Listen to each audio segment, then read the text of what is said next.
All right.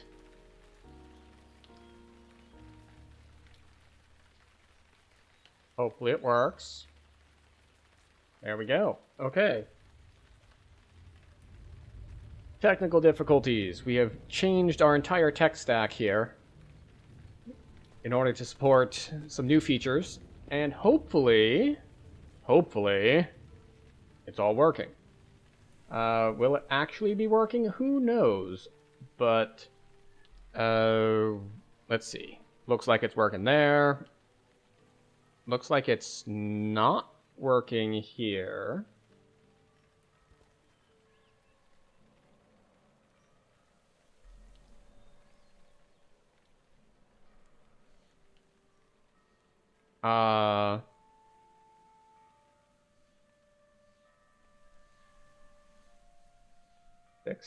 Fixing things.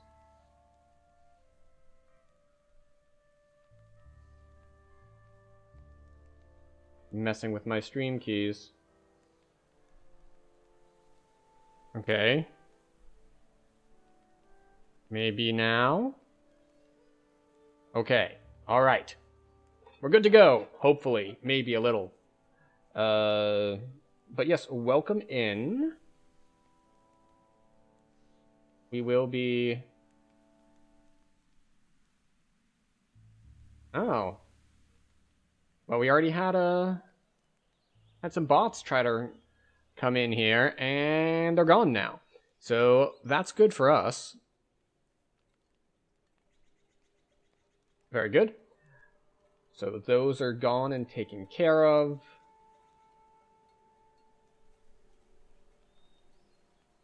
And hopefully... Actually, let's test one more thing.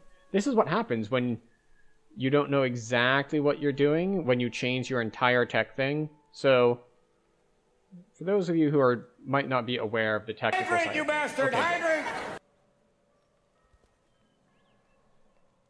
Also, I can't hear that. So that's a bit of a problem. But we'll handle that at some point in the future. Right now, we are good enough to continue the stream. So, what is the plan for today? Well, the plan for today is very simple. Oh, wait. First, we get the dog more in frame. But step one is that we wanted to get our new stream set up. So, before, since I hadn't talked about it much, we can just go over it briefly. I was using something called Restream. And the thing that Restream does is that Restream essentially takes your one stream and then splits it and sends it to multiple places. Now, instead, the benefits of this is it's much simpler to set up, and it doesn't take as much of my bandwidth, because what it actually does is say, well, you upload to us, and then we rebroadcast it everywhere else, which is very convenient. But there are some limitations to it, both in how it's monetized and a couple other things. So I'm trying out something a little different now, which is a little bit more complex in that I have to set everything up locally, which means, as far as broadcasting is concerned, let's see, we're going to turn the game sound down a little bit. That's a little loud. There we go. So right now we are broadcasting triple, so we're using 3 times the bandwidth. But it lets me have a little bit finer control of things. It lets me put up a different layout for the vertical one on YouTube, which is nice because initially what would be happening is that YouTube does have a thing where it lets you say, you know, you can automatically do your stream in a vertical format too. I'll do it all for you. But the problem with that is it does it badly. Or more specifically, it does it very simply, in that it just is going to show whatever's in the middle of the screen. Which is fine and all, except that it misses out on, you know, things like player, target, minimap, and other UI elements. So we did some hand customization. So now if you choose to view the vertical stream, you get to see all of it. Well, not all of it. I got to move some of those UI things so that you can actually see them, which is nice. So hopefully this goes well for us. Now, will it go well for us? I don't know. I don't know if it's worth doing, or really what the point of it is, and why I'm even bothering. But that said, we're doing it anyway. So, this does mean that we also, once we get all of the kinks on just the general layout stuff sorted out, it does mean that theoretically we could go to other vertical platforms like TikTok. I don't know TikTok very well, so probably not, but, you know, it is an option. But, yeah, so we did actually, if you were around earlier and saw a random notification for a stream that only lasted like 15-20 minutes, that was me doing a bit of a tech test to make sure that we could get the basics down. Now, granted, from the very start of the stream, we saw that something didn't go right in that YouTube was messing with my stream key, so it's just like, the one I gave you earlier isn't actually the one that's gonna work, and it's just like, but why? Why would you do that, YouTube? This should be enough crests to fill all of the sockets on the Minotaur's barrier. Interesting. Wait, how can I find control boxes? That seems like a bug. So I know why I found it, but I don't think I should have. Because what we picked up nothing is hidden. Your senses are so acute that you no longer need to spend time searching for the obvious. You will automatically perform a search check to locate traps and secret doors when you are in range to spot them, although the search check occurs at a -4 penalty. I thought that as a non-rogue, I wouldn't be able to find trap boxes. Like, I would find the trap itself, but not the boxes. Now, generally speaking, I got that for the secret doors part. Like, that was the part that I cared about. Because I'm not a trapper, so knowing where the trap is doesn't really do me any good. It's like, hey, there's a trap here. Okay, and what? What am I gonna do? Disarm it? With what? With what skills? With what tools? We can't do that. So, we just have to do the old standby of jumping over things. Which is fair. We are pretty good at that. We'll go up to R2, why not? And the answer to why not is, we're still level 3. We don't have Reaper points yet. So as far as Reaper bonuses go, we might as well be on a first lifer. Of course, that's kind of exaggerating. It's like, might as well be on a first lifer with, you know, a bunch of extra points. The stout iron lock on this door looks also, Plague Reapers are very healthy. 150-ish health. Small iron key in the corner of the room. Oh, and I forgot that I even picked up a healing spell from our racial tree. Don't know exactly how much it heals for. If anything actually hurts me, I'll have to check that out. The iron lock creaks as it Yes, last life we were Acolyte of the Skin, and we were fire-based. And this time, we are Great Old One, which means we're acid-based. Which means that we no longer benefit from the thing we had last time, which is once we had our orb on, we had triple elements. And triple elements are handy because, you know, if something has an immunity or an absorption to one of them, well, we've still got 2 backups. This time we are down to 2 elements, which means we are down to 1 backup. If it's something like a clay golem, well, sucks to be me then. It's like, it's gonna get healed by acid, and I can't fall back to fire. I just have to go with either force or evil if I've switched over to Utter Dark Blast by that point. Fortunately, there aren't a ton of things like clay golems. There's mostly, let's see, there's some in like Whiz King and things like that. There's also the occasional dream people in a couple of quests. The main quest that comes to mind is something like Dreaming Dark, but we don't really run that. We do run things like the level 12 quests in Lord's March Plaza. Those also have those sorts of guys, especially with the dream orb that you're retrieving. A massive bugbear growls and attacks. I'm blanking on these. They're Morgrave University quests, but it's not the Planar Eyes quests, I don't think. I think it's called something else. You notice a small ornate key on the table. But suffice to say, you know, it's that set in with like I know who done it and all that. And you run into some of those guys there. Satisfying click.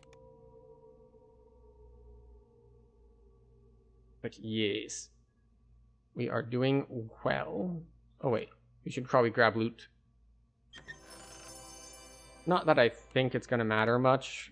The only thing that would be good here is if we get random like Reaper bonuses, because some of them are exceptionally powerful. In fact, I'm wearing a ring right now that has plus 10 universal spell power just for the Reaper bonus. So even if I don't care about any of the other stats on that, at level 1, 10 stacking spell power to everything is really solid. So we're going with that, and I don't know exactly how it's going to work out, but it should be fine. Fearing for their Now, the other lives, thing that I the should people do of the is I keep shouldn't even have be asked here. for I should your be in help Korthos. dealing with two Why orc should I be in tribes that Korthos? dwell inside For this rep, cave. actually. For Coin Lord's rep. Judging from the decor, We like each our direction inventory leads space. to a different tribe's home.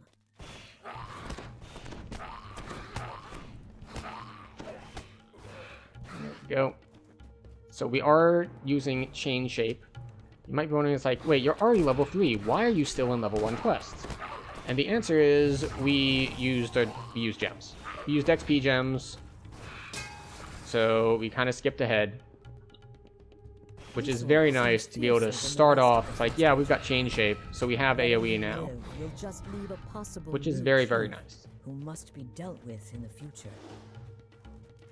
Off we go. We're going to get attacked from behind. I think we should have aggroed the guys on the left. Yeah, there they are.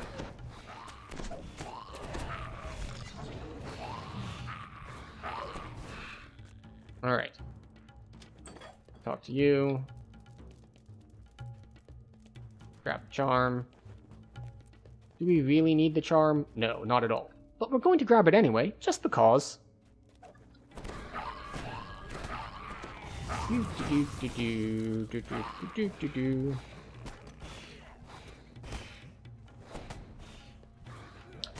Alright. Easy enough. And, thankfully, getting auto search has paid off. That's one down. Auto search this one. And fortunately this time, we don't have to deal with these guys being immune to our fire.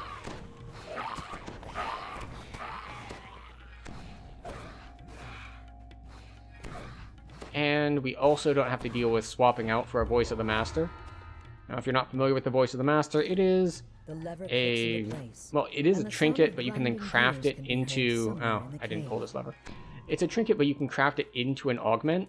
And the trinket is required level 4, or sorry, 5. But the augment is required level 1. Which means if you make the augment, you can start getting that XP earlier. Which is what we've done. So we have ours in this set of goggles. The Master's Gift, you can see there in the yellow augment slot. And also it's nice to have the blindness immunity and a little bit of mythic on it.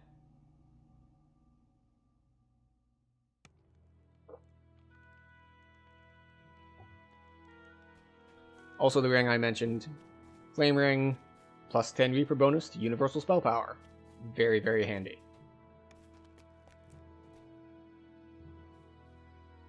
Right, so what I don't know is whether or not I'll be able to successfully get all 3 charms, because in order to get the charm in here, we need to be able to stop the Kobold Runner in the beginning.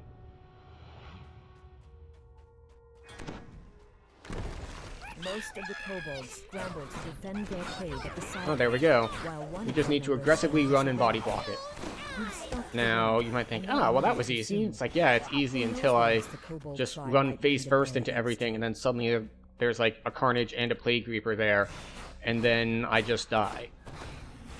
So that is the downside to that. An elderly kobold demands your attention, calling for the cessation of hostilities. You've made a deal with the tribe. Strike down their leader to gain their support.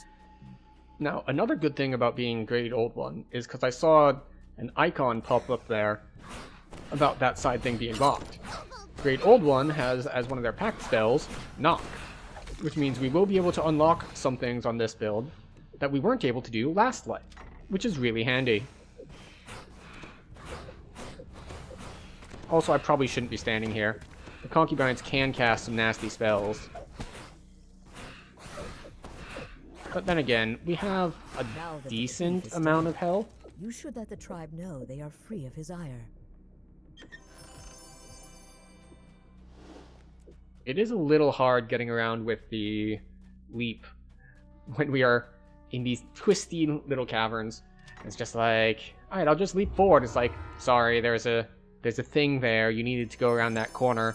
Like, nope, sorry. You're gonna run into a wall. Just need to only use it on the straightaways. The kobolds react to the news of their chief's death with what seems like relief. The elderly kobold offers you a reward we need to talk to you once more to get the thing. War chief. A secret door slides open in the common chamber. So yeah, you need to stop the runner so that they're not aggressive.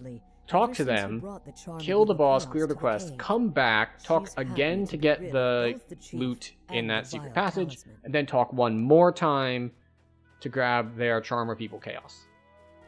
And why do you need the Charms of Evil Chaos? You don't, really. The benefit of them is that you can do some optional stuff in the last quest, but it's really not that big a deal. Allies have made their base. You enter the caves, determined to eliminate another threat to the residents of the cave. So, let's see. I guess, since we just started this life, I should go over what the build is. And the gear and everything. So, this is our starting gear that we have saved up. We have this one that we already looked at, so we have Master's Gift and a little bit of Mythic in it. We have a Reaper Helm that we looked into years and years ago. The protection and false life on it are basically inconsequential, but it's 2 to all stats, which is incredibly good. We've got an old piece of loot, Runic Trinket, which is one of the few pieces of loot that's that old that is still potentially useful, because it's got Insightful Potency on it at level 2. A basic Mythic Cloak. We have a Mythic Ring. We have Mythic Gloves. You might be seeing a theme here. Oh look, Mythic and Reaper Boots. Essentially, none of the stats on the level 1 stuff is that good, so it's almost all just stuff that has Mythic or Reaper on it for the passive bonuses. Also, we have Borderlands Clubs for Acid and Force, Power and Crit, respectively, and of course, a Quiver of Alacrity. We have no necklace, we have no belt, but we get by very easy enough all the same. Rousing the guards on the far side. Now this section is one where a little bit more AoE would be better because using Chain Shape, we're limited to only 3 targets at once. So when there's a group like this that's got like a dozen dudes in it, our AoE is less AoE-y.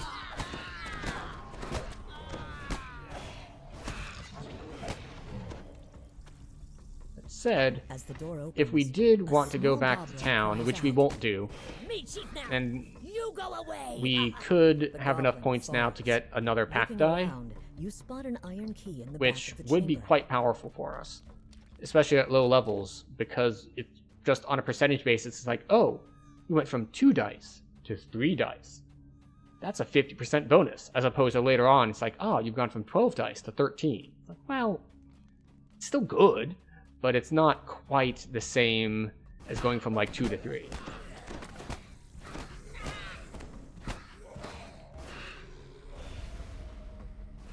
Go, Carnage Reaper down. Oh, you know what I haven't done? I have not gone and reclaimed my wings. Which is an annoying thing about the wings. This is something they fixed a while back, or actually I won't say fixed.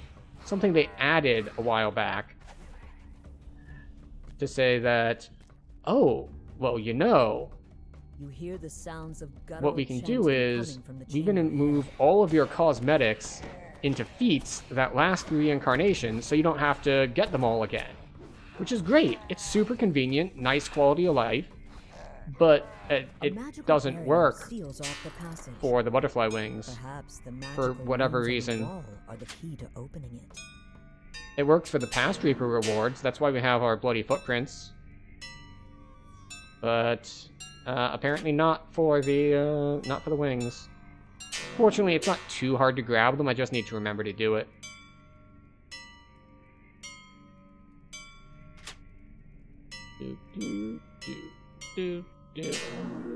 I just feel myself, like, my brain lagging as I try to, like, talk and do those puzzles at the same time. Because there's lots of stuff I can do. Like, I can do the combat while talking, no problem. It's like, we're kiting, we hold down the button, and we move around. That's easy. But trying to actively remember the pattern of flashing lights while also talking is a little trickier, actually. Go figure. Just kite backwards a little bit.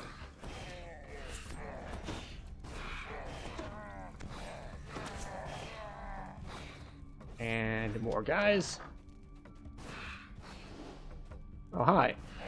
I did not quite expect to run directly into them like that. And every time a Reaper spawns, by instinct, I want to hit Greater Color Spray. But the problem is, I don't have it, and I won't have it for quite some time.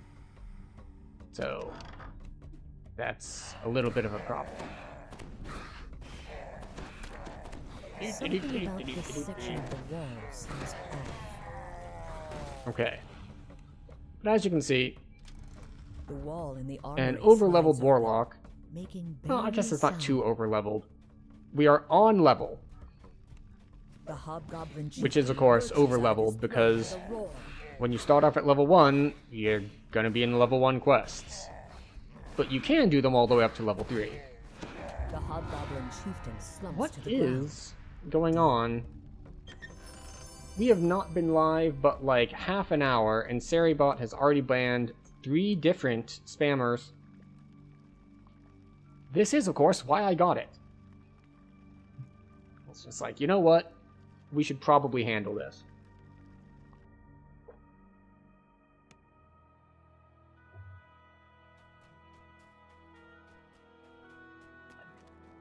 I don't want to have to deal with using like word filters as I have in the past. Like, they work pretty well to keep bots out, but a more robust solution in actually having Seribot handle it has worked quite well since I've swapped to it.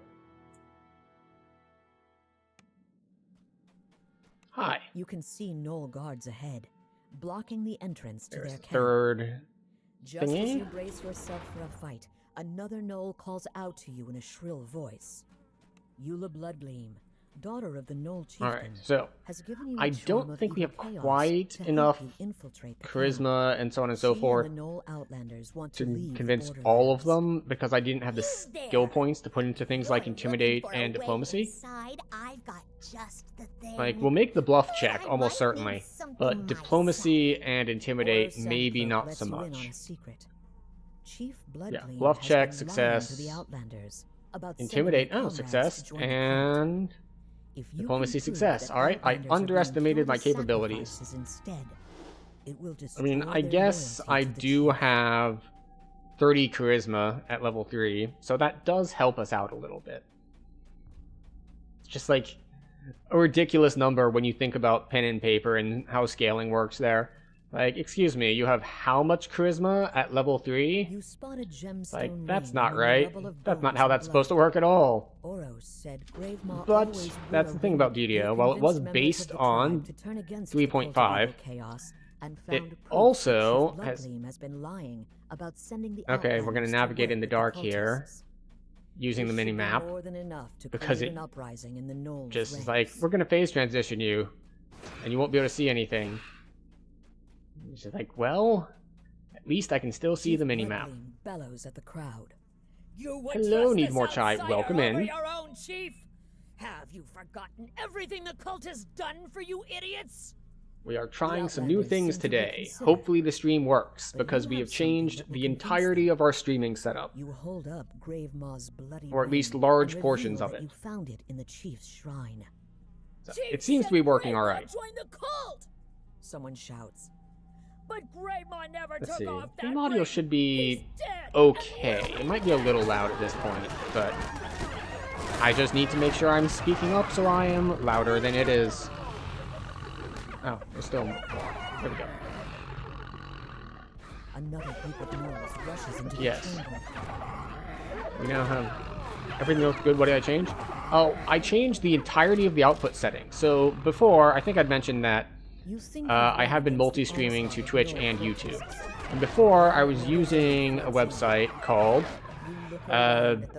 Restream.io.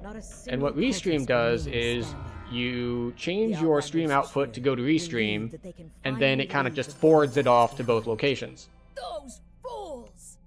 I can't And believe this they has the took benefit of not place. using as much Yula stands local beside processing Aura, power the as far, last and of especially not using as much There bandwidth must be locally. more to these two than it initially But seemed. it has some limitations.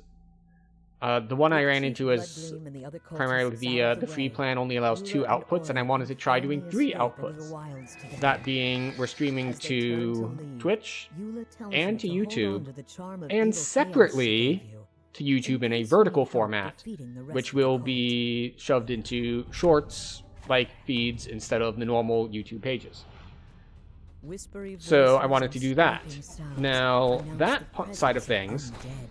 is a whole nother bit of setup, because YouTube does allow, when you're on just like a normal stream, there's a little toggle you can do, and the toggle is like, you know, will automatically just give you a vertical stream too. It's just like, is it gonna look any good? No, it's just gonna grab the middle of your stream and stick it there, which means sure, they get some gameplay, but among other things, they won't see my camera that's off to the left. They won't see any of the unit frames, like how much health and mana I have. Like, they won't see UI elements because those aren't in the middle of the screen. So it's just not an ideal solution. So I looked at some tutorials and I did some setup. And so now I have an actual decent vertical setup. Ooh, missing codex page. Very nice. You might have noticed this is a mistake I've done before. We came in, we looked over there. We see the temptingly large gem. I have made this mistake that I walk in, I look, see, alright, no codex page, and I move on. You won't be able to see it until you're like this close. So you have to actually walk in the rest of the way. We're putting a team together. Bringing all these guys with me. So yes, so we are now running with 3 outputs, Twitch, YouTube, and YouTube on vertical, and the vertical is looking fine. But in order to do this, I had to change a lot of setup. Including things like I had to fix the chat widget, where chat shows on stream, because the previous one I was using was through Restream as well. So I had to make a whole, well, I had to get a whole different setup to handle that. So we're now using StreamerBot, which is not an online service, but a local thing that you can run. So, yeah. And there's some of the stuff that I started looking at because of the recent news with Stream Elements, where there were a bunch of rumors going around that it was going to shut down, like they're out of money because it's a free service and they never really monetize correctly. It's just like, oh. So I don't know what exactly is happening with it, but they did say, no, we're not actually closing. We found like a buyer or something. Like, the baseline for the rumors was still accurate. Like, they are/were having financial issues because the way that they handle their monetization is just give everything away, and it turns out that you're going to have difficulty keeping the servers on if you're just giving everything away. So I don't know what exactly they're doing with it, but I've looked into how I would... Like, I'm not doing a whole lot through Stream Elements, but I have looked at, alright, well, what would I have to change if they did go under? Which is why I started looking at StreamerBot. I'd also been like kind of toying in my head with, it's like, oh, maybe I should stream to other platforms. Like, maybe I should look into that. And so I looked into it a little bit, and so this is kind of an experiment. We'll see how it goes. Now, obviously, it's going to be really hard to tell from just one stream, just because my numbers are so volatile as it is, because most things I just don't know. Like, especially with like DDO streams versus other streams, there are some streamers, we'll say, who are like, yeah, I get 10 average viewers pretty much every stream. It's very consistent, so on and so forth. I am low enough down that, you know, I could have twice as many viewers as last time, because there are, like, you know, 3 instead of average 1.5. I think it's a little different. Alright, we are going to do the optional here just because we're going to be evil. Use that, use that, use that. And now we will sacrifice them to summon a demon. Between the agitated whispers, you hear other, less supernatural voices coming from the nearby hallway.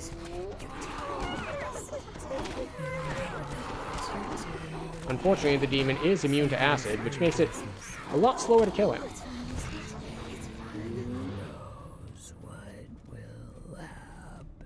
And in exchange for doing that, we get a tiny bit of XP and a lockbox that has nothing useful in it. So, isn't that advantageous? Tiny bit of XP and a useless box? But yes. In fact, I think we have good enough search that we can actually kill this dude.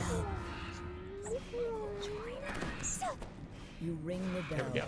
Because there is a situation you can get into in this quest where you can't get the loot. Because if you kill him quickly so he doesn't try to escape out of that door, you need to personally have high enough search to be able to find the door. It doesn't make it unable to complete the quest most of the time. It just makes it so you can't get the loot.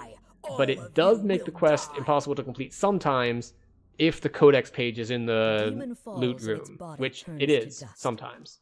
The temple is silent once again. In either case, we were able to find the door anyway, so it's a moot point. And is then cut short.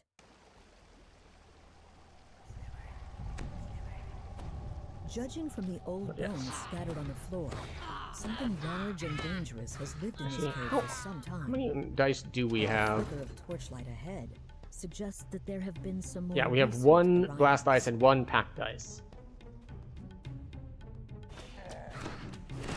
So it's just like, going up to 2 pack dice is a large bonus. It's not actually double because you start off as like 1. I believe that measurement is how many bonus you have. So like it defaults to like 1d4 plus another 1d4 for every extra dice. So we're actually going from not from 1 to 2, but from 2 to 3, which is still very good. We'll handle it once we're back in town, though. The goal of capturing and taming the beast that lives within. There we go. And once again, as I'd mentioned earlier about the difficulty of having only 3, let's see, Beaver misses, hits for 25. Not awful. Oh, right. We should turn our meta magics on. There we go. This time we went for something a little different. Because what we could have done is we could have done like last life where it's like, oh, you know what? We're going to get the ability to cast displacement at level 1. And the problem with that is, well, it's like, oh, that's super OP to have 50% concealment at level 1. The problem is how it scales with duration. Like, yeah, You can cast it. It'll only last like 6 seconds though. So, is it really any good? And the answer is, from last life, I ended up basically never using it, just because I'm not going to be able to keep that buff up. It doesn't last long enough. You've slain the Owlbear, ending the cult's plan to make the beast into But a okay, weapon they could use so there we against go. the residents of the valley. We got through everything, and it is time to leave.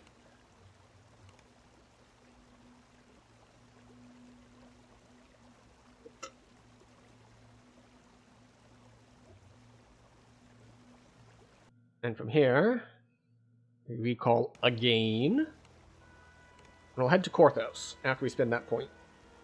Are we going to do all of Korthos is the question. Like, do we want to head around on the island, or do we want to just do the village?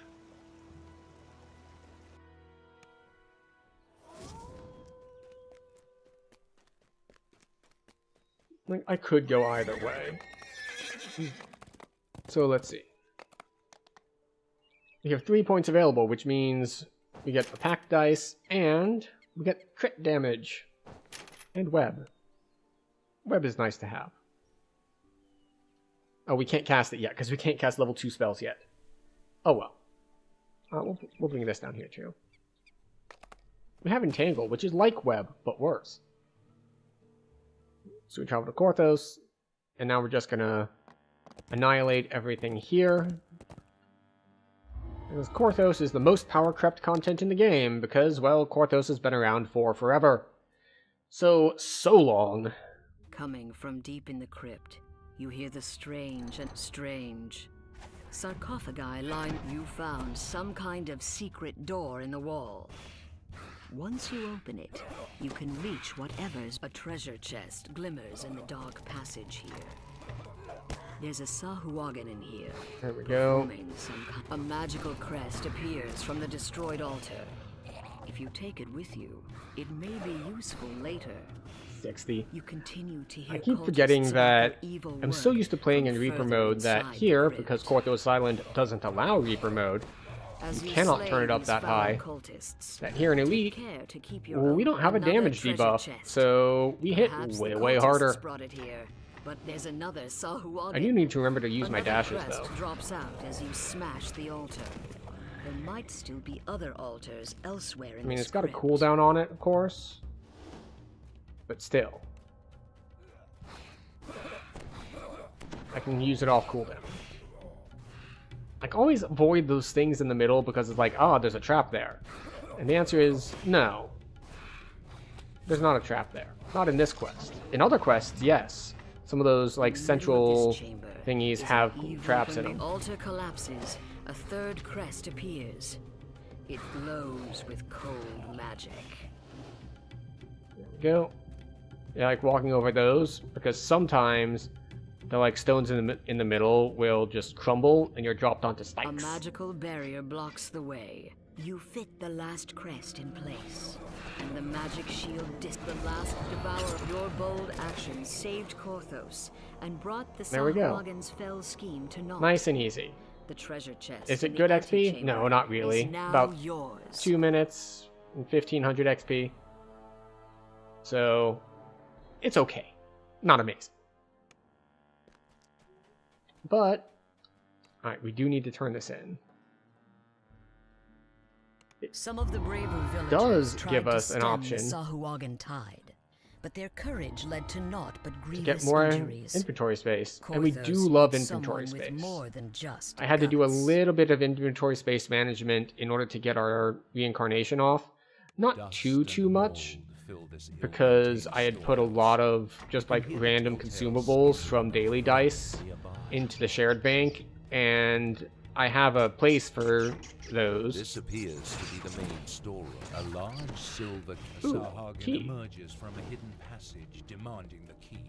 You Don't must need to fight him. scrolls I mean, forward if you want the to loot, power you hands. behind him, you have to fight him. The door swings open, revealing. But if you just want to finish the quest, that the floor in you this can just room move can be on. moved and rotated. Oh, you followed me. Okay, we're gonna go a little slower because we have to kill the dude. Actually, we didn't probably need to kill the dude. Like, I think we could have ignored him attacking us if we wanted to. The protective spell dissipates. All that remains now is to take But yeah, and deliver this the one's a little spear. better because you can clear it in under a minute. Which is all well and good.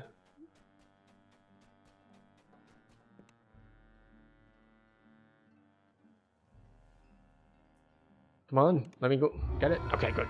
So, this was not designed for someone who's walking in with 120 health.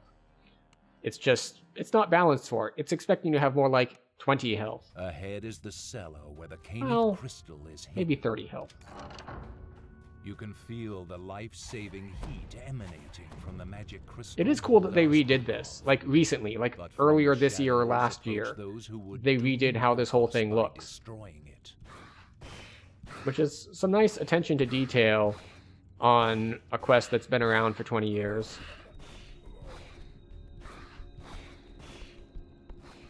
You know, I should probably drag Intimidate onto my bars.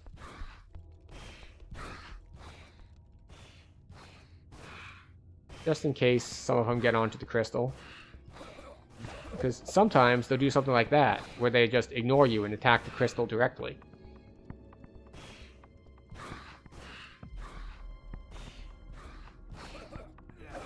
There we go.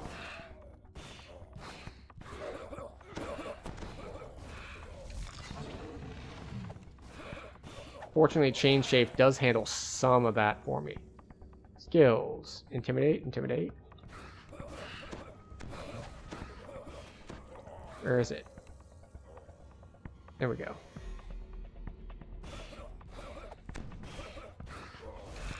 Just in case.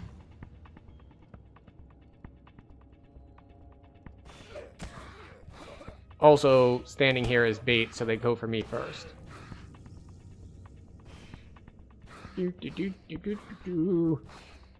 So anyway, we started blasting. With our lovely green blast this time. Okay, we've got 2 left.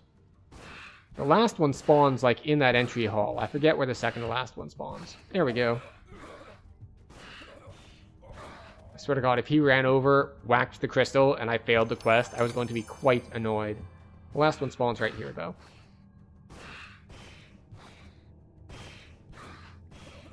You have slain Hooray! the last cultist, thus protecting the Caneth crystal and saving Korthos.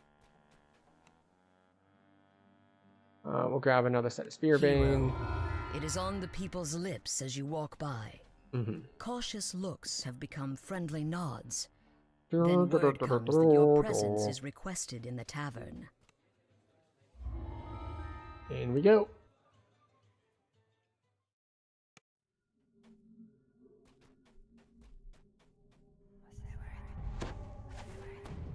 I really should just disable hints entirely. Fruit.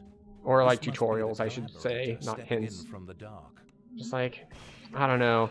If I don't know the contents of the tutorials by now, I'm never gonna know it. They've only spawned at me every time I've reincarnated for the last 100 lives. 100?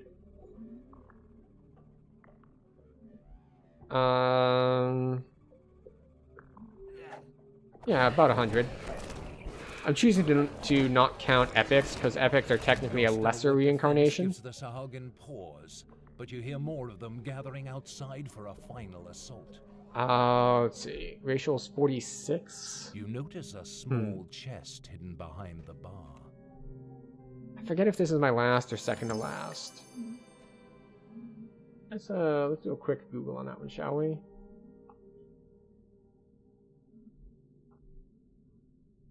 Wiki, tell me the answer.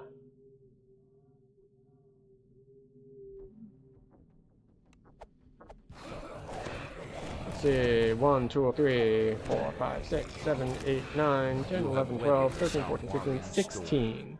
Now, after that traitorous 16 Jacobin times 3 is Drexel man, 48. He must have fled into the cellar. Which means Drexel isn't here. at However, 46, Webbed foot, the chamber beyond the secret passage looks we are ancient, almost predating there. Korthos village.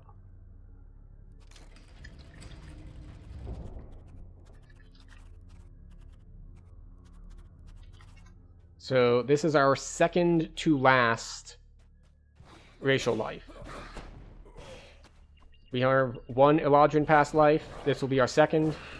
And after this one, we will have our third. And we will have all racial lives complete.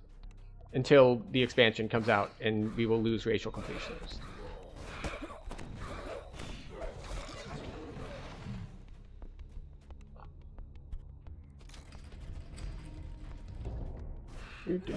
Anyway, we continue blasting. Thought there were two guys in here, not just the one. Hello, Jacoby Drexelhand. Drexelhand, who thought that siding with the South Wagon would save his life. Alright. There we go. This one is slightly better XP per minute. Over 1,000.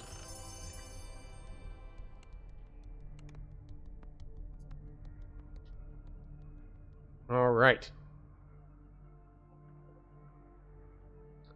So, that's everything for the town of Korthos. Question is, do we want to hit the island?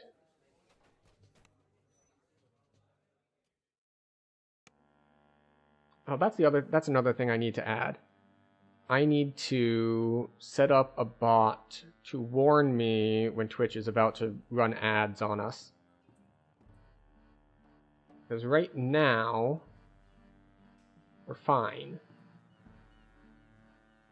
I can do a kind of a thing, and another thing, and kind of look at it, and it'll work okay for us. But it will not be that way forever. Wait, did I turn in, or did I just, like, leave immediately? I did not. Yeah, we need to turn this in. Your victories have made the village much safer. There we go. But only temporarily. It's time to take the fight to the Sahuagin, out in the wilds of Korthos Island. Let me grab this quest. Grab this quest. Oh, that's right. That's another thing I have on Stream Elements. We have that bot for periodic announcements. That's something I think Streamer Bot can do as well, but I'd need to configure it. Yes, I'm aware it's a combat area. Thank you. I know how wilderness areas work. Steam billows from the hidden entrance. You're in the way. Off we go. The air grows damp and fetid as the ancient tunnel descends.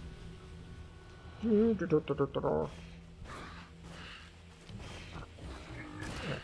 them out. Now, there are two forks here. The right fork has a bigger fight. The left fork has traps. I am not scared of the traps. It closes, but it doesn't lock, so you can just hit the valve immediately. No big deal. Warns you that you are not alone here. If you're careful, you may be able to take the sleeping guards by surprise. One valve.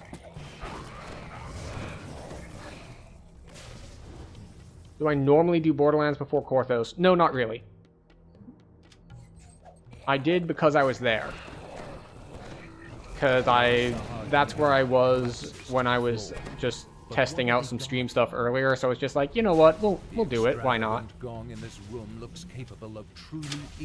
Especially since I used XP gems to get most of the way to level 3. That's right, we need to do this twice. I got, I think, to rank 10, so just a bit shy of being able to take level 3. So because we did that, it's like, we're going to be overstocked, and we're going to end up skipping some stuff. In fact, because I have so few lives left, I've been hoarding XP potions that, like, whenever I got random ones. And at this point, it's just like, they're just going to go to waste. So I think I'm going to chug a 30% XP pot once I finish Korthos. And it'll be interesting, because it means that what's going to happen is I'm going to be hitting the Harbor 2s when I'm actually level 4. Fascinating, because it's just like, usually you're heading into those a little early, a little under-leveled. Ahead is the giant but this time we'll actually be on level for them. Freezing mists it is spewing are directed the wrong way. With the right timing, you can get The funny thing is, I know that there are multiple solutions to this puzzle, but this is the one that I know, so I don't actually know what the other ones are. But it's not At some point I should probably look it up to see if like mine is more or less efficient than the other one. of ice forms over the ancient creature, guaranteeing its slumber. Korthos is safe for now. Okay. Steam billows from the hidden entrance to There we an go. underground complex. And off we go. How long do we have? Not too long. Alright. So we get the Sahuagin will find us here, which is fine. We're good with it being found by the Sahuagin. And we will save A Hayton. mangled sewer grate leads I don't to know an why old this man abandoned matters that camp much, but manufactory. you know. Well, I know why, like, the villagers are like, we need him for reasons. He's the only one that can do it. And it's just like, House the is he though? doorway Like, ahead he's not has been that boarded special. up. He's not some, like, The work looks very recent. mythical sage kind of guy. Like, surely you can find someone else with a similar skill set. It's like, is he the only one willing to fight? Is that what this is? Like, no one else can do it. It's like, is it no one else can do it, or no one else is willing to do it? Or everyone else is just like fishermen and he's the only one with a modicum of magical or strategic skill. Like, could you call Stormreach and be like, excuse me, could you send like a level 3 wizard out here to handle this for us? A magical Oh, okay. barrier humming with compressed energy. Now, Resonant unfortunately, with your- while we are a Great Old One, which means we will have the ability to unlock doors with knock, we don't have it yet. So we're going to have to go the quote-unquote slow way of walking in here, turning the valve to open the door, and then returning. And then we have 6 valves here. You've got the 2 big ones in front. Upon turning the valve, Then we've got you 3 hear a little ones in front. vibration in the pitch of the hiss, as And then the there's gas 1 little one begins to behind. flow around your So obstruction. 1, 2, and 3 little ones in front. And 1 little one behind. Without the alchemical jets coating the Canith power, the last crystal shatters. The hum of power slowly fades. into Now, heavy what we learn silence. later on, once we actually get to Stormreach and go through other quests, destroying a bunch of Canith crystals seems like a huge waste. Those things are very powerful and very expensive. The Sahuagin found me. The Sahuagin found you? Suddenly the air shimmers with devour a man. Possibly the oldest meme in Sahuagin DDO. followed you in and are attacking. Haythams Like, yes, indeed the Sahuagin found you. They wouldn't have sent so few after me. Stay alert. Here, have some temp health.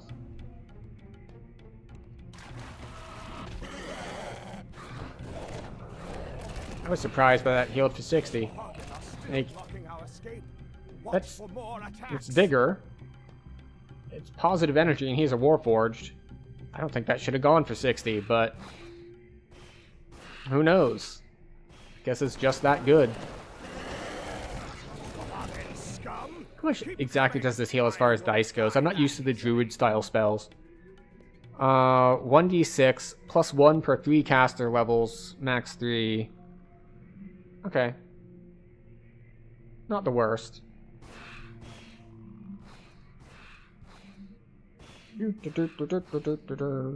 Hopefully it doesn't bug on us. I don't think it is. It's just this is the normal rate of spawning. Because, again, this is very, very old content. It was not balanced for characters as strong as the one I'm currently on. Until you're dead.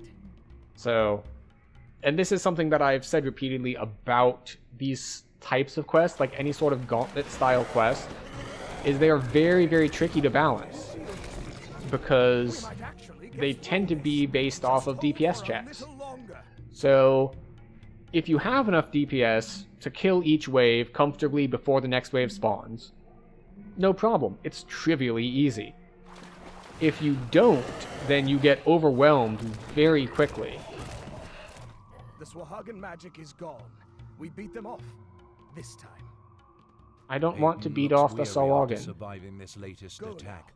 Now. Tell Ursa to Perhaps hold you the should barricade talk just to a him little But we longer. have been live Then for we an meet him out hour, at the base of Misery's Peak. which means With Hayton it is finally time persuaded for to our help, health and wellness break, Porthos might which find is a break we the take once an hour for about 3 minutes, Meet Amalgam at so the base of everyone can Misery's stop, Peak when you're stand ready. up, stretch. You know, my camera's in the wrong position.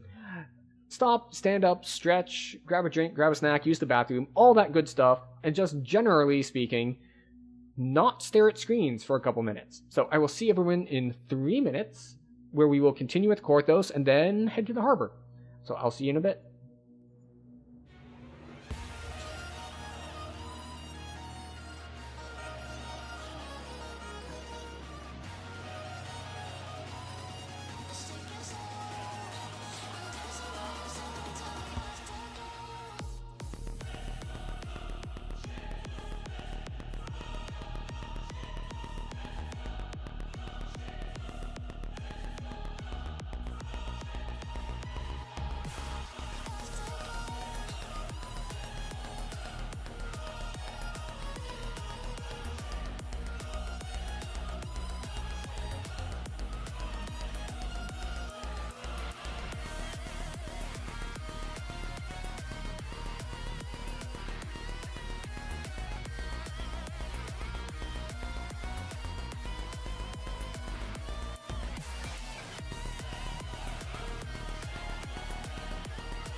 All right, we have returned. Hope everyone had a good break. And we are back. I had a good break. We got to stand up, stretch, walk around, got a pickle, refilled my water, and we are all rested, refueled, and good to go to finish off Korthos. So we've only got... Alright, I say finish off Korthos. I'm not planning on doing Misery's Peak. It's just very long. It is an excellent quest that if you haven't played the game before and you want to pick it up, I highly recommend doing Misery's Peak. It's a good quest. It caps off the storyline well. It's got some cinematic aspects to it. It's very nice. It is a bit long though, and I've already done it a bunch of times. It's like, wait a second, did I Did I misclick? Did I hit escape? No, it was just being slow to load. But yes, I highly recommend people do Misery's Peak, but I have already done it a bunch of times, so I don't need to do it again, and again, and again, and again. Door slides open. You see a magical cell across the chamber. Could it be Holding Drusen? Right. Oh no! They're trapped in here with me!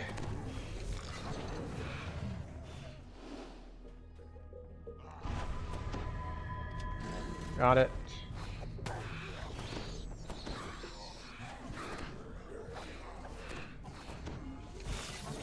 Alright, we're thinning the herd. Now you might think, why even bother thinning the herd? It's not like they're gonna hurt you anyway. And you'd be correct. They're not gonna hurt me anyway. But there is a mechanic called Dungeon Alert, where if too many things are attacking you,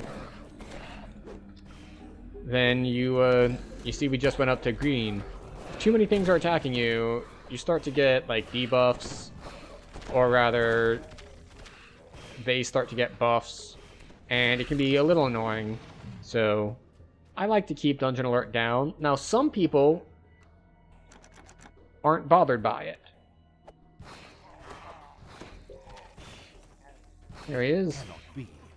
Jacoby Dresselhand here at over 500 health is the first thing that you're probably going to get to feeling like you're fighting a boss in the game. Because he has so much more health than anything else you've fought up to this point.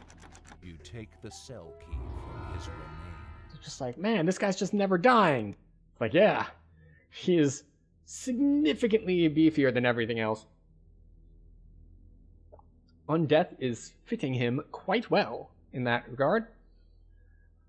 But we are off. The decrepit catacombs are slightly obscured. We have one more quest to do before we head over to the harbor. And the other thing that we're going to do when we head over to the harbor is... Actually, I was going to say we're going to take level, but... Oh, yeah, it looks like, yeah. We are this far from being able to take level. So next quest will get us there, and we'll be level 4.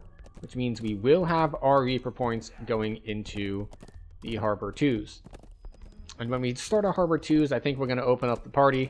So if there is anyone on Thrain of an appropriate level that wants to join in for the Harbor, feel free to do so. If not, we'll just have the party open to whatever randos join us. Or don't join us. We are perfectly fine soloing if no one joins. Resilient spider webs block your path. At least these can be broken by Eldritch Blast. There's such a variety of things like that, like doors that need to be broken down, or like cobwebs, and some of them can be opened like that, and some of them cannot. So it's a crapshoot. Sometimes you have to turn off Eldritch Blast so you can get out a weapon and hit things with your weapon instead. It's just like, oh, that's annoying. Now, granted, they have fixed a lot of this. It used to be that those cobwebs and all also couldn't be broken by ranged weapons. So if you were, say, an archer, you would have to take off your bow, switch to a melee weapon, walk up and hit it, and then switch back to the bow when you wanted to actually fight things, because obviously, if you're a bow-based character, you probably want to fight with your bow on, and not some random melee weapon that you just have around to help you clear spider webs. And I know that this makes sense, like, shooting an arrow through a spider web isn't going to have quite the same clearing effect as hacking away with it with a sword to get rid of it, especially when they're, like, giant magical spider webs. But as far as a gameplay mechanic goes, it was quite annoying. But they fixed that long, long ago.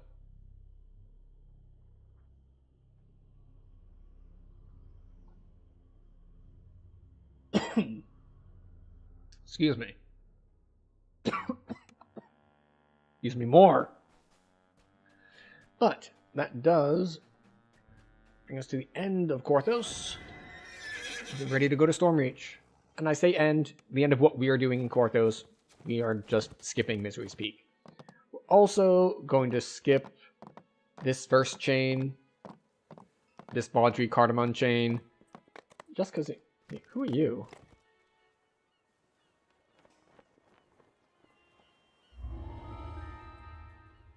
I have not done this quest. We're going to take level, and then we're going to do this quest that we have never seen before.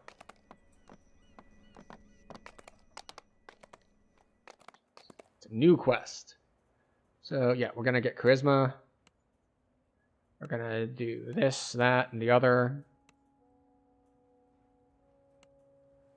We get pack damage, we get blast damage, we get thought shield, which is just will saves. We'll pick up blur, I guess? No, we don't need... We'll pick up blur later. We'll grab invisibility for now. Because we're going to play greedy. We're just going to count on our ridiculous amount of health to get us through. So, what are we doing? We are saving one more point to get another pack die here. And then after that, maybe we'll come over here and try to get permanent blur and move a little bit closer to, what should I call it? Greater color spray. That's the thing we're getting closer to. Alright, so... curse this place and all its inhabitants. I truly do not know what I did to be made responsible of such a disagreeable, unpalatable part of town. We of House Lyrandar are sailors, explorers, entrepreneurs, not peacekeepers or grubby bouncers like those so-called coin lords. Anyway, adventurer, please do make yourself useful. Clean up the fish market mess, won't you? Could you be more specific? The entire fish market district is in disarray. It's close to a full-on riot out there. I don't care one bit who started it, the Saurogan or the kobolds. I just want it over. Do you understand? But do try not to break too many skulls. These creatures need to be back at work tomorrow. Now hop to it. Alright, investigate the disturbances.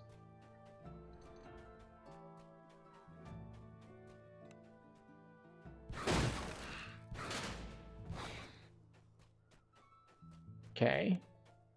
You hear a commotion up ahead. Is this the right time to intervene? Invisibility. Oh, never mind. They had already seen me. So much for not cracking that many skulls. Wand charging station. Vandalized and stripped for parts. It cannot be used without extensive repairs. Wand charging? Okay.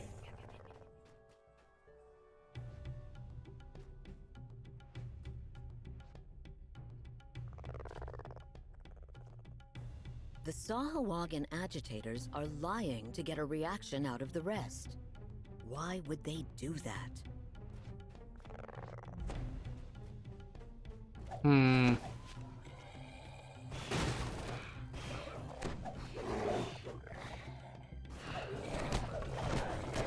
Okay, so I don't see a failure thing for cracking too many skulls, so I think we're just going to do it and see what happens. Oh, you know what we didn't do? We didn't actually spend our Reaper points before we walked into this quest under-leveled.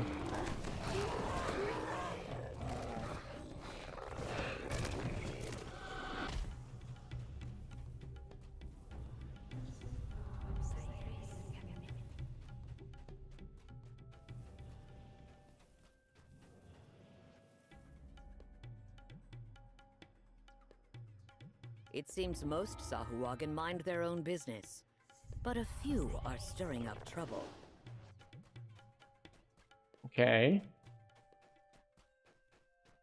The Sahuagin are guarding something here. They try to stare you down, weapons ready. Okay. Provoke was probably the wrong choice there. Come on. What are we doing?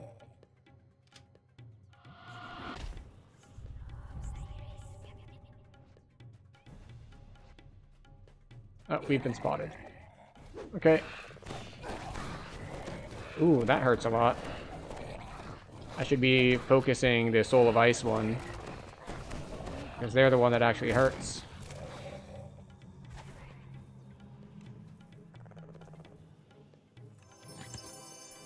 Wait, can we cast web now? We can cast web now.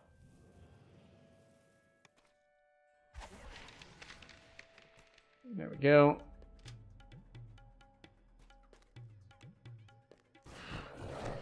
Yeah, so when stuff's up to 200 health, makes it a little bit trickier for us.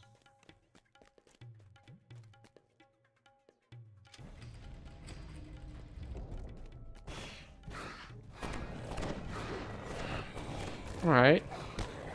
Auto search, serving us well.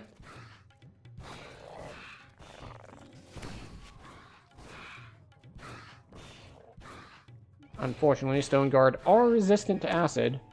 We primarily do acid, so...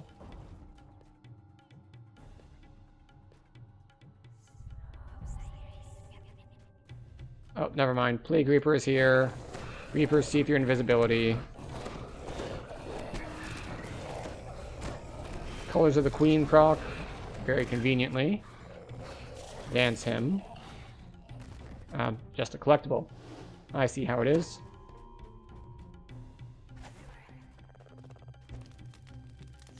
Oh, wrong button. Thank you.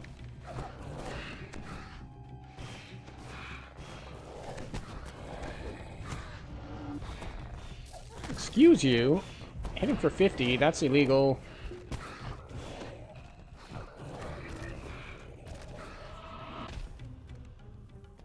Elemental Fury is probably able to one-shot me as well.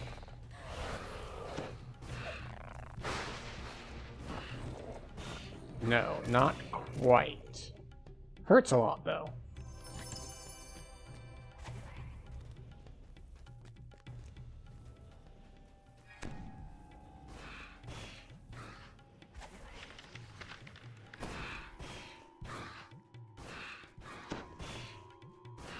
Okay. He doesn't go to the other side of the door. He's also just immune to everything?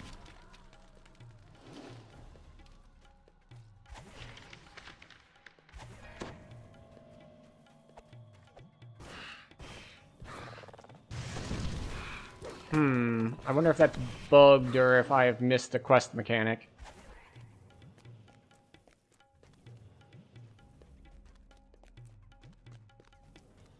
Okay, alright. I'm just gonna go forward here. These are pretty big pack sizes for a level 3 quest, I gotta say.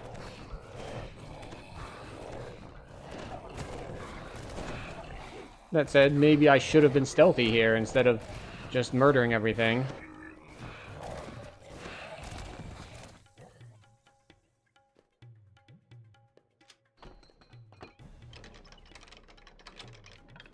I don't know what pulling that lever did, but...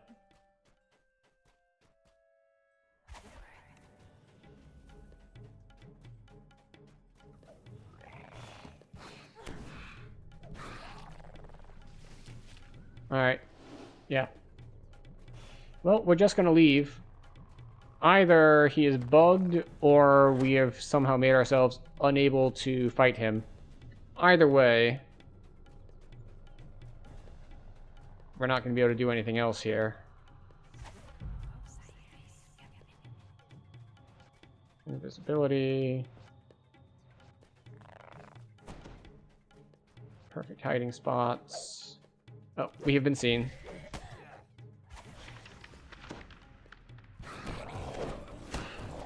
I wish I had unlimited target AoE, but we don't. We're on chain shape. Oh, knockdown. Who does... Oh, right. There's a Minotaur in there.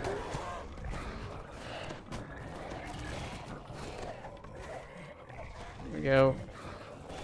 That's Vigor, even though the heals won't go for much. It at least gives us temp health as well. And the reason the heals won't go for that much is, of course... Oh, and that's why we couldn't jump out either. Our jump spell had worn off. Well, the good news is that we found shrines.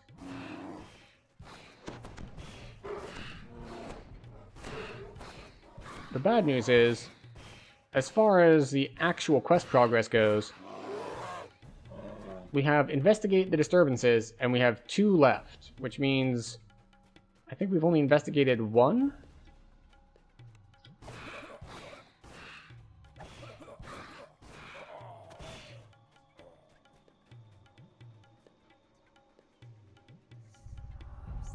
Kobold agitators are making a bad situation worse by spreading lies. What is the best way to stop them? It looks like a few kobold troublemakers are agitating the others. A group of kobolds guard the entrance here. They seem wary. The Need to speak kobolds to your agree boss. to let you pass. Okay. So we don't need to provoke them, we can just ask politely. And then we shoot the Plague Reaper. Because he spawned, even though these guys aren't aggressive.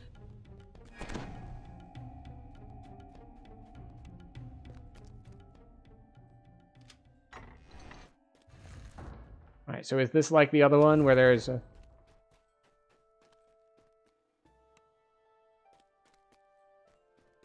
Alright, so there's a lot of supervisors.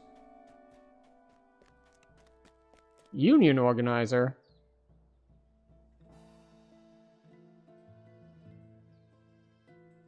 Bluff.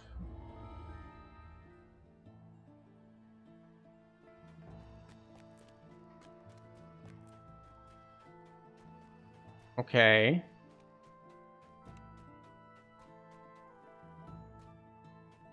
So we made the bluff check. So now he's following us. So we take him out to see the Sahuagin, who I... Is that why I couldn't kill that guy? Because I need him for later?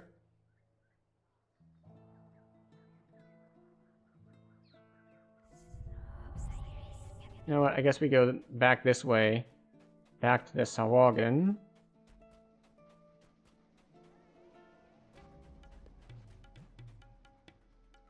Where's the dude? There he is, okay.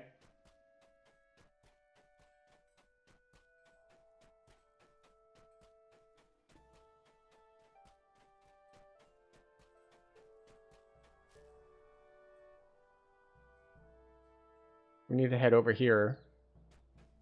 Probably. Alright, there he is.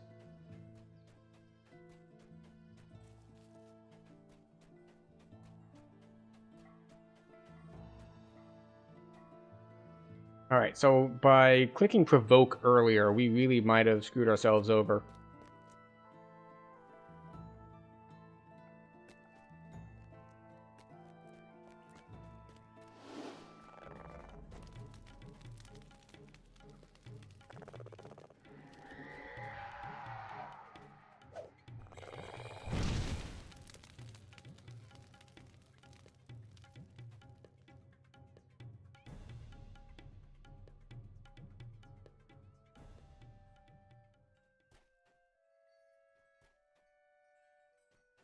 A bit short for a kobold. Aren't they all short? Not where it counts? Look at the tail. Oh, I see how it is. I'm just looking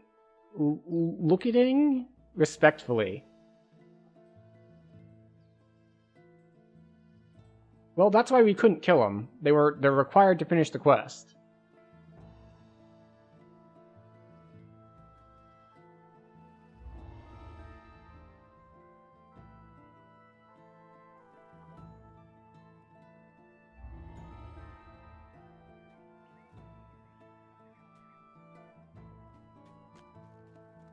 Okay, so we return to the start of the quest then? Is that what that is?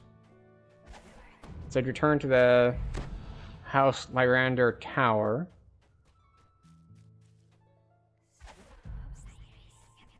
Which is back this way.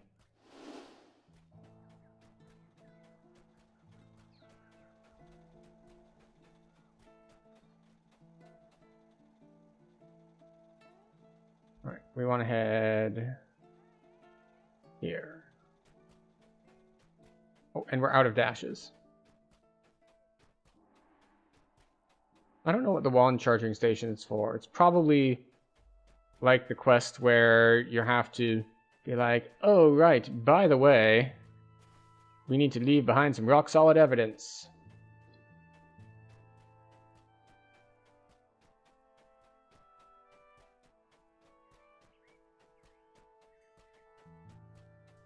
Right, where did they go?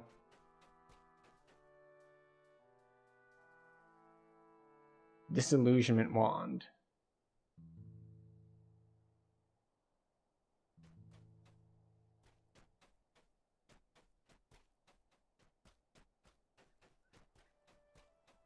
Oh, there it is. We found the tower. Almost accidentally, we found the tower. From the top of the stairs, Travash calls out. See, it takes a professional to take out the trash. Do better next time.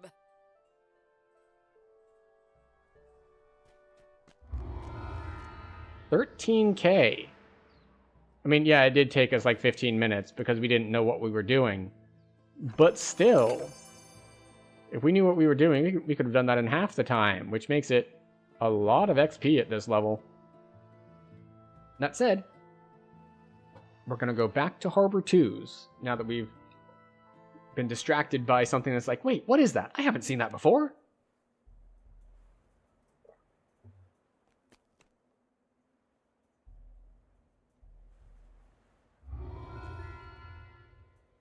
Alright, so we have enough points for more pack dice.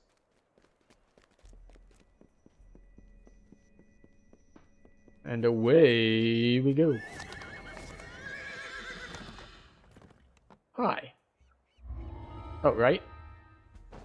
It is useful if we actually spend our Reaper points when we're heading into Reaper quests.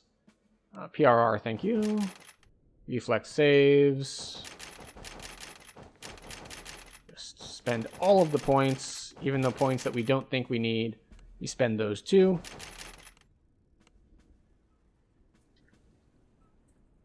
Pick this.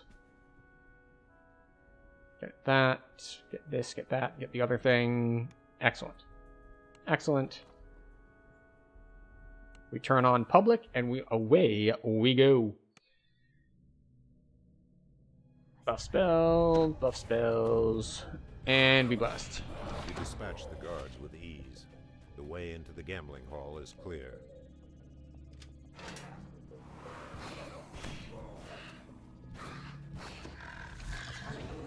There we go. I think it's just like, wow, everything falls over. It's like, yes. This is the difference of having, I believe right now, 5 blast dice as opposed to only 2, which is why things like Acolyte of the Skin cannot compete. Tainted Scholar is too strong. Well, sorry, I shouldn't say it like that. That makes it think it's got to be nerfed. It's just they have multiple good trees. Tainted Scholar is very good early. Soul Eater is very good a little bit later.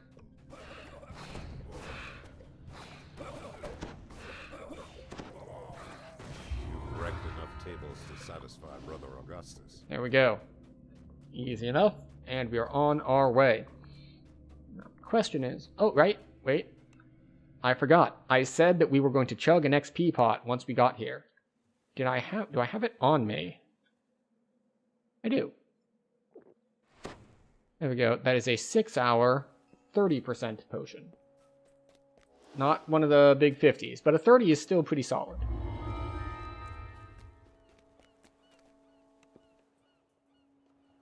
And we're going to go through Ringleader. In fact, we're going to hit Ringleader multiple times because it is just enough XP to be worth hitting multiple times. Not a lot of quests in the game are, but Ringleader is. Several of them in the next room. You should proceed with caution. Now, obviously, if we wanted to maximize our XP per minute, we would turn off Reaper 2. We'd be in here on Reaper 1 because that makes it easier. But we're not doing that, so no big deal.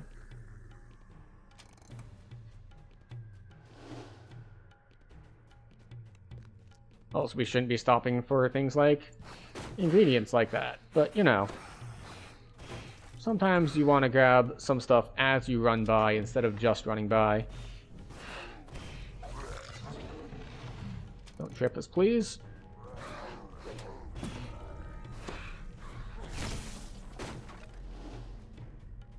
In fact, you can cast the darkness at us too. I don't care. We're just going to run through it.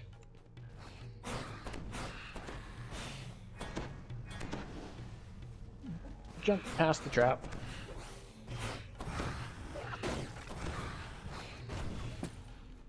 And we are good to go.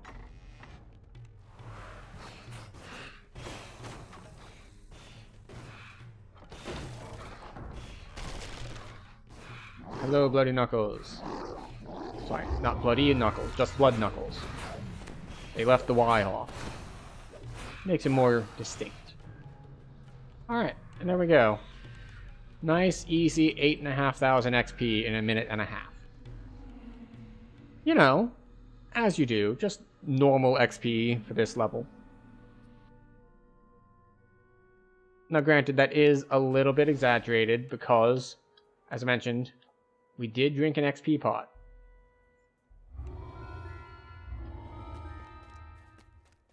And XP pots, fortunately, don't tick down in town. We're going to head in on Elite just because. We're not going to chain run it, like, all the way down, but we'll do 1-in-1 for Reaper and Elite. Can be heard nearby. It's likely you will encounter several of them in the next room. You should proceed with caution. Did we get lucky? No, I was thinking, as far as which UI elements to put on the vertical layout, that maybe the quest goals as well. But the problem is that the quest goals box changes size a lot from quest to quest. So it makes it a little trickier to... Stop that. It makes it a little trickier to grab, because the others are just straight up, I guess I would call them hard-coded. Like, I just straight up painted the exact size and shape of them to cut them out, to move them around. So it's very much not a, like, smart detect sort of thing.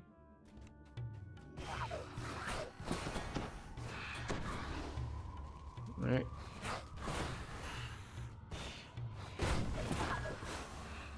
There we go. And... hello, Chieftain. Goodbye, Chieftain. Yes, Chieftain.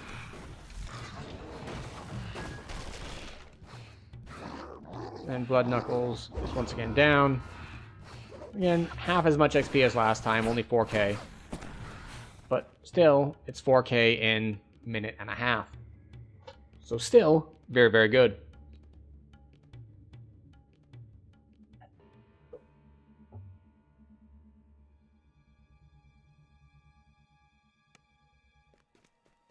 Which brings us to the next one, which is going to be interesting, because we're going to swap from chain to single target, and we're going to see what we can do about being stealthy. Now, we do have invisibility, which is handy when being stealthy, but it is of limited utility.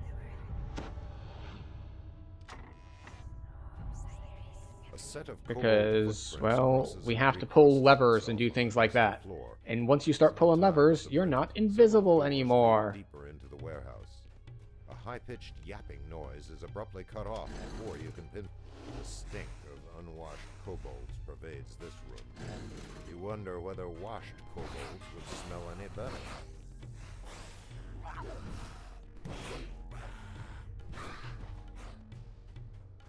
Okay. So, the trick is that we don't want Dungeon Alert. So what we're going to do is we're going to try to target all of the non-prophets and kill them without killing the prophets. So that if we have a bunch of guys trailing us,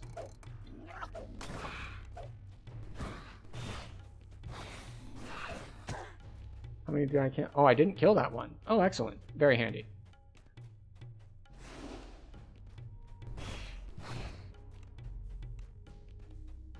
That's profit. That's shaman. There are many footprints in the dust on the Alright, rotting so that was okay, we have a Plague Reaper on us.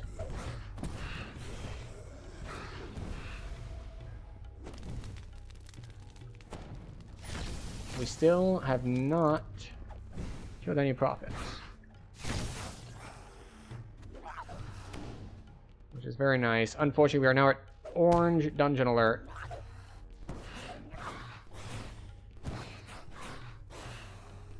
There we go. We have killed one prophet. And it was enough to bring us down to green dungeon alert. This makes you feel uneasy. Alright, we go to change shape because all we need to do is run in here. This must be the kobolds, grab it. There we go. 6.5k. And now we just clean up enough of these that we can recall out.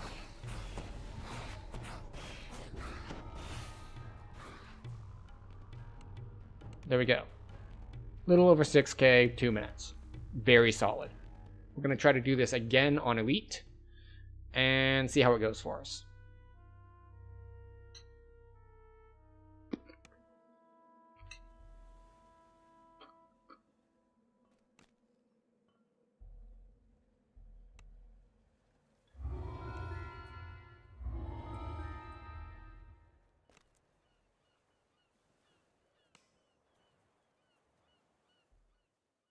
Now this is an interesting one if you go into it on like a hardcore season. A set of kobold because crosses and recrosses doing it this way is inherently more risky. And the problem is that, well, what if a Reaper spawns? High-pitched yapping noise is abruptly cut off before you can pinpoint its source. The stink of unwashed kobolds pervades this room. You wonder whether washed kobolds would smell any better. Alright, so we killed one prophet. Not ideal. A stairway leads down into a lower section of the warehouse. Several steps are spattered with rust-colored spots. Can we get this? Yes.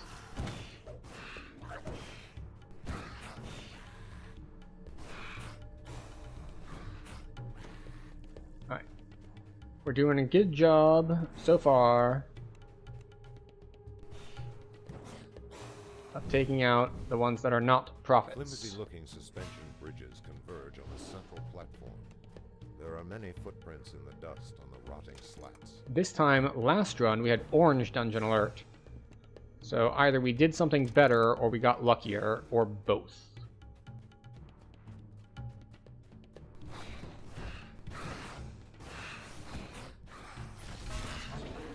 You know what? We have crowd control. Let's do that.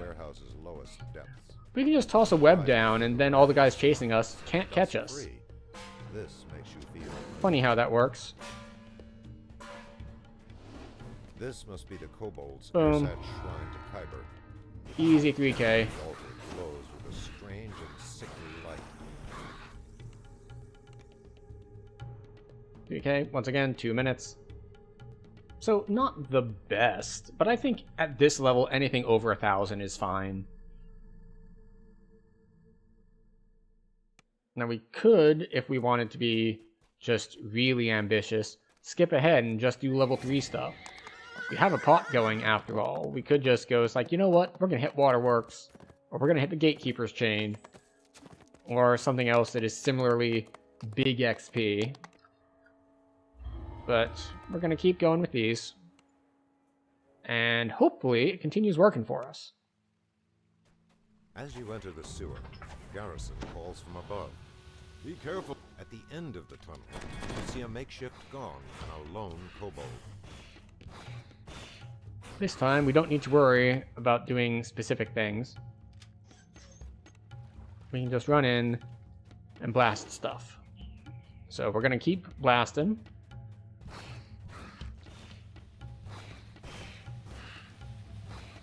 It is nice that we're not fire-based at this point, because gray oozes are immune to fire, and it's very annoying at low levels. A soft sound, like that of a snoring animal, echoes along the tunnel.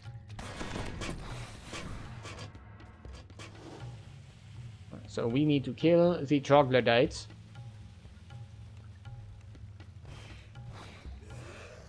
Are you gonna two-shot me? No? Okay. Because Famine Reapers can really lay a hurting on you at these levels. Especially, I've died to them in hardcore seasons where they do like a... It's not Frost Lance, it's Nyax Cold Ray, and I've had it hit me for like over 100 on R1.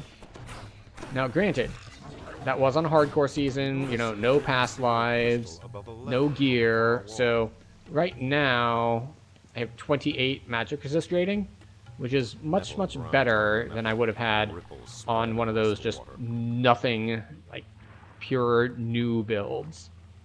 Also, you know, having 200 health is a nice buffer, which is why I said 2-shot instead of 1-shot. Because even if they can hit you for over 100 damage, well, just get more health. And if you have more health, then they can't kill you as easily. It's an amazing concept. Until, of course, you get to things like insta-kill spells, and it's just like, well, I hope you've got Death Block, because all the health in the world will not help against the Vorpal Weapon, or, say, Finger of Death, or any of the other ways that enemies can just straight up murder you if you do not properly gear.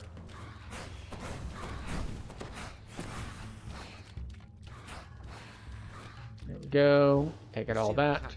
Grab the tools. 5k. And we are out of there. You know, I said earlier about, you know, 1k a minute is pretty decent. That was 2.5. So, very convenient.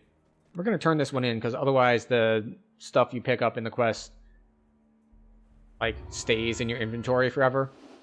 Unless you go in and manually get rid of it, but still. So, we are going to skip the library quest, because... Actually, I forget. The library quest is okay XP, right? It's just a little annoying because you have to wait in the beginning. I have Leap. So we have that going for us. The librarian to run a little agrees faster. To show you his collection. He leads you below the tower, then motions you closer to speak. How's my intelligence? 21? I don't know if that's enough to do the runes. Despite this, the books seem of course, the other option is simply, well, Magic must be at work here. What if we just tank the lightning bolts instead of disarming them? How's that?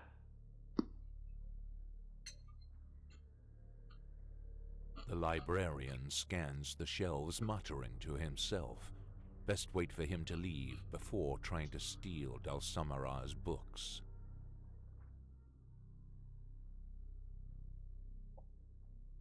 Alright, go on. Get going.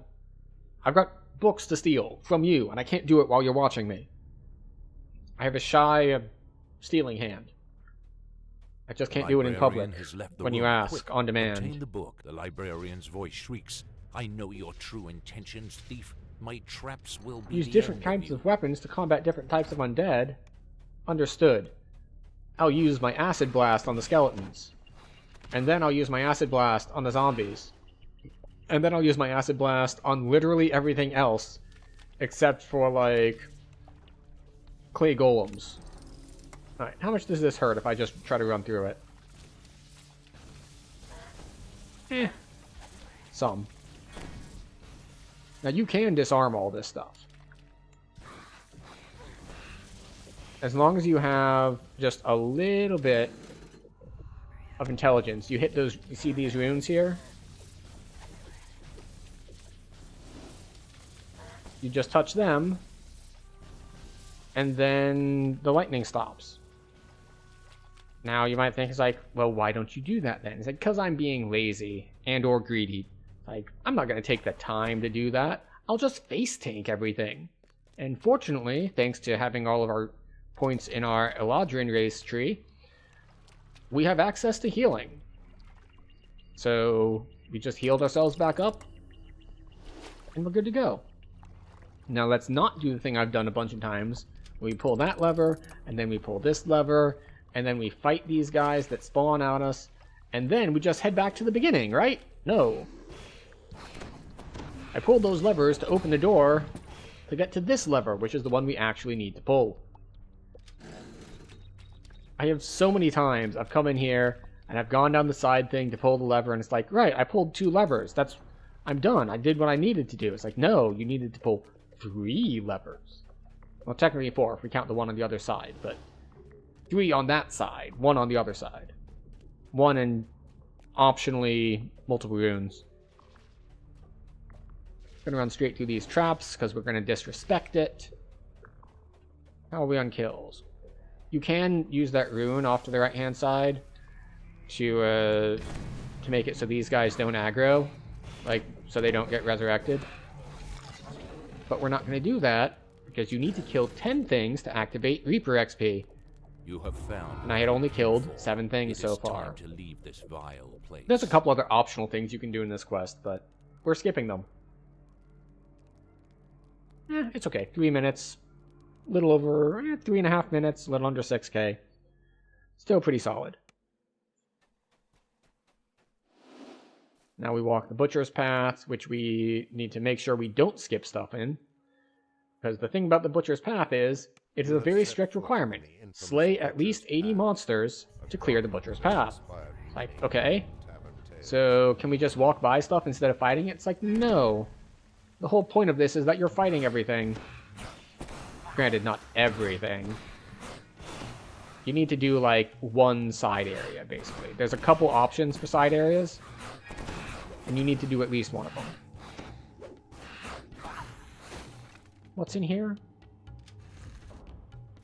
A valve. Neat. And another valve. We pulled both of them. So we're here in the hidden treasure room.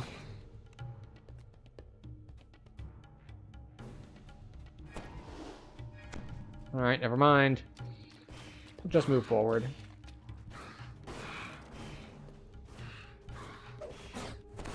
Alright. All these guys need to go down, down, down, down, down, down, down.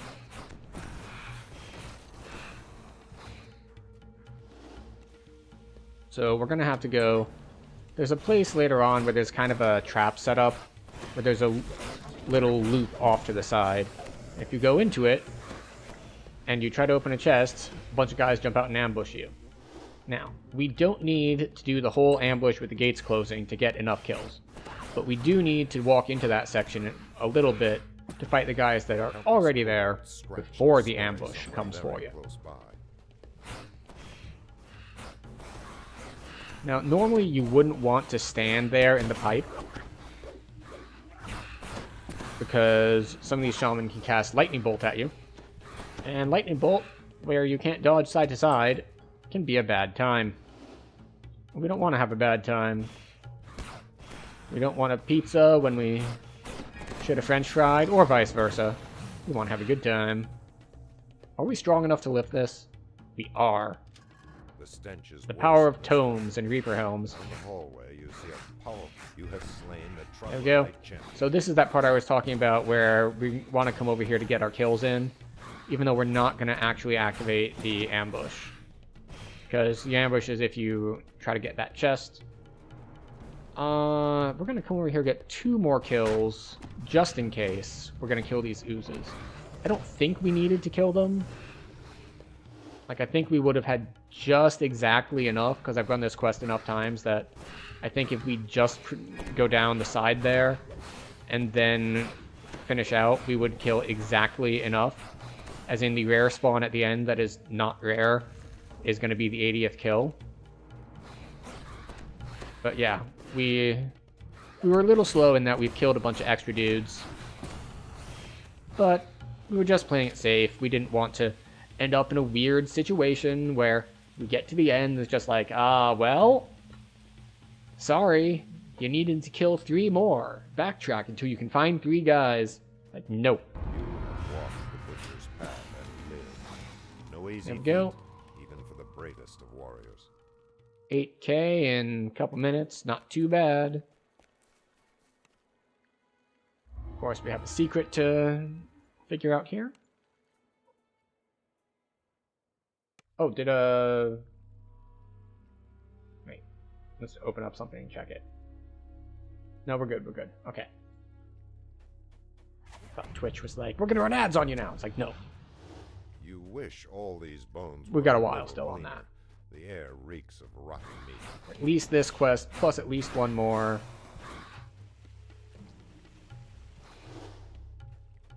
So here we want to come down till we get to the T-junction. The T-junction is, of course, where the T-virus came from. That's exactly how the plotline goes in those games. Floors, walls, and ceiling drip. It all started when someone just got wet in the rain and they were like, we need an umbrella. And, you know, yada yada yada, T-virus and humanity's dead. So, you know, just your standard boy meets girl sort of This room story. stinks a little less than the rest of this foul place. This probably marks it as the second There we go. Chieftain Brothers has Grab been the chieftain. And run away. Now, early on, and of course also in hardcore seasons, the trap that's coming up here was seen as like very deadly and dangerous, and you want to have someone to take care of it for you. We don't care. Oh no, 20 damage. Wah. The bulging chest in this room could only belong to one of the Kobold brothers you heard. The first of the Kobold Chieftain Brothers has been slain. There we go. And if you want your Muckbane, The rear section of the sewer you can has pull been those valves and it opens the way into this back section over here, which you might find a rare spawn who will drop you a club that is immune to damage for hitting oozes, which is very nice if you're melee and you don't have another way to make a weapon that is invulnerable to being damaged when hitting oozes. Otherwise, oozes, and by extension rust monsters, suck to fight. But fortunately, there are ways around it. You get a glass weapon, you get, let's see, it's glass, it's crystal, it's... I don't think dense wood is immune. floor sets your nerves on Certain edge. magical weapons are, of course, immune because they don't even exist in the first place.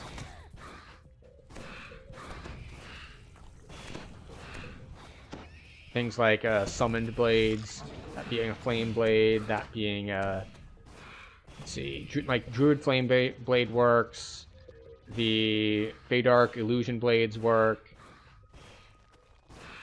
Really just anything that is not a real weapon can't be damaged by oozes, because it's not a real weapon. The last scorpion Alright, we finish off Blacktail. We don't get Reaper XP, because we only killed 9 things. As we were talking about in that earlier quest, gotta kill 10 if you want Reaper XP, which means that specifically for Haberdasher, there are 8 scorpions, which means if you want Reaper XP, you need 2 things to happen. You need the rare spawn to be up, which it was that time, and you also need a Reaper to spawn. I mean, I guess alternatively you could have 2 Reapers spawn instead, but at that point, it's like, that's asking a little bit much. There aren't that many opportunities. Maybe if you really crank the skulls up, but at which point you're just making things hard for yourself for no apparent reason, which is something we do here. And in fact, it's something that we're actively doing here. It's like, why are we on R2? R2 is significantly harder than R1. Okay, maybe that's overselling it. R2 is harder than R1 for no real benefit besides giving twice as much Reaper XP. However, at this level, Reaper XP is measured in the triple digits. If I wanted to farm Reaper XP at cap, it's measured in the 5 digits. If you have a pot running, and it's certain quests.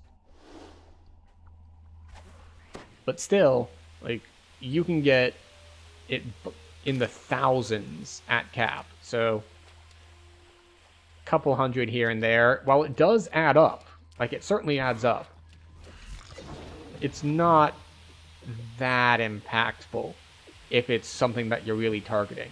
But I don't like to target farm stuff that much like that.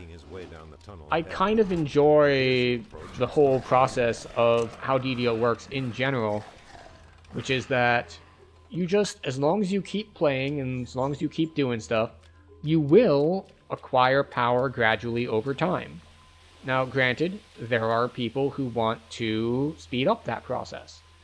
obviously, you can optimize this to be better. I think, I actually think Axel put out a video about that earlier this week, about, like, the most efficient way to get all of your past lives.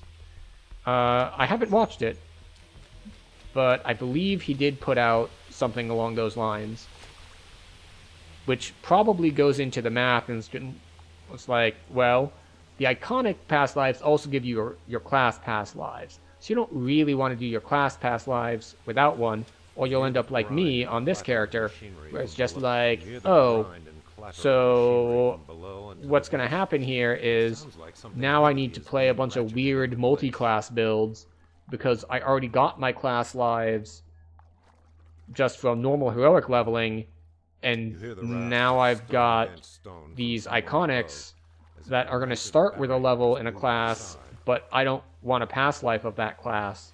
So you end up doing some weird splits. Which, I will say, while it's not efficient, it's certainly more interesting. Because one of the things I really like about the game is, like, how you can do builds. And builds can be weird and complex, or, like, very simple, depending on how you want them to be.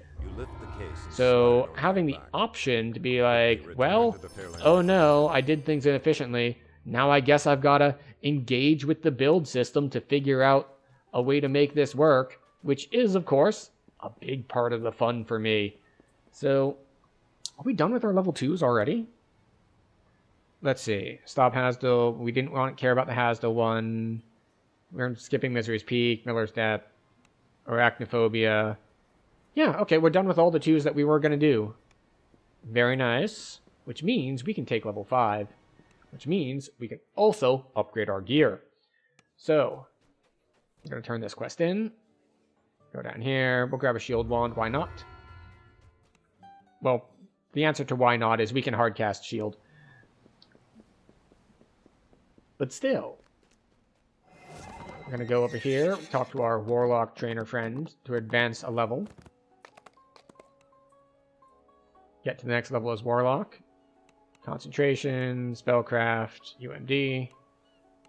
There we go. We will take Knock. Excellent. Spells. Knock. Drag that out there. How are we on points? We have 4 points. Alright. Well, essentially, we can't get that until next level. It's going to take 8 more prerequisite points to get all the way up there. Which means, I believe it is time for us to drop into this side. So we're going to grab tiny bits of Spellcraft, and then we're going to grab Permanent Blur. Hooray, Permanent Blur. And now it is time to go to the bank and grab our gear to swap to. Now, one problem here is, unlike last life, where we could just use one of the rings out of Feywild, which did both elements we wanted, it did fire and evil, it's a little bit trickier this time. So, alright. So we have hand upgrade, bracer upgrade, chest piece upgrade. Now, the funny thing about these quote-unquote upgrades is that it is actually going to be a downgrade in certain respects. We are going to have fewer defenses, because while we have better everything else stats, all of this stuff having the... oh, what is a good way to put it? Having the mythics and all really, really adds up. So, we want Winter's Chill, and we do want... show me rings. Show me rings with a max level of 8. Like, Summer's Heat is all we wanted last time, because Fire and Radiance were the 2 things that we wanted. But I don't think we have our Acid Ring. Max level 11.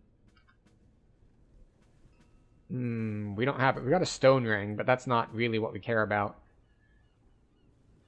Diabolists, no. No, we don't have Fall's Decay, I think is the one we would want. Like, we have Winter's Chill for kinetic. So we're going to grab that one.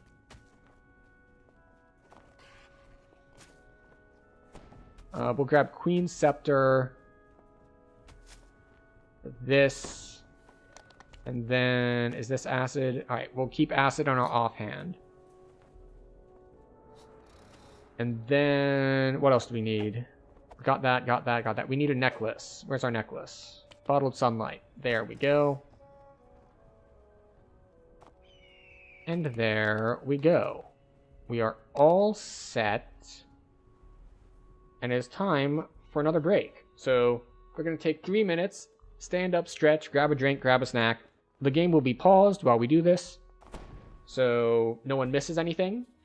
Take good care of yourselves while I take good care of myself, and I'll see you in 3 minutes.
All right, we have returned.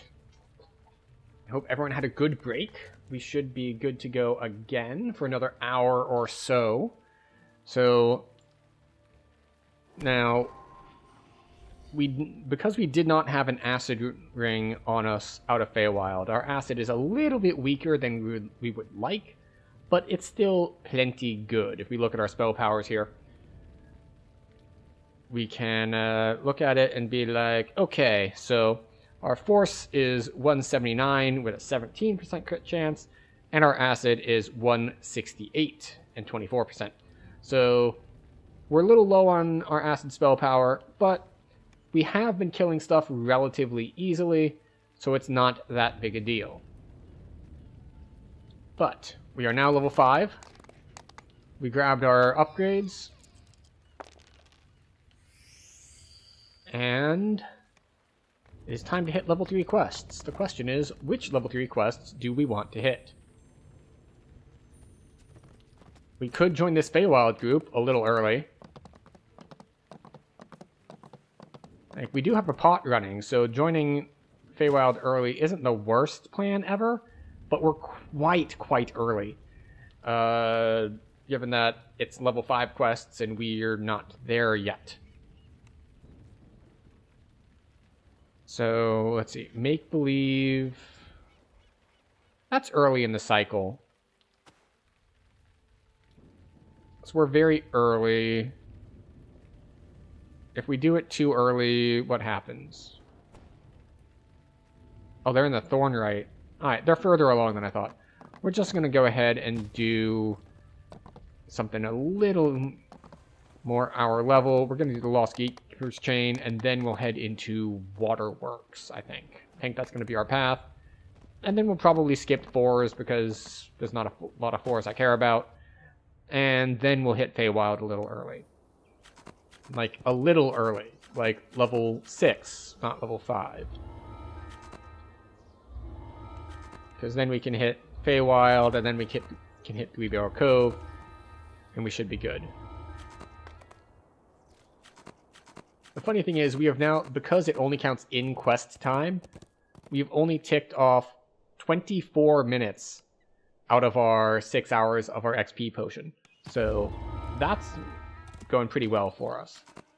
And now a lot of that is because in the harbor, everything is in town, and the timer pauses while you're in town, but it does run while you're in wilderness areas.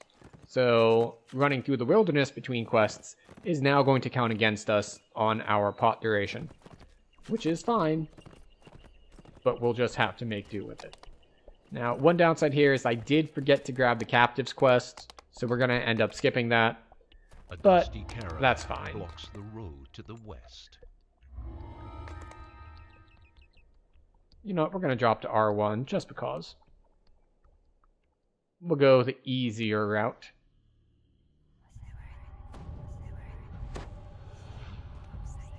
Things look peaceful on the road to Nash's farm, but the hills So, echo with distant shouts. you don't need to fight almost anything here.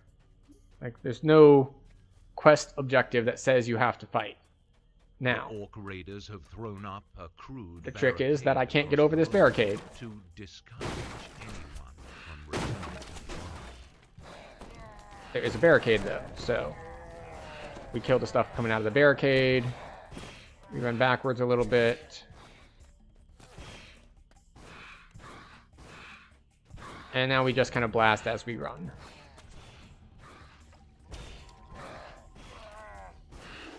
Now we are going to grab pretty high dungeon alert here, as like a bunch of wolves are going to aggro on us.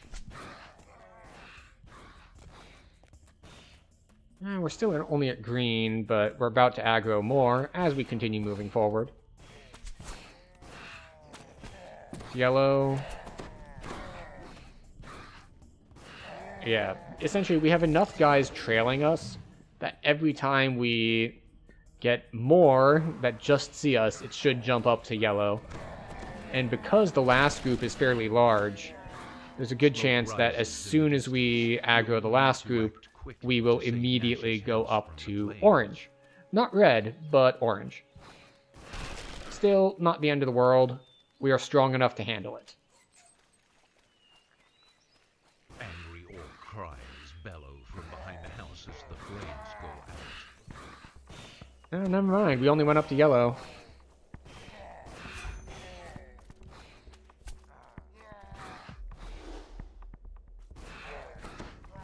Alright. And we do need to kill all of these. Let me hard target the dude. Thank you. Oh, he has magic resist rating. Go figure. The local orcs will think twice before Excellent. raiding another farmstead in the Cerulean Hills. So we were able to skip some early stuff with invisibility, and now we get to get the heck out of here.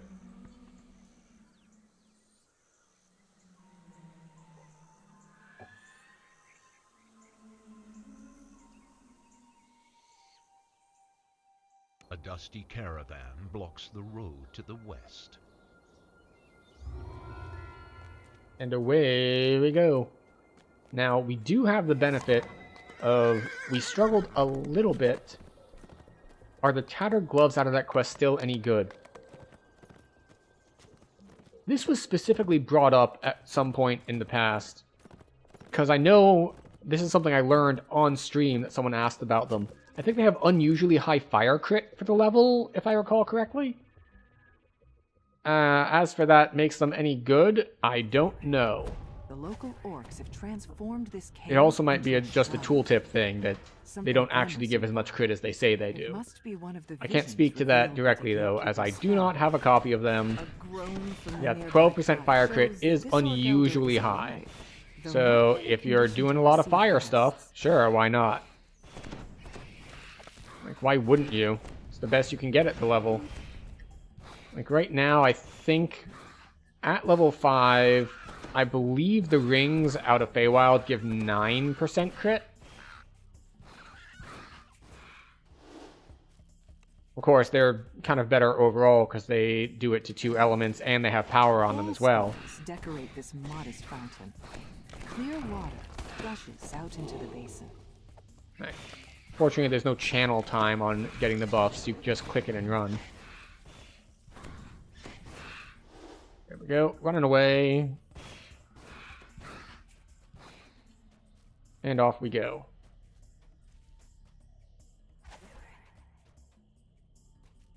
There is a channel on the lever. Ah, okay. I thought we might get lucky and, like, just dodge the hits so we can pull it. But, okay. We kill stuff first. We're not opposed to killing stuff. Ahead is a small fountain, flanked by 2 Now, of course, large if you have the ability to cast you, these 2 spells on yourself directly, or you've got scrolls that you can use, you can just run straight forward here. And this is a strategy I've seen used for groups that were doing, like, high-level Reapers of this. It was just like, no, we're going to grab scrolls or potions and just be like, no, why would we go to the side and fight all those extra things, which is dangerous, when we can just cast the spells on ourselves and pass through. Of course, we also have a leap, so we can skip these sections too.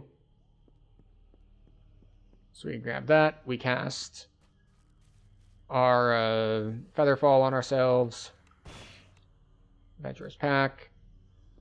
Jump and Featherfall. So we just need a leap for that first section. Even the single values have power creep, got the gloves too. Yeah. Now, don't get me wrong. They're probably still the best. Like, if you're optimizing for just fire, then yeah. But it seems that the final resting place it doesn't matter too much. has a Mostly because heroics are generally easy enough.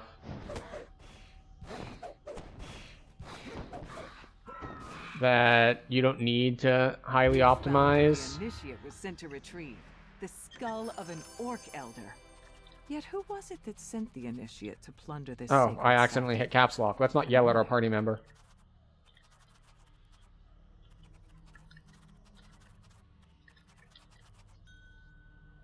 Right, grab a bottle of smoke and be on our way.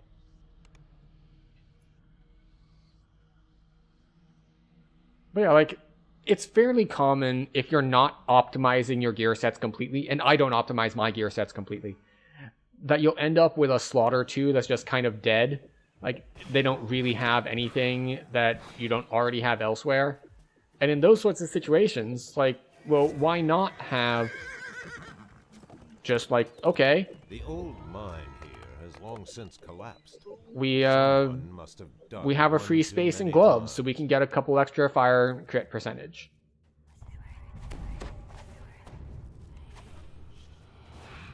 You've arrived at the main shaft of the Arcane Trickster in the party. I security see. constructs shuffle around nearby, still active long after the miners left. A note placed above the lever reads, "Entry to Mine 2A is forbidden due to collapsed floor, dangerous terrain, and hostile creatures." The rotting wood snaps as you step on it. Now, Arcane Trickster is quite weak at this point. They do not have Arcane Ambush yet. And therefore, they don't have their main damage source. So, we are going to carry him for now, and then maybe we will run into him later on and he will carry us. This is something that happens a lot in DDO because different classes have power spikes at different points. With magical energy.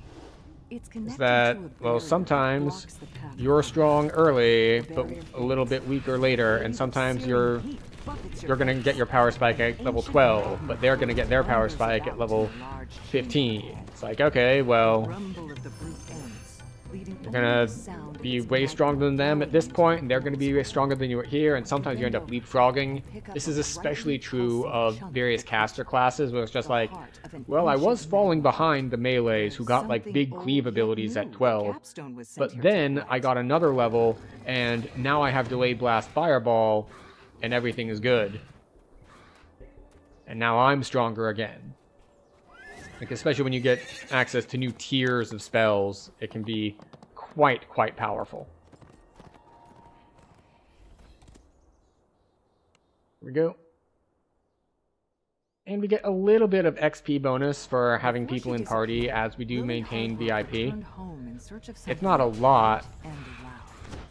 All you see when you enter is an old woman sitting alone by the fire. She doesn't seem to notice you.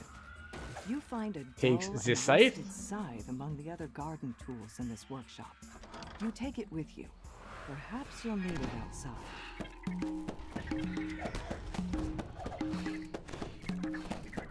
Alright, we'll get rid of these. So I know I heard him use one of the hand things, but I think I also saw him use some of the Feydark spells, which makes sense. If you're going for the Force Caster route, then dropping into Feydark for some of those is a good plan.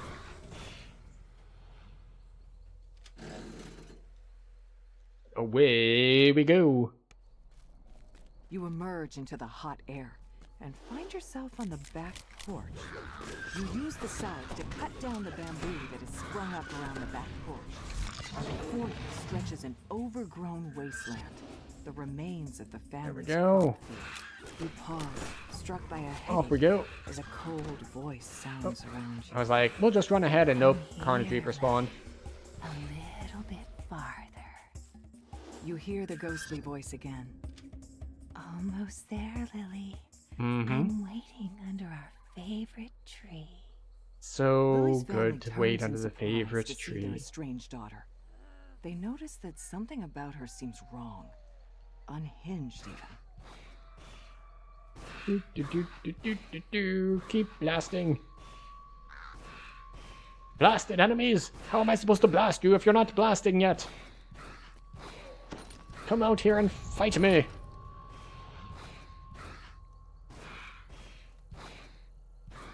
When a vision fades, an incorporeal figure appears before you. You were so jealous, Lily. And now look what you've done. You want my songs? Come and get them! There we go. Songbook, songbird. The phantom lunges towards you. The phantom shrieks. There we go. Got the bongos going. Clearing and sending a sharp pain to your skull. But It's a good soon time. she dissolves into a thin mist. Alright, and so we're Rosemary's cruising son, through level 5 pretty most of the quickly. pages are torn or missing. Perhaps there is something else And we should probably tell him that we forgot to grab captives. The gatekeepers. You realize that Rosemary's parrot has learned to repeat parts of her songs. With the bird in tow, you can finally return to the gatekeepers and leave this cursed place behind you. Off we go.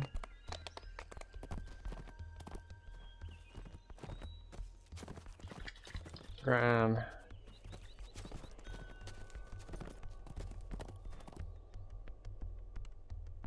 Alright, we're good to go.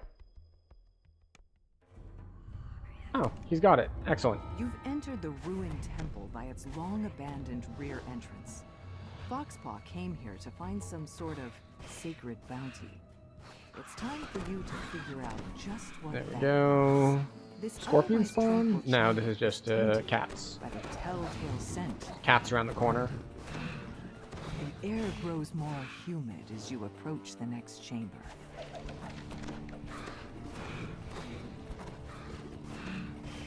We just follow the light. If you don't know the way in this quest, you follow where the light is going. It will take you where you need to go. A faint clanking can be heard echoing down the hallway. Why is the go. sound of gears heard inside a temple devoted to the goddess of nature?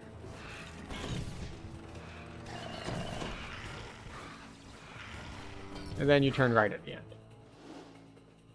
Cool, damp air flows up from the Down we caverns go. deep below. Alright. Oh, we should actually thank this guy. It's like, I was saying, oh, it's nice of him to do that. And then I didn't actually tell him it was nice of him to do that. You hear the scrape. We follow Siberian Dirtskis on social media, and he takes his huskies for walks every day for like 2 to 3 hours. Is that a husky thing or pretty standard? That is a very long walk. Like 2 to 3 hours is substantial. Now, granted, we do not go on walks as long as we should. Where the light streams in from above the stone. But 2 to 3 hours would be pretty long. Rests on the ground beside you. Like, logistically, that's going to be difficult for most people. And I'm thinking like single parent sort of thing. It's just like when you factor in, you know, your normal day-to-day housekeeping chores, plus your work and your commute. Another like 3 hours is kind of all of your free time. Works from home? Well, yes, but if you're working from home, that doesn't really save you anything in working hours. It does save you the commute though, which, depending on where you live, could be anywhere from saving you, you know, 15 minutes to saving you like 2 hours if it's like an hour each way. But yes, I will say that there are different dog breeds have different energy requirements, and huskies are very on the high end of that. Now, like, you're going to see something similar for things like border collies. Granted, German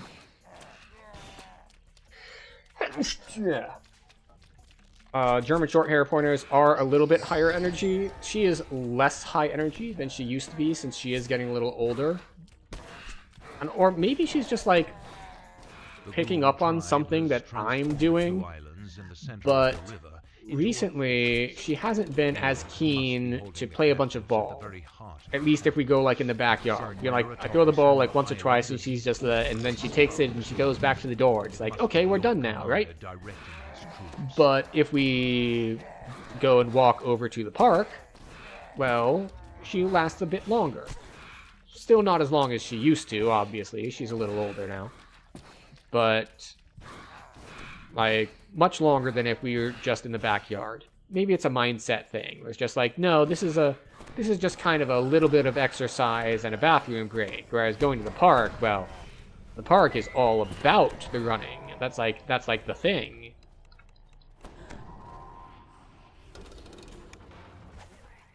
A crumpled figure lies inside the nearby but no, 2 to 3 hours is a lot.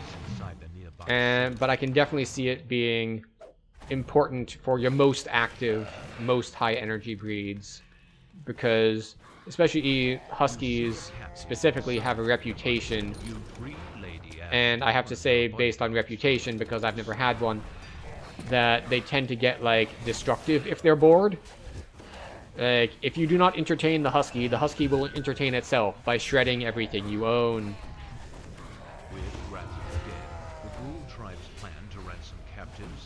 So, in order to avoid that, yes, they need lots and lots of exercise. But yeah, his huskies keep him up, awake at all hours of the night. Yeah, that's not ideal. Now, she makes sure to wake me up to get fed in the morning, obviously. But she's not keeping me up late at night.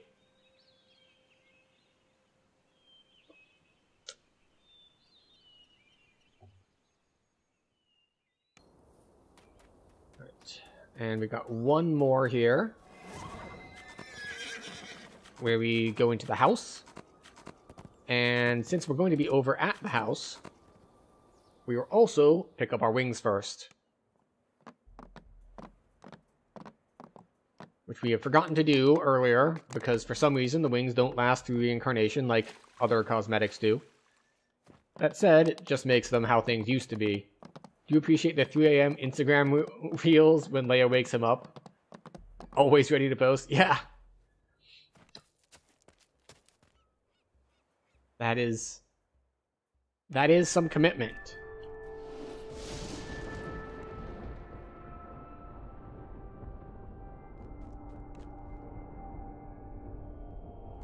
Alright, we got our wings. Now we have to leave and come back in.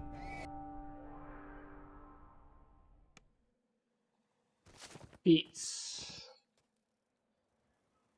Cosmetics. Wings. Winter Court wings. Alright. In the hut. As you step inside the hut, you suddenly feel disoriented. Which way is down again? I probably should have spent my points, shouldn't I? Yeah, I have 3 points. 3 points is enough to get another charisma. And then 1 more point somewhere else. She had a surgery on her leg since then. She can't walk down steps to pee, so she wakes him up. Ah. Stop thinking with your gut, Beatrice. They brought us another set of ritual. Well, this is actually the thing, and this is something that happens to people as well, which is, you think it's like, oh, I got injured, I'm recovering from surgery, I'm gonna have trouble getting upstairs. It's just like, no. No, you're gonna be fine getting upstairs. You're gonna have trouble getting downstairs. Going downstairs and down hills is actually much, much harder on your joints and all than going up. Of course, leaping over a fence does mean you're landing on the other side. But, you know, you're too excited in the moment because you got to jump over a fence. I mean, that's a good time. I need to get back in shape so I can start jumping over fences. It's a good time. Right. Which way are we headed? Oh, look, more flies stuck in the jam. Welcome to hell, idiots, grumbles Thel. We screwed up. Fighting words, challenge you to battle of wits. Yes, compliments. Well said, have you dueled before? I'm half ogre. There has to be something we can do, mutters Foxpaw. Alright, here we go. Some tea? Lily asks nonchalantly. Now, this is actually a quest that can screw over certain builds, because it's one of the earliest quests in the game that puts you against enemies that absorb a certain element. Fortunately, I'm not casting that element, but some of the guys in here absorb cold damage, like they heal from it. So, if you're used to doing cold damage, and then suddenly there's this level 3 quest, and everything's getting healed by your spells, oops. The surge is like many months, a year ago, so she's physically healed from it? Ah, I see. But yes, in this quest, there are guys, I believe it's the skeletons, that get healed by cold damage. Leia, being a husky, probably also gets healed by cold damage. It's always funny when you see the posts tagged a certain way, and obviously a decent chunk of them are probably just tagging them this way for the engagement bait. But where they're like, the neighbor was mad that, you know, we kept our dog outside in the cold, and it just cuts to the husky who refuses to do anything remotely related to coming back inside from the cold. Or one particular picture I remember seeing was, it's just like most of the snow is gone, and it's just like a dog just sitting on the one patch of snow remaining. Like there's no snow left except for this like just one little bit, and the dog is just like, yes, this is where I will sit.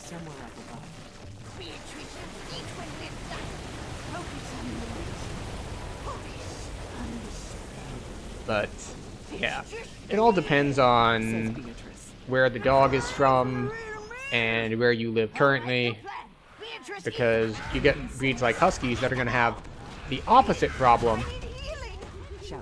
which is like, oh, yeah, if you live in a hot climate and you have a husky, now you've got a problem. Like, snow? Fine. Hot temperatures? Absolutely not. Cadence bemoans her own demise as she flops to the ground and turns to dust.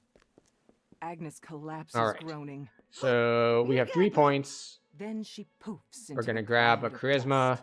Will you hurry up?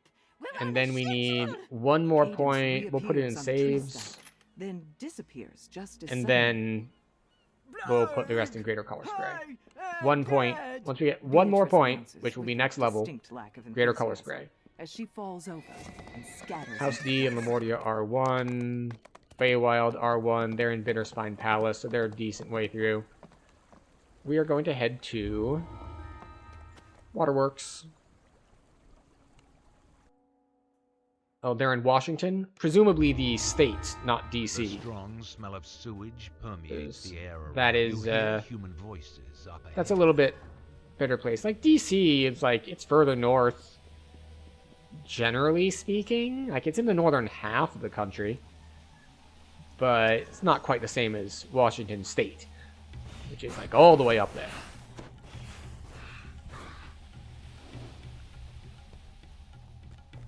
So yes, they get lots of wetness and lots of cold. 2 things that I personally do not do well with. I am fine being hot and wet. In fact, some people prefer me that way. But being cold and wet, that's another matter entirely. I can do without being cold and wet. I can do without being cold in general. I mean, look at me. I've got no insulation on me. Shake like a fucking chihuahua. Well, okay, that's an exaggeration, but I still hate the cold.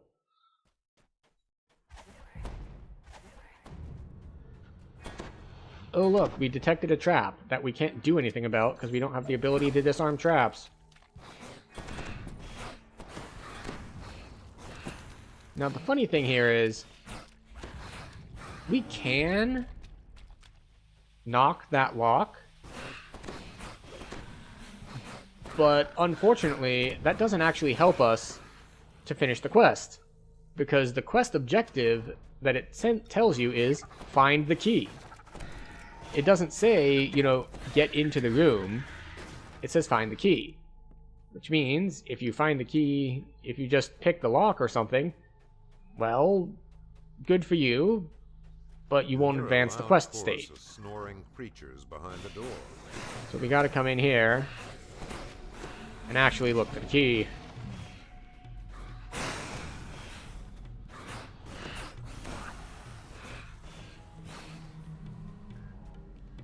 Alright. Is it? Oh, there it is. Are scimitars viable at all? Yes, but again, this comes down to my general opinion about things in DDO, is that pretty much everything is viable to a certain extent.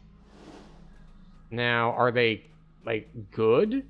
I know for a while back, when I was looking at doing a... oh, what was it?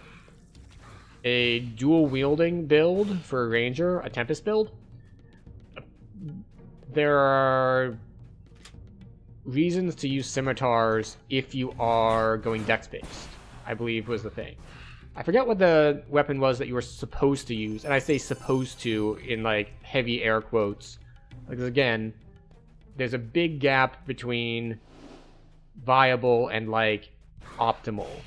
Like, most things are viable. Not quite so many are optimal. Hear an arrogant and loud yipping But voice behind the door. I've heard, or at least when I was trying to read up on it, that scimitars are a good weapon type to use for a dual-wielding Tempest build if you're going dex-based.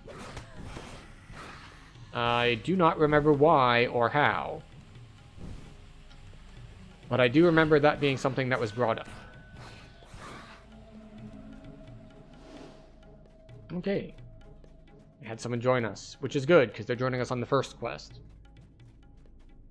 Later quests in chains like this are a little bit trickier to have people added to. You're Dragon Lord this life and wanted to do something different, not just go for the usual suspects. How are you liking Dragon Lord? I think I did like 1 life on it, but I think it was a racial life, so I don't think I've done any of my class lives on it. So I'm going to be hitting up a couple of those at some point. Fear Reaper on a ledge. Classic problem.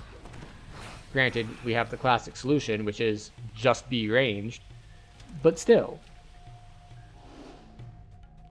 Fear Reaper on a ledge is only really a problem if it's, well, your melee, or it's on a ledge that you can't get to. Because there are some places, I'm thinking, oh, what is that? Like level 4 quest in House P. But there's at least one in there that has a place where there's a bunch of archers that are just on ledges around a room, and there are no ramps to get up there. It's just, they're going to be there shooting at you just because they are.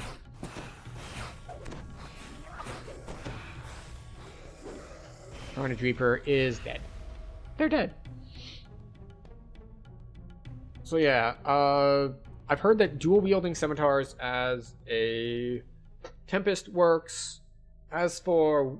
let's see, who else would want to use a scimitar?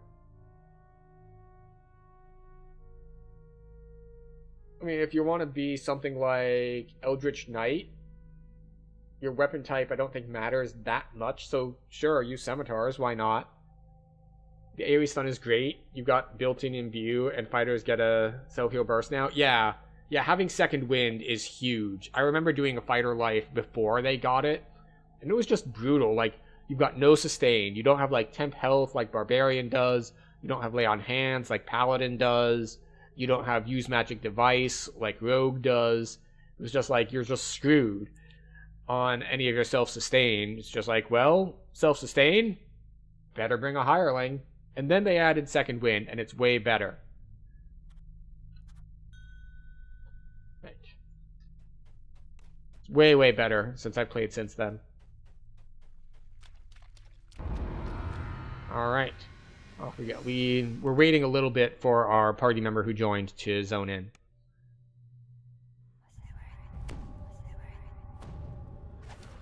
There we go. Now, he should be with us in momentarily. There we go. Famine Reaper. Chef. Crack this up. All the extra damage on Sunder and Trip. Right, I forgot about that. I forget exactly how that works. Like, does it apply a weakness, or do Sunder and Trip themselves do the damage? Like, I forgot the mechanism behind it.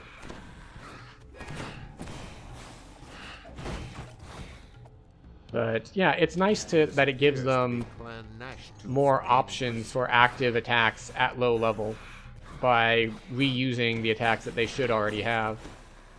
Right, prisoner, I forgot to check in here to see if he's here. No, he's not.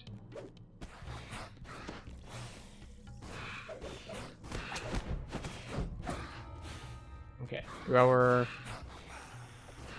Archron, Flameborn, everything just dies. Oh, not Caster Bard. It looks like we've got a Swashbuckler with us. Neat.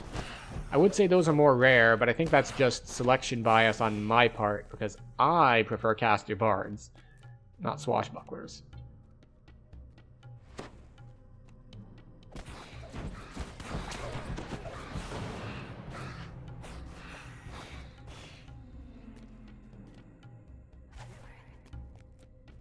Is he going to follow us correctly? Right, he is. Excellent. You never know with these escort NPCs. Like, sometimes they're just going to do their own thing, and it's going to end badly for them. And for you, as you fail the quest, because they died, because they decided to just go off into the wilderness somewhere.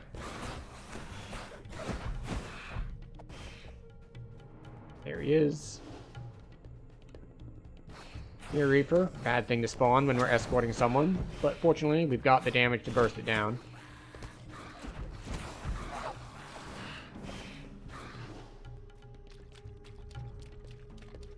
Alright. He's on his way. Boom. Easy 9k. 2.5 minutes.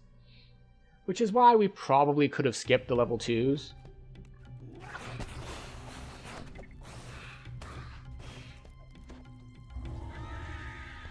Alright. You know, at some point I need to actually measure this. Because I don't know if it's faster to recall and zone back in, or to run back.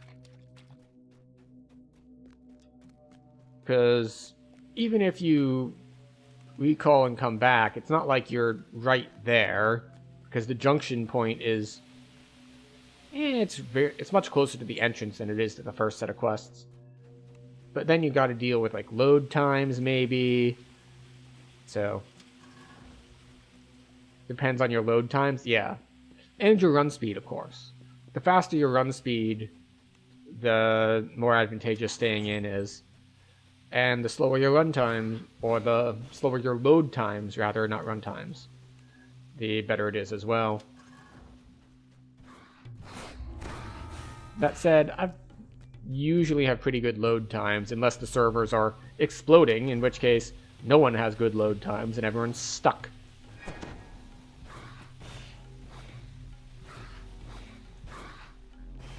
Off we go. Now, Warlock does have access to some better run speed, but it's just not worth me putting points into at this point, because it's 1% per Warlock level, and we're only level 5, so no one cares. It's like, ooh, I can use these abilities to give myself 5% run speed. Like, oh, yay. I'd much rather have something more useful. Right, so off we go.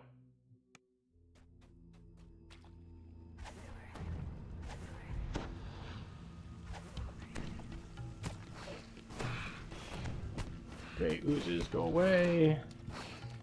Because we actually deal damage to you, because we're not fire this time. In the center of the room, a grate covers a shaft that disappears into the depths of the Kill sewers. some of them. Pull a lever. Dropping straight down this shaft would be deadly. Kill You some see more. pipes intersecting it that Luck might out on have getting the lever pulled again. Very nice. There we go. Excellent. Glad they added the ability to self-heal normally out of combat and Reaper. Let's use potion gun. Yeah, it's still at a penalty, but it's such a small penalty that it doesn't really mean anything until you get to higher Reapers.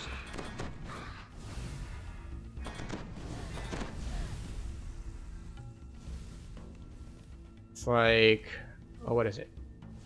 So what they did is, out of combat, you get the healing others healing penalty. And in combat, you get the old self-healing penalty. And this isn't something that everyone knew about, because not everyone ever ran high Reapers, and even if you did, you didn't necessarily have a healer for it. But there is a penalty to healing other people in Reaper as well. It's just a much smaller penalty. So you don't usually run into it quite so much. But that penalty is the one that's applied out of combat to self-healing now.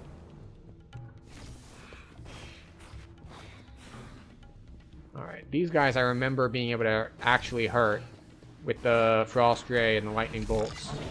But as long as you're moving perpendicular to them, they're not going to hit you. Down we go. I was hoping that we could, like, split and I go one way and they go another way. But I think they're a little bit, we'll say, underpowered compared to me. So we split, and then I quickly caught up with them. It's like, I'll handle this side, and you handle that side. And my side was 100% done, and theirs was like 30% done.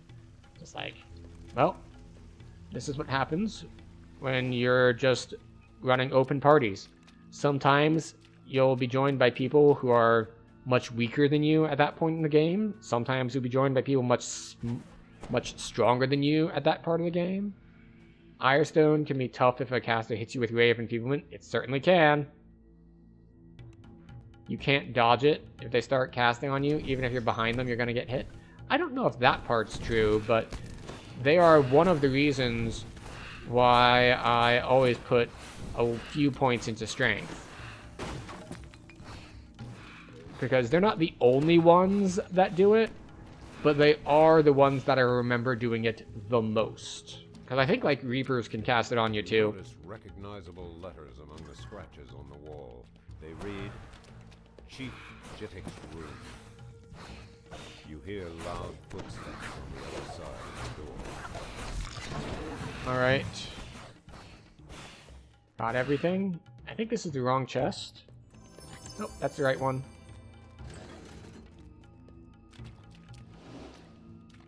And we're off.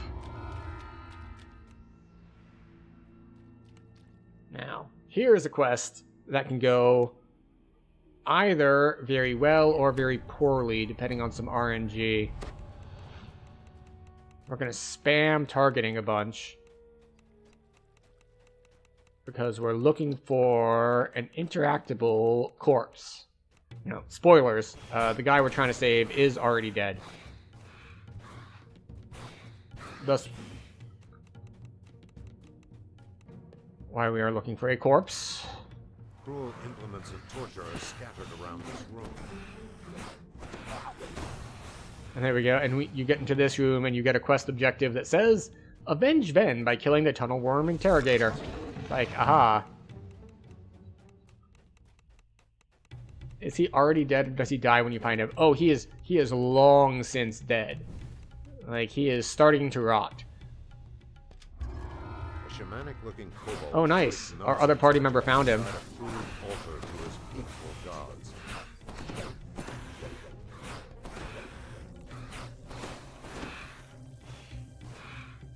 So, the whole splitting thing works. Quest complete in under a minute. For like 6,000 XP. Well, how much? Yeah, just under 6,000. So, very convenient.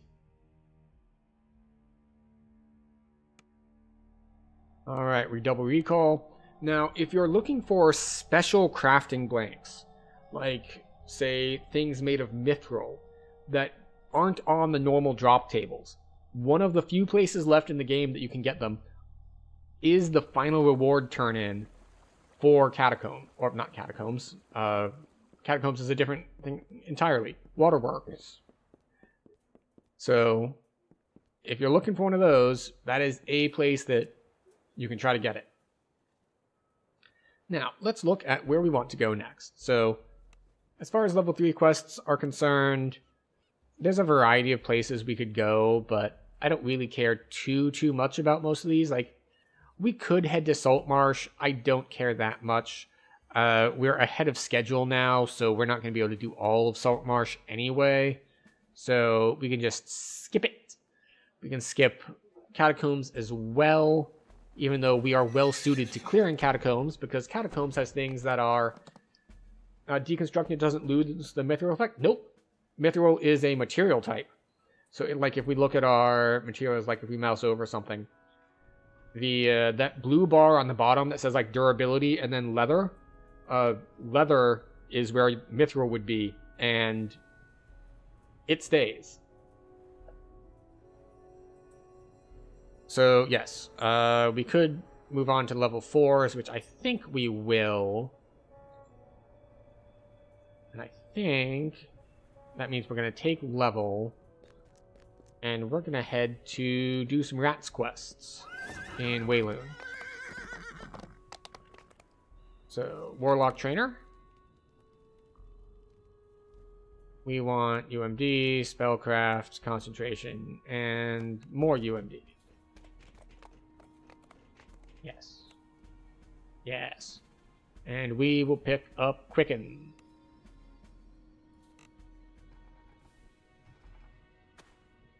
Quicken Spell, and then class feat should be all the way at the bottom. Entropic Ward, Magic Resist, and Fortification. You did those for the first time, they give so much XP. Yes, but they are significantly more difficult than a lot of other quests. So, that is a downside. But, if your build is strong enough to clear them, then yes, do them. They are quite good. Another one that we could go for is we could go for the Depths Chain. The Depths Chain is a nice quick speed run. And let's see. How long do I have before... You know what? I think we're going to head to Depths first. Also, this is Irestone level. It is. It's a little annoying, though. Because I don't have that strong an AoE, because we're capped at 3 targets with chain shape. So, the trick about being capped at 3 targets with chain shape means that places like Irestone, where the groups are... how big are the groups of enemies in Irestone? 8 to 10, I want to say, in each camp. So, it's a little bit trickier than something like Depths, where stuff is at a much smaller set. Like, I'm much better at killing a smaller number of larger guys than a large number of small guys. That said, Irestone is pretty good XP, so, you know. There's that. Also, if you're not familiar with the hotkeys for this, it's because the default is very odd. So, if you're trying to go through these dialogues, the default keybind to activate a dialogue option is Control and then an F key. So, if you're just trying to do what I just did, where you're going through the first response, it's Control F1. And that's what it does. Sometimes the game doesn't fully register that you're, like, have your focus on the window, so you have to, like, then move the mouse over it and then hit Control F1. But normally it's just spam Control F1 to get through things. Some quests will throw you for a loop, and they'll have the correct, or at least the one that you want to hit won't be on F1, it'll be somewhere else. But those are less common. Like, the one that comes to mind is Red Rain in Sharn. Has a couple places where it's like, nope, you, that's the wrong one. Only one room left to explore. You need to actually activate, like, the second dialogue option on this one, and then the third dialogue option on a different one. Just spam enter with the mouse over it. That works too.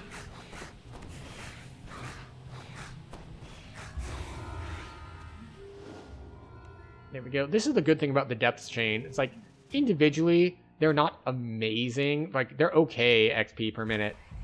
But the fact that you can go into them with 0 downtime between quests lets them punch above their weight a little bit as far as the leveling path goes.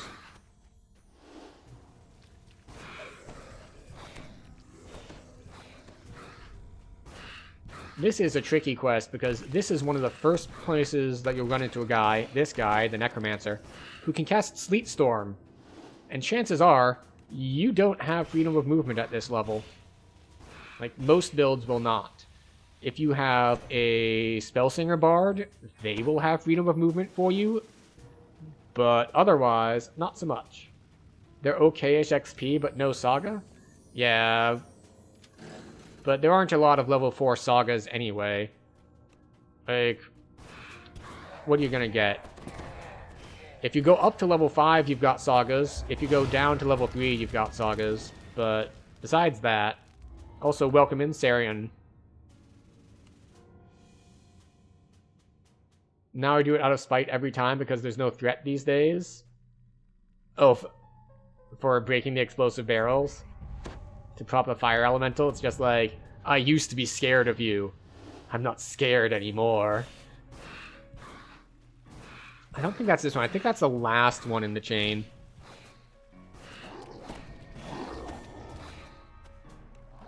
But yeah, unfortunately, we are running... I say unfortunately. We are running a 30% XP pot. So we ended up just skipping what would be our first saga, which is Saltmarsh, just because there's no reason for us to head to Saltmarsh.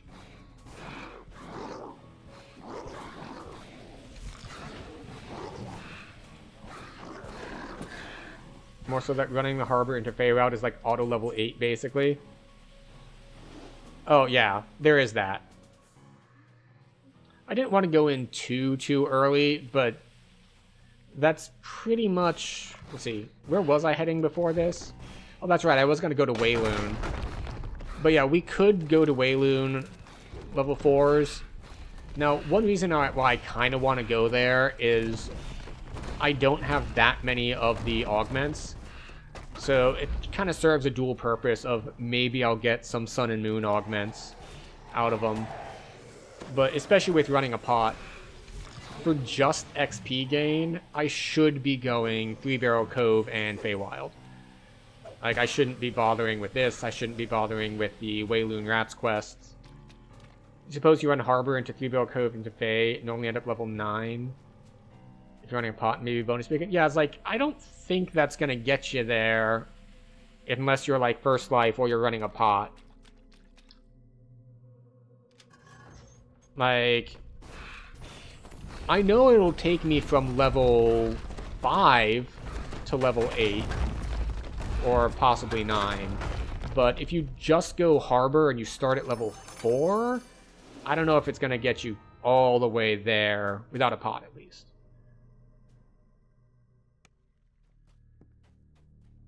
Yeah, if you're running pots, then, you know, pots or, like, buddy bonus weekend and you get a full party going, like, then you're cooking.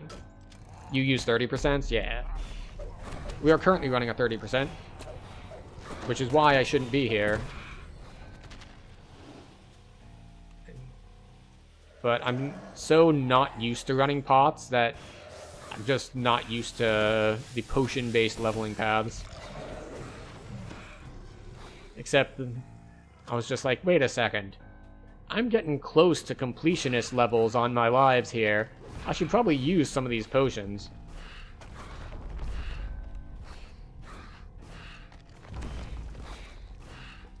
Oh, now you have damage over time on me, and now it's gonna tick while I try to open this door. Fire Elemental's on the splash screen of this quest? Yeah, because he can be right here. Or is it this one? There he is.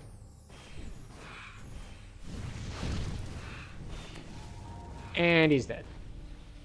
There we go. I spike killed him for you. Also, that quest is super, super scary on first lives in hardcore. Like, did I say that quest? That trap. That trap right there. Because if you get just a little bit of lag or something, you can get like double hit for it. And it's a bad time.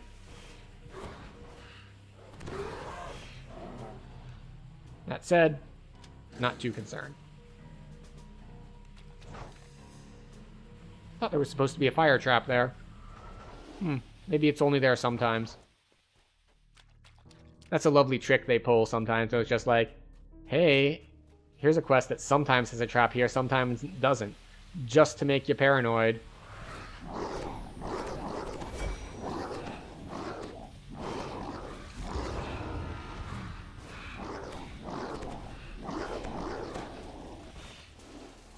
Alright, off we go. And we're done. Depth chain. Very straightforward. How many points do we have? One more? Staunch. Incredibly effective. Trying to make me not die. So, we have reached the end of another hour. And as we have reached the end of another hour, it is time once again for our health and wellness break. During our health and wellness break, this is when we pause the game and take a couple minutes so that we can all take a little bit better care of ourselves. Grab a drink, grab a snack, stretch your legs, you know, don't get blood clots in your legs, all that good stuff. And then we'll be back and we will head into the Wayloon quests and see if we can't get ourselves some lovely Sun and Moon augments.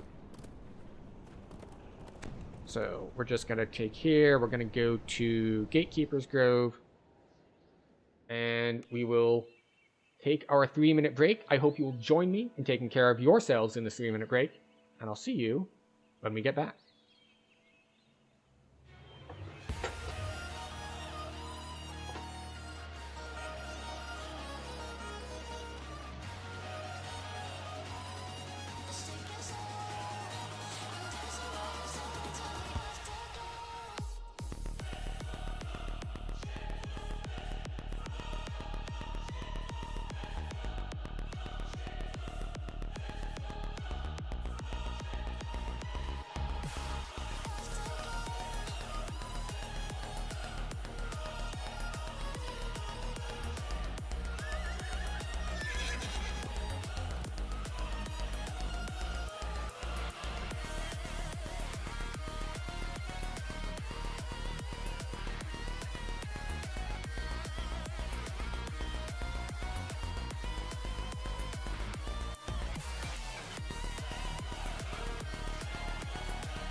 All right, we're back.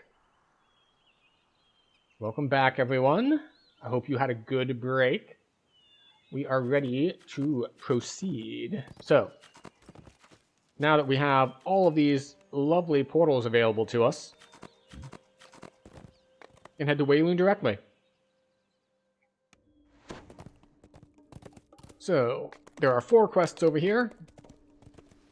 I forget exactly what the name of this pack is. I can just refer to it as like the Wayloon Rats chain. Fall of the Night Brigade, Rats in a Cage, right. Fall of the Night Brigade, indeed.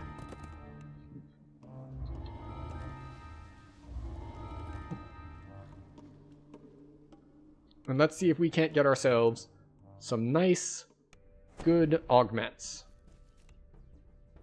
Your were-rat ally has found a way into the underground arenas run by the Night Brigade. Alright. You've been given a special talisman that allows you to transform into a rat when needed. Sneak inside and defeat the Night Brigade's battlemaster. The talisman shines brilliantly for a moment. Okay, so the first time I went through this quest, I did it the way that it kind of said you should, which is to be stealthy. But instead, what we're gonna do here is we're just gonna go this way, makes an ideal hiding spot for a small creature. Being which a I rat think has is the its right route. advantages. Yeah, here we go. Oh, it got me, just barely. Oh, I thought it was like gonna reset me. It just knocks me down a little bit. Shines once more, and you revert back to your normal form.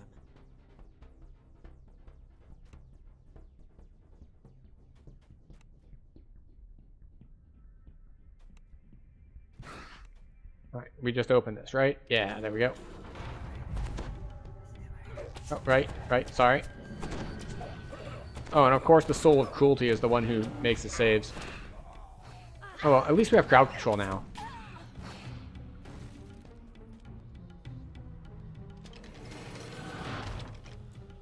A magical voice booms from all around. The challengers for our first bout have entered the arena. Yes, yes.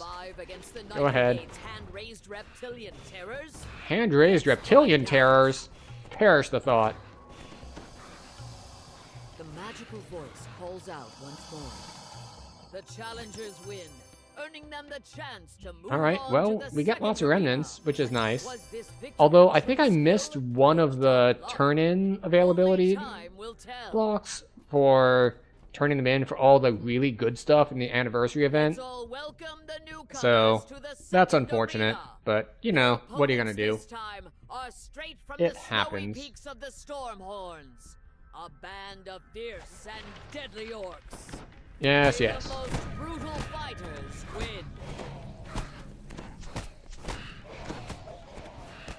win. Unbelievable! The warband has been defeated. Unbelievable! Pause to give the newcomers So a chance to unbelievable! wash the blood off their blades. I cannot believe that they have been defeated! Remains, do they have what it takes to make it all the way? Night Brigade lackeys guard the door leading further into the cave system. So far, you've played their game. Now, it's time for them to play yours. Wait, where did my webs go?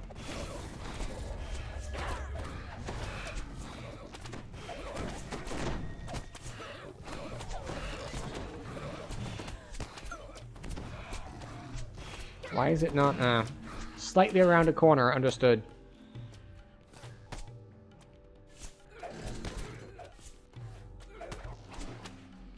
I always forget, like, archers have, like, guaranteed to hit.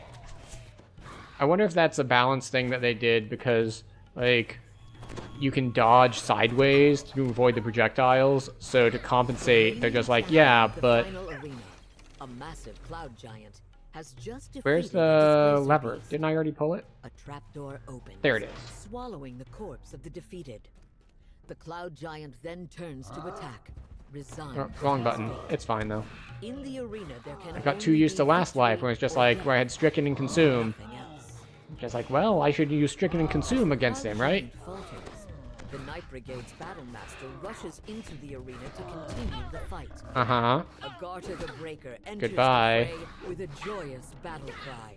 Joyous battle cry indeed. And you're dead. You've defeated the Battlemaster and There we go. destroyed 13k her in, what, 5 minutes or so? Now that you've 4 deprived minutes. the Night Brigade of their best Lunar trained Gem of fighters, Intelligence. it would be easier So, to bring the game 2 to their Profane knees. Int. The Profane stats are not super inspiring to me, because it's fairly easy with Feywild gear to get 1 Profane to all, so a 2 Profane gem is really just +1. That said, I mean, if you have a slot for it, free +1, why not?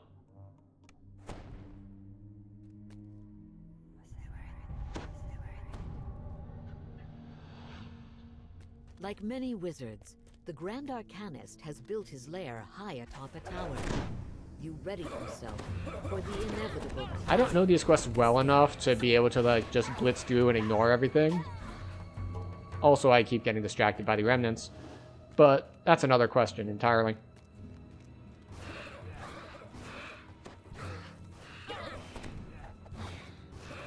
Alright, so we're just going around in circles. Continue to spiral upward. You steel yourself and your leg muscles for more climbing. Okay. Now the thing is, we have 2 more levels until our super OP Orb of Doom. You try the door at the top of the stairs, only to discover that it's barred shut on the other side. Which is, of course, a Dolorous You Acid. notice a gap at the bottom of the door. Sort of orb out of Something could Lemordia. squeeze in there. Something small, And like as I was saying that. earlier, we do have a downside to it, which is last life, when we were Acolyte of the Skin and therefore Fire-based, we had our main blast damage, we had our pack damage, and we had acid. Which meant if something was immune to one of them, we were fine. We still had 2 elements left over. The open room suddenly melts away, and you find yourself But surrounded now by we don't have walls. that. The Grand Arcanist has made Now you a test subject we only in have his 1 labyrinth. Now for to backup. make your way out. If they're resistant or healed by acid, we're kind of screwed.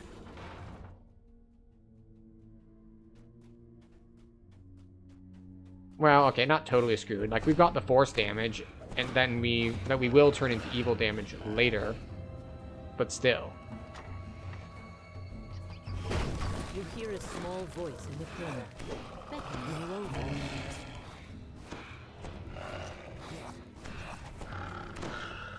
Nothic. Goes away.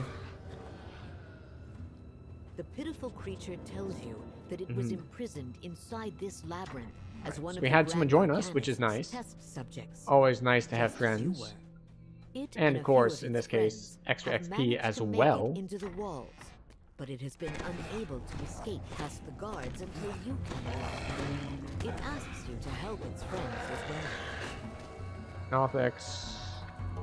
Another Nothic. You're gonna hit me with that bunch of that force damage? No. Alright. We fall through the floor. We run further. And more rat time. This way. Touch the thing. There is a thing over here. Let's do that first. Boop. And through the maze we run. Because we're rats. We're rats. We run through mazes. It's what we do. As we angle our camera down as much as possible so we can kind of see our way.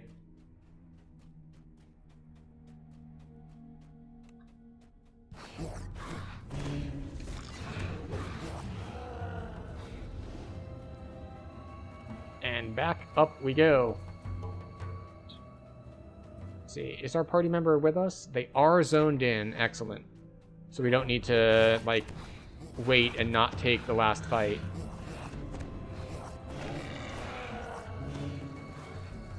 We can just kind of go. Which is nice. And let's see. So I think this one ends with us all the way at the top of the tower.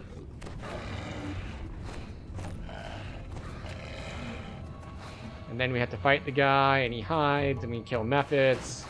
And it's a whole thing. It's a whole process. If you were online, you'd probably join me. That's nice. The party is open. But do not feel compelled to. If you want to, feel free. If not, that is fine too. And we're just gonna keep on keeping on. Okay, maze number 3. Go to the button first. Alright. You found your way through the twists and turns of the Grand Arcanist's Use maze at teleportation long circle. last. When you finally reach him, you'll be sure to let him know exactly what you thought of it. What's this? How did you get in here? You ruined my experiment! How? Wait, did we get him? We did. We burst him down before he could teleport away. Which means I didn't tell our party member to get their voice on because I didn't expect it to go that fast. It's only polite to warn someone if you're going to finish that fast, but it caught me by surprise. One step closer to getting revenge for the were-rats. Oop. Down we go. And off we go. So let's see. That one took 5 minutes. Yeah, as far as XP goes, this one is not the best. But it's still good. Still good. And as I said, I know that we are not playing optimally for experience. We should be in Feywild if we're doing that. But we want more gear. We are also farming while we get our XP. You notice a gap in the fence. A rat could slip through.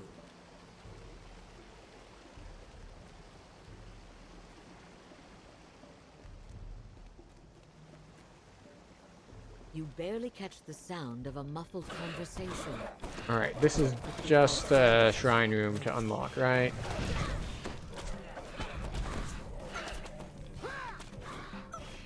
Yeah.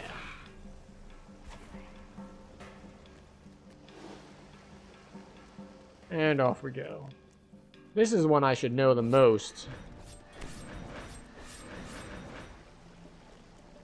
Because this is the one I tried to farm a bunch for my assassination dagger.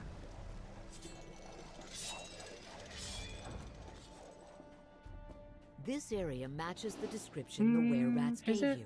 I think it is. You're on the right track. Maybe not. Maybe it is. I don't know. They all blend together. Yep, this is definitely the one. You hear the telltale click of a trap just before the floor. Yes, that's right. You can bypass that. I wasn't sure if you could or not. I was like, I need to time this leap just right.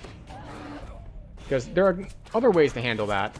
One of them is to actually take the fall down below and solve the puzzle. One of them is to disarm the trap to begin with, so you don't end up falling at all. And another one is, nope, just use the leap. Just run over the gap.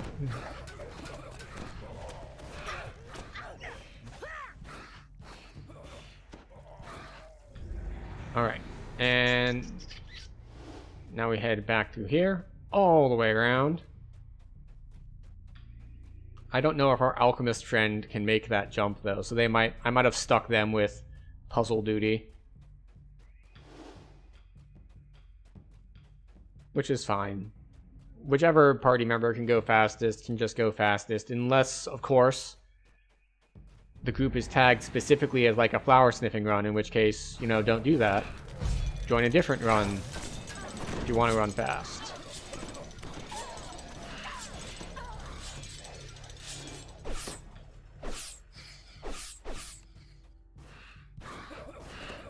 Okay, here we go. I'm gonna pull this lever here in a second. I think it just opens up a shrine room. It does. But I think we need to go this way instead of that way.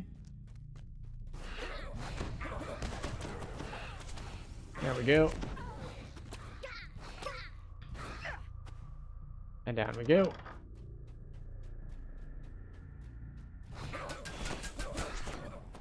Master Thief's hideout is being breached.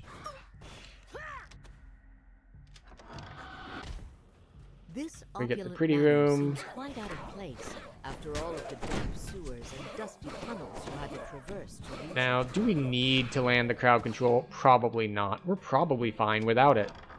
But maybe we wanted the Master crowd Thief's control nose just wrinkles in because. distaste as you enter. Oh, came through the sewers, did you? I hope you enjoyed all the little traps I laid. I built all that to separate out the chaff, so only talented rogues make it through. I'm not a talented rogue. I brute forced all of it. Looking for a place in my guild, or even to steal my treasure. No, you got hero writ all over you. You're here for something more Alright, we can crowd control all y'all. confrontational. Well, far be it from me to keep you waiting. Kill him. They didn't last long. Guess this is one of those jobs I have to do Alright. myself. Oh, is that a Reaper spawning on me?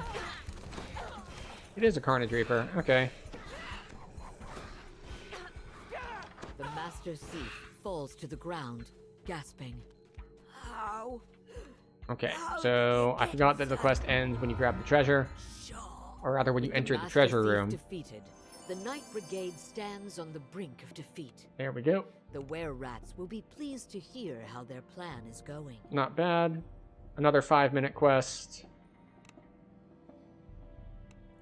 You know, 15k-ish. Pretty solid. Unfortunately, no more augments, but they can't all be winners. We got one augment so far, and I don't know what exactly the drop rates are, so I don't know if that's good or bad necessarily. Here's one I really don't know. This is the entrance to a temple of Shah, where the Night Brigade's leader is said to live. Now to find a way inside. If you want to get inside the Shah temple, it won't be through the front door. It's sealed up tight and guarded. The stranger asks you to do what you can to bring Seluna's light to Shah's temple.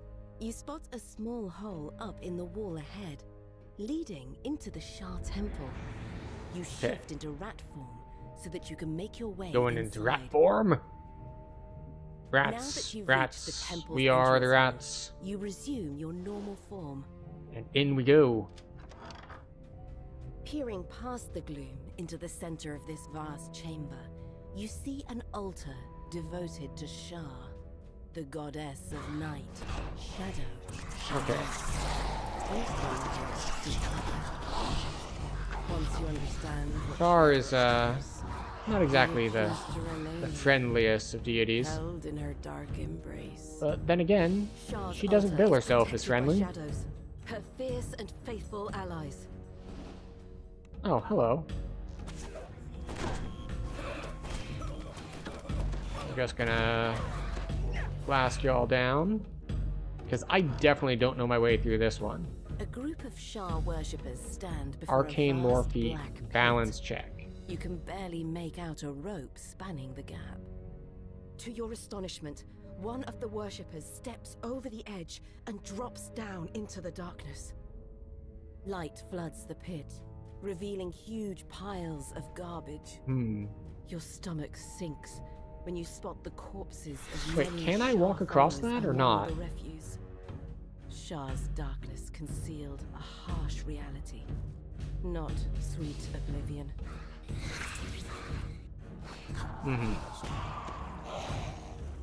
Okay, I didn't know. I wanted to test it. Like, maybe there was a secret passage on the other side or something. I don't know. I haven't done this quest that many times.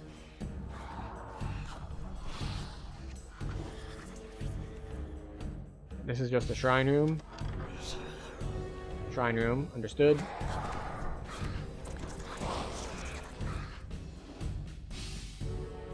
And up we go.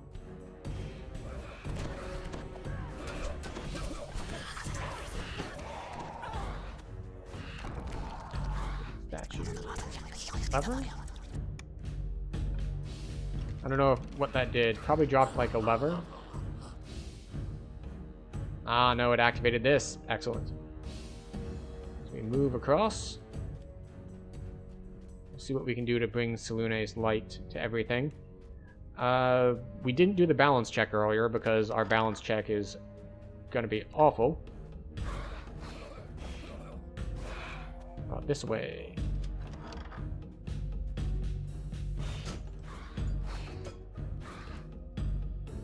So that is probably the way forward. So we're going to go this way to try to get more points.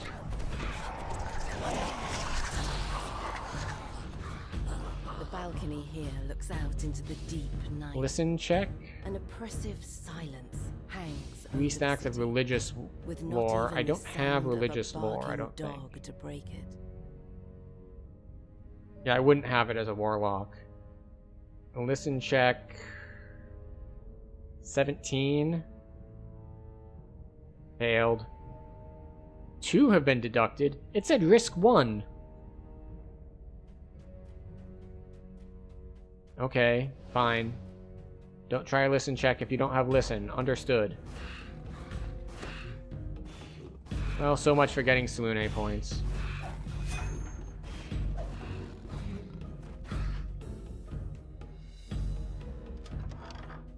Steps lead down into a dark Wilderness lore or At spot first check. glance, there's nothing here but heaps of dirt and rubble.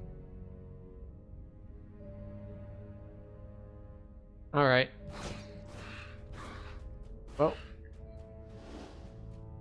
Actually, what we should have done is I should have swapped here to at least put my skill mastery past life on.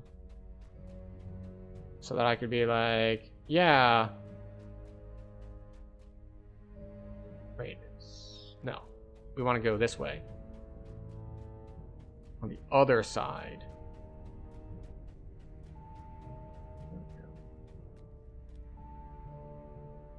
Oh, that's not what we wanted. We want that. Featherfall.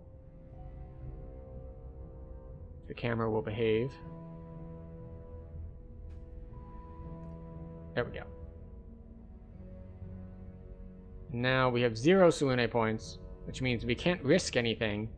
Which means, of course, that the next thing we run into is going to be risk 1 point to use your spellcraft skill. It's like, one that I could finally use, but I gambled on rolling really high with skills that I had not leveled.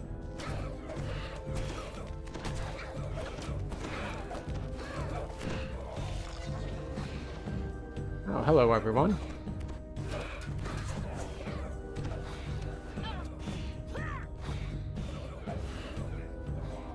Right, which way is forward? Apparently not that way.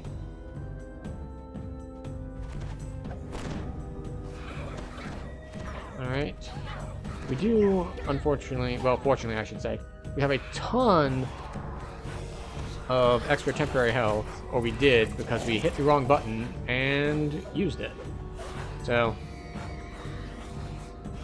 this is fine.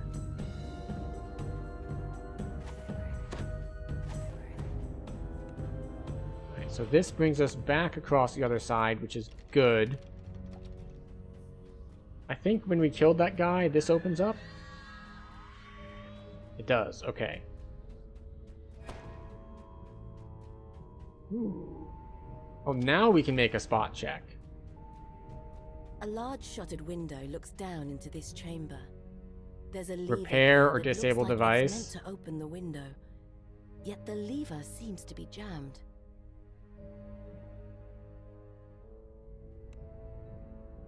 Attempt to repair. Reward 1.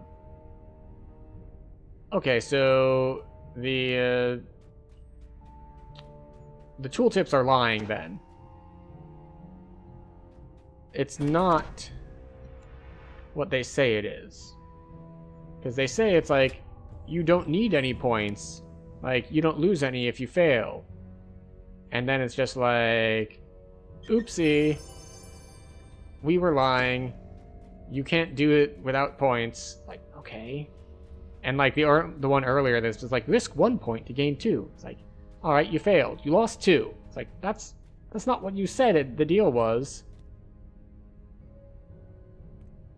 But I suppose we are dealing with Shar, and Shar isn't known for being very, let's say, helpful and honest. So we're going to assume that Shar is simply writing the tooltips here, and that's why they're misleading.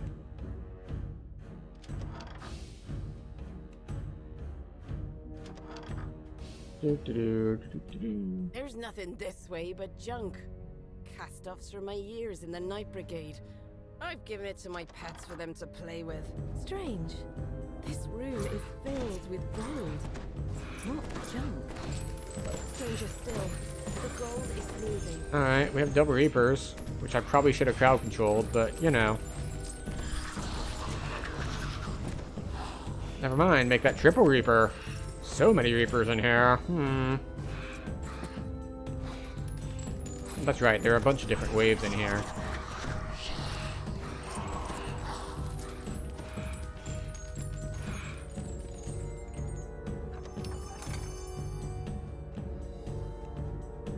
Off we go.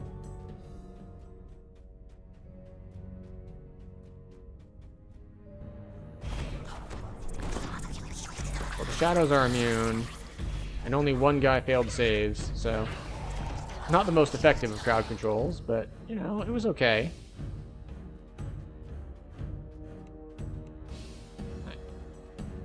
Get up the cabinet. Way down this hallway is blocked by a massive grate with no visible way to open it.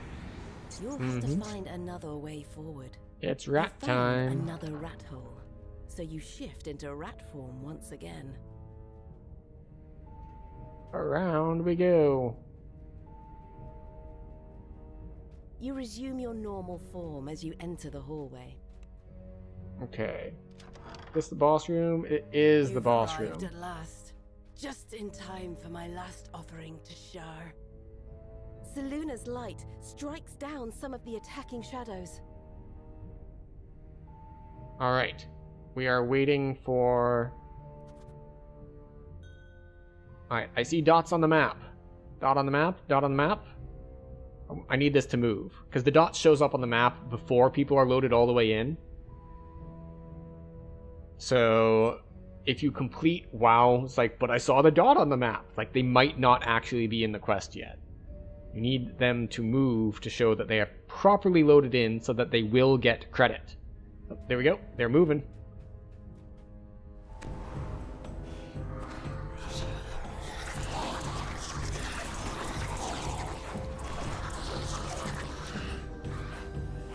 Oh, that's right. She's immune until we kill all this stuff.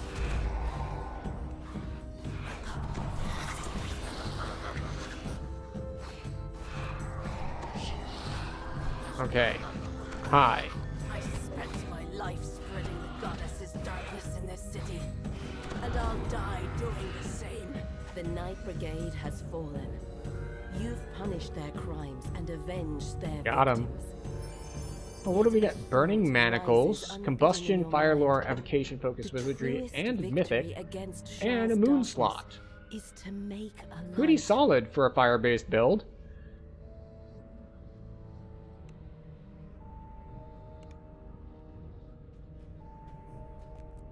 Alright, and we finish out.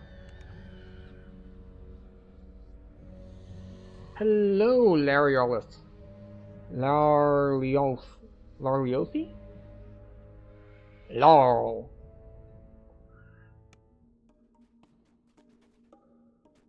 Unless that's not an I, it's a second L, and it's Lolth, as in the spider goddess. It's hard to tell when there's a lot of capitals if there's one that just happens to not be a capital. But welcome in. We are done with level 4s, I think. There's no real reason to do anything. Random bullshit you made up when you were young? Hey, I've still got usernames like that. The only reason I'm not using those usernames is shortly before COVID, I was like, you know what? I've got like different names, different places. I'm gonna unify them. And so I did. And that's why we are trying now. Across most platforms. Alright, so next we would be headed to Feywild, probably. Yeah, we'll hit Feywild. taking 7 and Feywild. So we come here. What's the best way to Feywild? I think we just run across the harbor to it. So we'll grab level. We will swap out our trinket, because our trinket is useless to us at the moment. It is completely duplicated stats that we have on other items. And then we'll be good to go. Hello, Warlock Trainer. Advance to level 7, please. Concentration, which isn't that important anymore. Used to be more important. And we will get... we'll get D-Door. Now, granted, if you are on a lower life or simply more fragile character, this placement is the correct choice there. However, we have enough defenses from past lives and other stuff like that that it doesn't matter. We will take the convenience one and call it good. Now, where is my raptor feather? There it is. Blue raptor feather. Oh, that's right. I forgot I already swapped. So we did have our voice on. So we were getting good luck. We had gotten rid of our level 2 trinket at this point. But yes, our blue raptor feather has the defaults. It's got the healing amp, it's got sheltering, it's got resistance, and it also has good luck on it. So it's just a all-around very good defensive item, which is why that's what we're doing. Also, how many points do we have? We have 2 points to spend. Where do we want our points to go? We can start juicing up. We can try to juice up our blasts with a force crit chance. That is an option. Or we can start dropping over here into consume. So, I think we'll just grab crit for now. Because we can't get enough points in here. Like, just getting consume without other stuff isn't that useful. So, but crit chance, always useful. Well, as long as you're using it, I suppose. Pull this up real quick. There we go.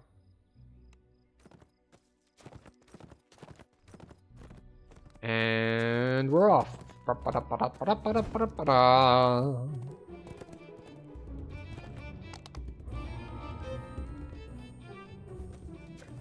Quick, easy XP. So we are where?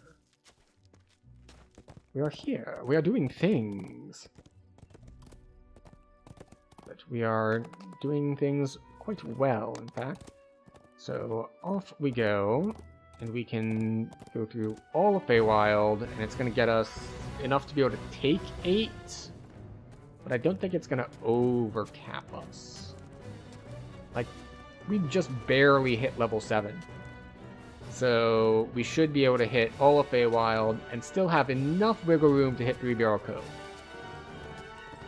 But hitting both of them, or at least even if we skip the higher level 3 Barrel Cove stuff and just do the level 5s, that should get us enough to take level 9, which puts us in prime position to hit Isle of Dread.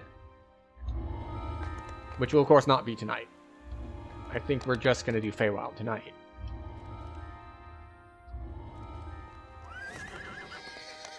Off we go.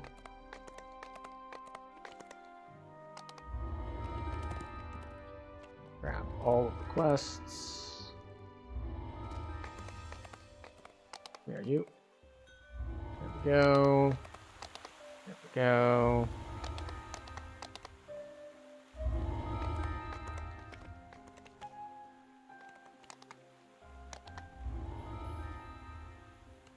Wake me up. Off we go. You awake from your unexpected slumber. At first, things seem as before.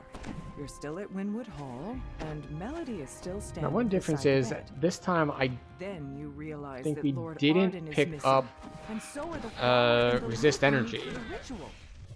which does make us a little bit more vulnerable to things like that multi-hit fire spell.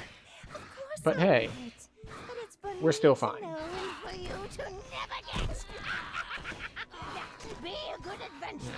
We just fight all these guys, we back straight into the next group, and we get Monster Manual XP for killing these bears. Because they are special bears, they all have special unique names, and therefore, we get extra XP for them. You might think, why? Because they're special? It's like, because there are two different things that you can do with your Monster Manual. One of them is the number that you have killed. The other is the number of different kinds you have killed, like unique different types. So getting 3 different bear types all at once is very nice. You need for the ritual. 3 bears rest outside. Magical talking bears, no doubt. This is the Feywild, after all. You've recovered the frosted cerise for the ritual. Alright, I believe, yes. He is getting loot. Are we going to trust him to finish getting the loot? He is low on health. Alright, he's healing, so that's good for him. We're healing way more than I thought we would.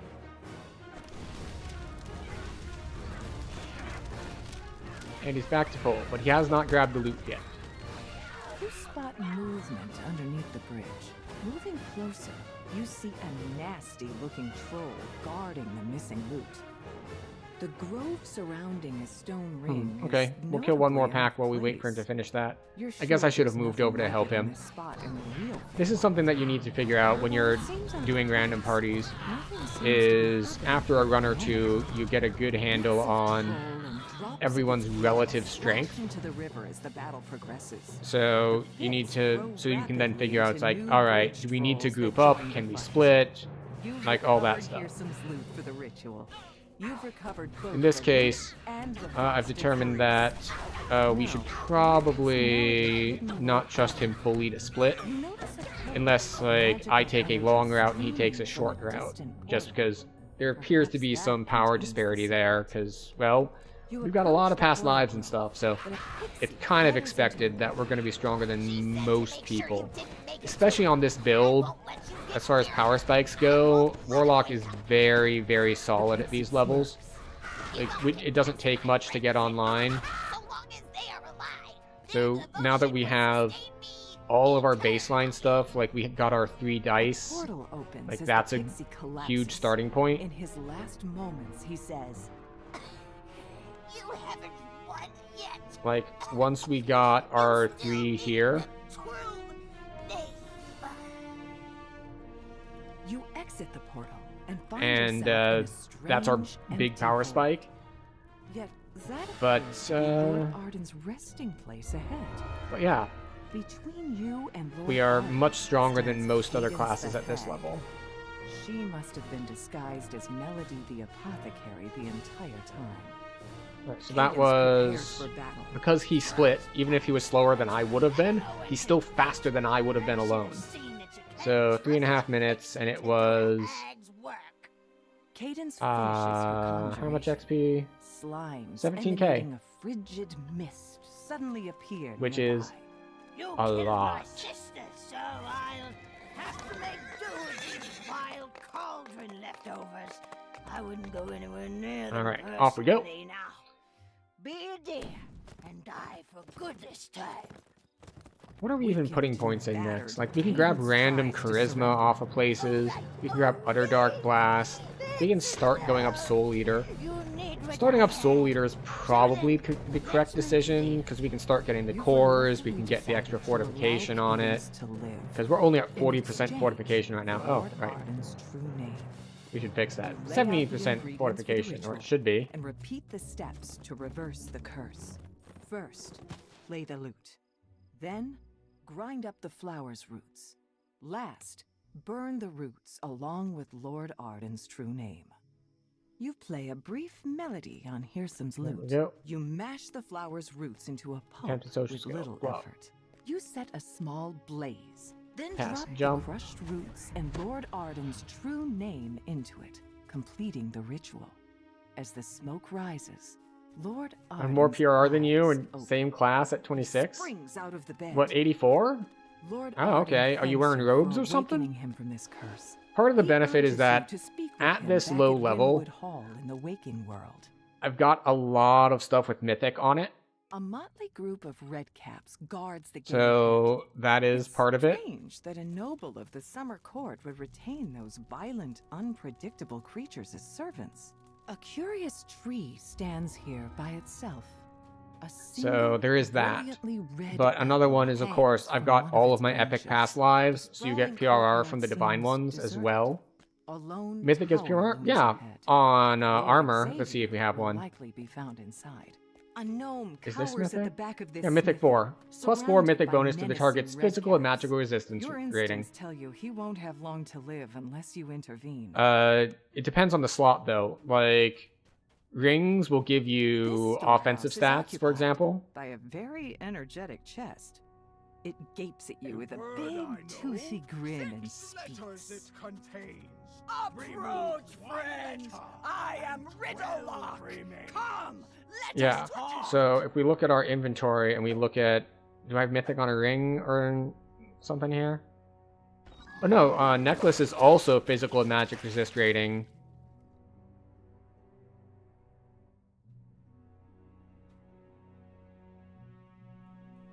But yeah. So we have that. We also have past life stuff. We have just like we've got a pretty decent gear set. Let's see, 84. Let's see. We have 1 or is it 1.5 times our base attack bonus from wearing light armor instead of robes.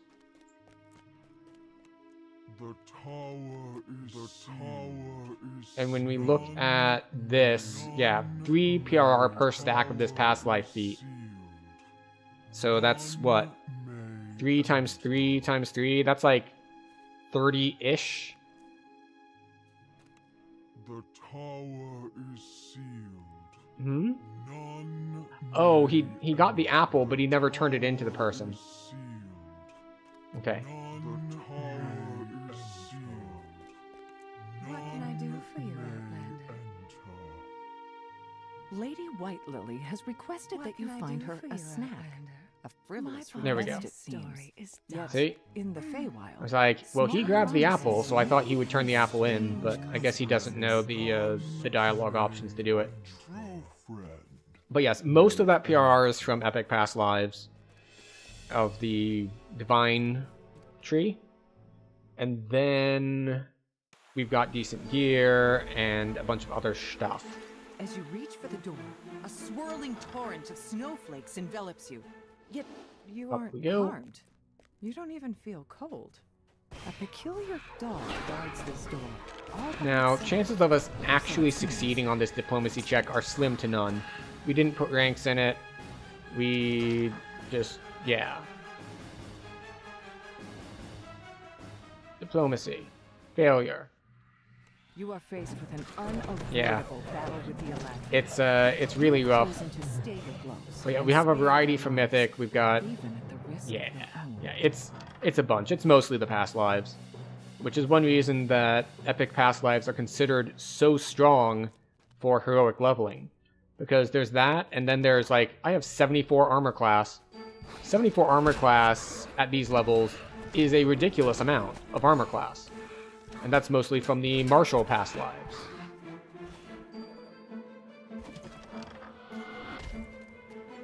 So it's just incredibly strong at low levels, and it lets you do things with your build, like just build very greedy. Just like, yeah, my past lives will carry my defenses, so I can put all of my normal spec endpoints into offense, which then lets you go faster. It lets you go faster two ways. One, it lets you spec into offense, so you do more damage. And two, it lets you play more aggressively. Like, not as much right now because I have chain shape, not cone shape. But it lets you do things when you have big cleaves, like, well, my past lives give me enough defenses that I can gather up 2 or 3 groups and then AoE them all down together. So, that's... Yes, you fool, I'm that's how getting defensive stats can actually make you go much, much faster. It's just like, but it doesn't let you do more damage. It's like, not directly, no, but it lets you change your playstyle in order to do more damage. So, that's something that we will be doing more after we get a little bit higher and move some points around and get cone shape. Because chain shape, which is what we're using, the blast bounces, it hits 2 other targets. Very convenient, it can hit things around corners, it can hit stuff that's pretty spread out. It's much better than your single target one for general questing. But then there's cone shape that has unlimited targets. Let's see, which one is not flashing green? That one's flashing green, so it's a fake. Okay. The hag dies, screeching to the last. After a moment, all right. the Viscount Grab rises this. to his feet and blurts. 15k, 6 minutes, not the fastest, because we had a little bit of confusion with turning in the thing, the apple. But it's fine. Also, we're out of inventory space, so we're going to have to drop some stuff.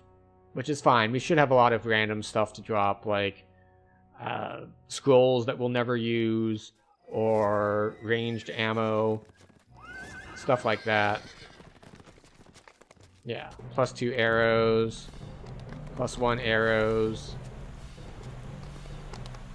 bolts, darts. You found out you can discern which one is real when they spawn. You don't know if it's common knowledge. I know that when they flash green, it means it's a fake one. I don't actually know the trick for figuring it out on spawn, though. So if you care to share, that I would be interested in learning. This is the fun thing about the game, or one of the fun things about the game, is that there is so many different mechanics to be learned that even though I know a lot about the game, there's always more things to learn.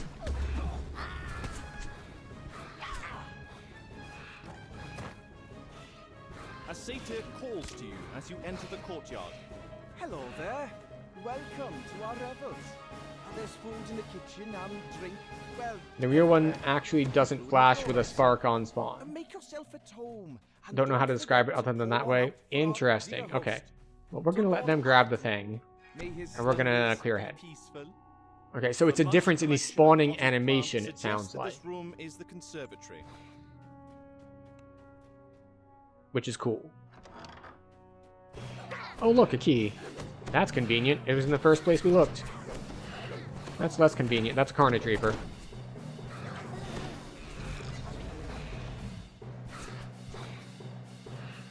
This large key is labeled Spring House.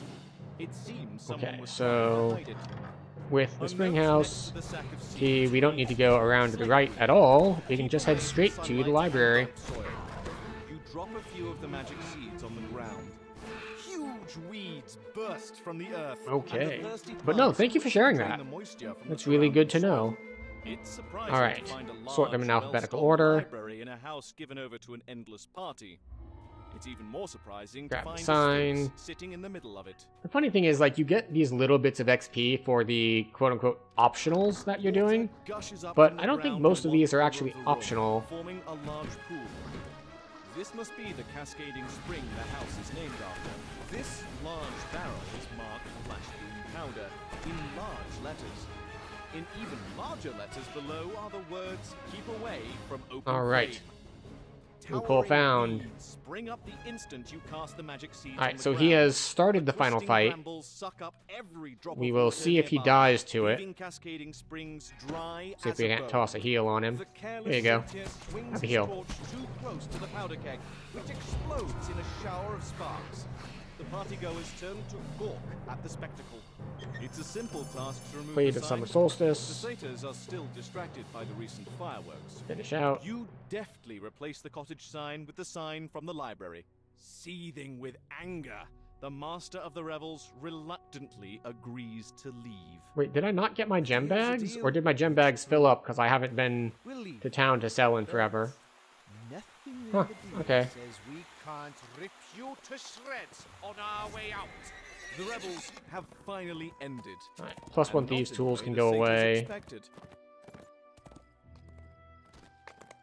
How about scrolls? Featherfall scroll, we don't care about that.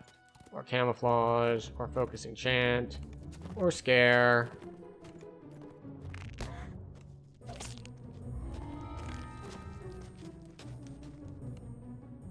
Alright.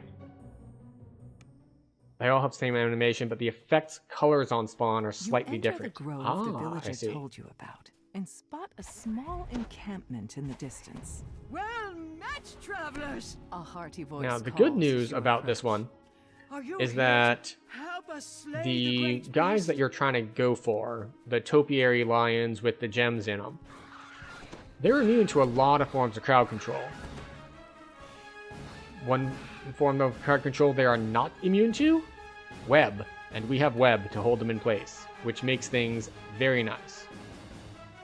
There, it sits menacingly. The night whispers to you. Talk to me about a plan. To your surprise, spindly legs rise from the dirt, and the windmill All right. lurches forward. Spawn on me, thank Creatures you. spring up around you, rushing to defend the windmill. The strange gemstone seems to be protecting this creature from spells and weapons. Hi, come over here. The windmill seems undaunted by your weapons and spells.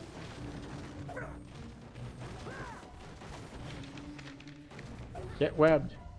There we go. The gemstone cracks, and the windmill shudders. Okay, so we need to find the other one. It should be over here. Where is the next gemstone one?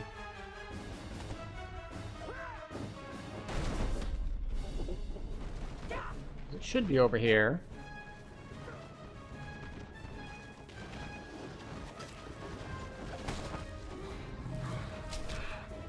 Like, the first one spawns over there. The second one should spawn right here. Did we bug it somehow? Alright, we need to locate the other one with the crystal on it. Oh, there it is. A creature sporting an unusual gemstone seems to be avoiding you. There we go.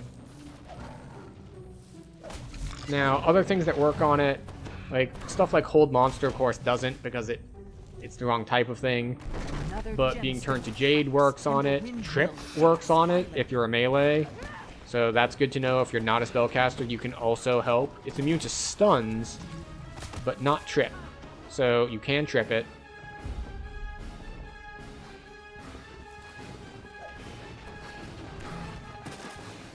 Alright, where is... Oh, 3 spawns on this side? It's very unusual.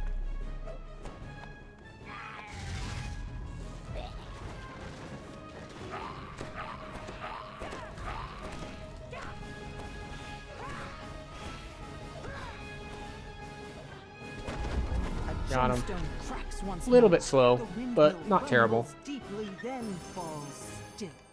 The magic that brought it to life Finishing seems out. to have left it. How are we on space? I 3 wish slots you had left. trusted me. Shocking Bolt goes The old away. man says. We keep the Raised Dead scrolls. Still, you came to my aid in the end. We drop the spell components that we cannot use, You've earned and the a inscription reward. materials that we She also continues. cannot use. Speak with me if you'd like to help a little further. Somehow, I fear the culprit is still nearby. Alright, out we go. What else do we have that we should drop?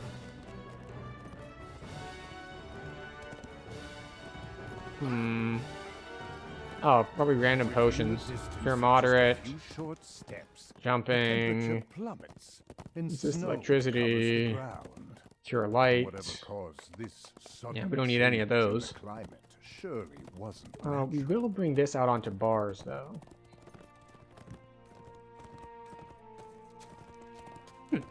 I have hiccups for some reason. It's fine. We will make do. How are we doing? Rank 34. We are on schedule. And off we go.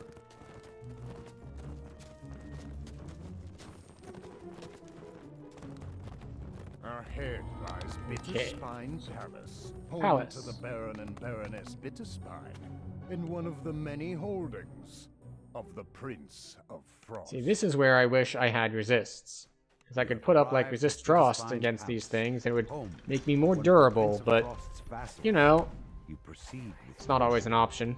Whether you're expected by the Baroness or not, the Prince of Frost's cold reputation is known throughout the Feywild. Okay, so off we go. Prince of Frost stands before a throne overlooking the crowded ballroom, the Baroness beside him. However, off we the go. throne on the dais stands empty. The air chills. We will try to hit this dude up with the lie to him. Attempt skill check. Lie. Bluff successful, even though we rolled a 1. If I may, my prince, says the Baroness, a connection in the summer court sends word of the Outlanders' arrival. I have granted them an audience with me. I assure you, they will not disturb the ball. You're told that Osha loathes extravagant parties such as this one. He's likely to be avoiding the and up we go. Somewhere. So yeah, the way this quest works is you have to go and find these 2 levers and pull them. Then you go talk to the dude. Then you have to go all the way over to talk to, well, the hag in disguise. Then she says, well, grab the flower, and then bad things happen, and then you have to ungrab the flower. And yeah, it's a bit of a mess. There's a lot of running around. You hear a bell chime in the ballroom as you pull this lever. So we come here. You notice a bizarre. Is there a way to get rid of spell failure as Warlock from armor? Which type of armor? So you should already not have spell failure from robes and light armor. This door leads out to the and if you want medium armor, there you have 2 options. One is you slot like spell agility sapphires, and 2 is you grab this node for medium armor proficiency out of Enlightened Spirit. Those are your primary 2 options. It does require that you be in Enlightened Spirit, though. But if you were planning on going that route, being more of a melee, like, hitting the area around you on the ground sort of Warlock. Oh, right, I forgot. We don't actually want a D-door out of here, because we want to climb up here in order to break this, so that we can get back in faster later. Yeah. If you don't break that, then you have to take the long way in later on. A shockwave rocks the palace. To your surprise, the ballroom is now covered in twisting vines and familiar flowers. But taking medium armor proficiency from feet doesn't get rid of arcane spell failure. It does. If you read it, you gain proficiency and the ability to cast arcane spells in medium armor without arcane spell failure. So the enhancement covers both. It doesn't just give you the proficiency, it gives you both. There were only 2 Eladrin nobles she didn't recognize in attendance. It'd be kind of mean of them to just give you the proficiency. Snowdrift, the resident social butterfly of the Prince of Frost's court. Oh, from feet. Oh, sorry. From feet, yes. You are correct. If you just grab the feet, you will still have arcane spell failure. Then he shoos you out of his crowd of which means you're stuck with reducing it in other ways. And which other ways are available to you depend on a couple things.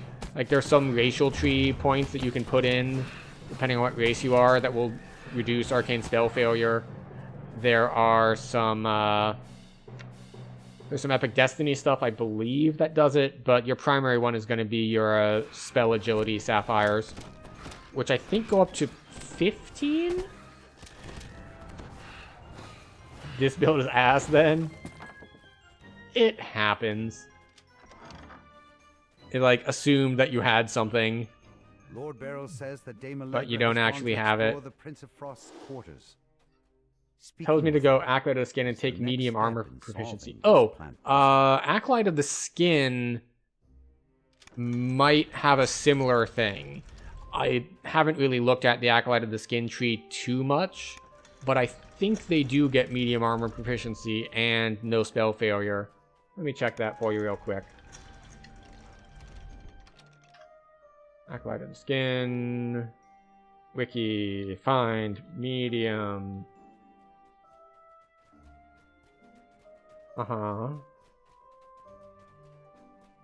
Alright.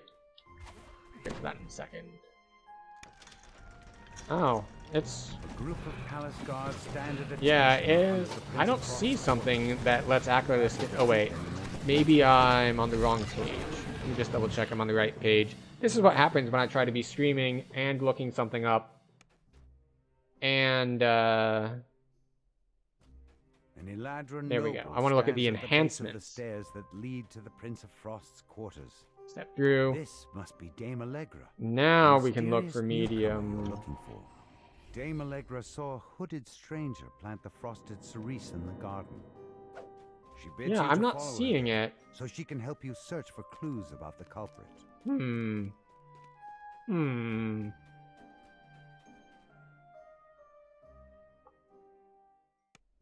Yeah, it looks like they don't get it, so Dame Allegra stands in the center. yeah, of the you're gonna have to lets double out a check low something, because that is a really, really bad idea unless they have a specific thing elsewhere in the build for handling that.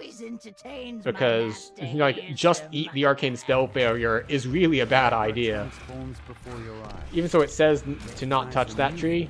Yeah, that's definitely a thing. I was Acolyte of the Skin last life. I had points in Acolyte of the Skin early, and then I got rid of them after I hit level 12. And never went back, because the other trees are just that much better. Alright, we're gonna run a 3-minute ad on Twitch, because I can't hit snooze all the way, and we're in party, so I don't want to wait. And we have to wait in the next quest for him to talk a bunch, so it's a good time to do it. We're going to hit the ad button. We will be back for Quid Pro Quo and figuring out what the hell is going on with that Acolyte of the Skin build. You pluck the frosted cerise flower from the snow. This time, the bloom stays in the palm of your hand, instead of crumpling away into nothing. Very, very odd. Return to the Baroness trying to think. tell her what happened. Though the prince himself would never admit to it, the Alright, Baroness so we tells leave, we you head back he's in into your debt Quid for Pro thwarting the Quo, Night Hag's scheme. and then they get to talk at Now us that for a you bit. have the frosted cerise, you're one step So closer to we speak to waking him, your darkness. he's going to monologue at us for a Prince while, of which is Frost why we hit that glowers ad down button at you. for those on Twitch. If you're on YouTube, I cannot control when you get ads. If you're getting ads, I didn't put them there. If, oh, you can still hear? Excellent. But on the YouTube side, I would need about 10 times as many subscribers before YouTube will even let me look at the controls to see how many ads run and when they run. So, that's unfortunate. But as I feel numb with tedium, Pretty butterfly wings? Thank you. These were a hardcore reward for the last hardcore-ish season. So, there are two versions. The Prince of Frost There waves was his a hand, challenge to be and done trio that you of needed to crows go open around and their gather all of these things. The blue wings were the hardcore version. We also did the non-hardcore version, which is the orange wings. You've arrived at Rhymes So, Refrain, one of the this was the Prince of permadeath Frost's mode that we favorite achieved venues. victory in Demands for the that blues, you remove the but we griffins that also seem to have made their home got the inside orange the ones amphitheater. as well, and welcome in You Angel find Star. yourself inside the base held by the rebel bandits. The Prince of Frost We'll put on the wants you to orange ones for retrieve now. the We're in wine an icy chalice that place. they Maybe we stole. don't want the blues. A number of griffins are perched throughout the amphitheater. Alright. They look at We're you looking for apprehensively, but make no move to attack. two of these They rooms in say here. something about Have you runes in get the them that we need to patrolling click on sentries to to open the wake door everyone later up. on. It may be possible to sneak If your past character's the a female sentries character, I like the and blue through wings. That's your sleeping favorite color? bandits without I needing to fight. forget if You we are skillfully tend female to or the not griffins' this wounds. life. In I wasn't paying a time, the ton of griffins attention will be during able character to creation. return to their usual I lairs. think we are. The amphitheater can now That was return to rune regular number one. use. That takes care of one favor for the Prince But, of Frost. but yeah. The tramp of In approaching general, I boots like the echoes blue through as the well. amphitheater. But Then for a this vicious particular voice calls out, section of quests, where it's just like, it's all ice everywhere, I think I might want to go orange for the extra contrast. Or I can just keep toggling back and forth as we jump, so we get the like fluttering animation as they change, which is always fun. I do like the fluttering animation changes of swapping between them. Alright. So we are trying to avoid some patrolling werewolves here, which is normally, if we were trying to stealth, is where we would cast invisibility. But unfortunately, these particular werewolves are identifying us by smell. So we're gonna see that werewolf? We're gonna go over here. Oh, our party member appears to be having some difficulty. This is a quest where you have to go and do 3 separate things. So it's generally advantageous in a party that, you know, one person goes one way, one person goes another way, and it's just very nice and efficient, so you can split like that. Unfortunately, they appeared to be struggling, although they apparently have strong self-healing. This is the missing wine chalice that the Prince of because Frost requested. They Reaching through this well-worn journal, they managed to not die. Captain has a private So where is he? stash of Is he in the treasure captive hidden village? Somewhere in the caverns. It would certainly be a shame if He it is were not. to be left behind. Right to the other place. Okay, An good. injured That means we guard can handle calls this out to one. You there. You have the look of an adventurer. The villagers have been captured and dragged off by those brutish you're Fomorians. the... I'm in no shape to do anything about it. Rescue them, please. I beg of you. You See, this is why I don't like the mouse over and hit enter. Because enter, if you're not moused over, enters the chat window and messes other stuff up. And also, the chat window keeps moving where you need to be moused over. So, this is why I like the Control F keys for hotkeying dialogue options. Hi. I'm gonna bluff you into fighting your brother. Which is super hard. Like, it's not. He's just looking for an excuse.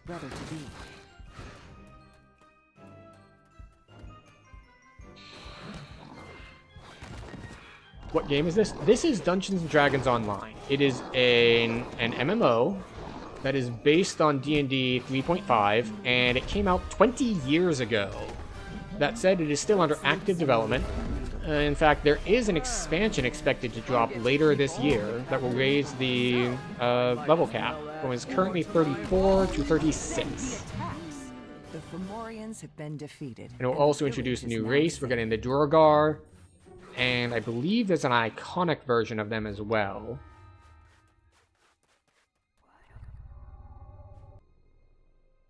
So the keybinds, you remove the controls, so you just press F1. Ah, alright, yeah, that makes sense.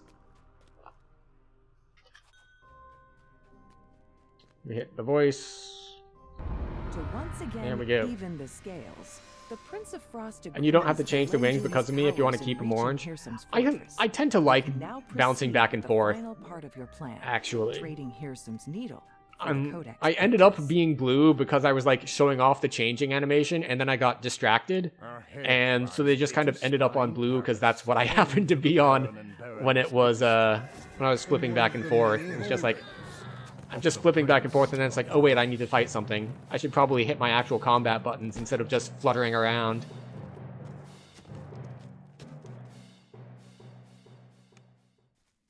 It's just like, yeah, just like the change animation. I did have them blue when you first asked, because blue is the one I default to, mostly because, as I mentioned, there are rewards for a very similar challenge, but one of them you need to be in permadeath mode, and the other one you don't. And blue is the permadeath one, so it's a little bit more of a prestige thing. What the dog doing?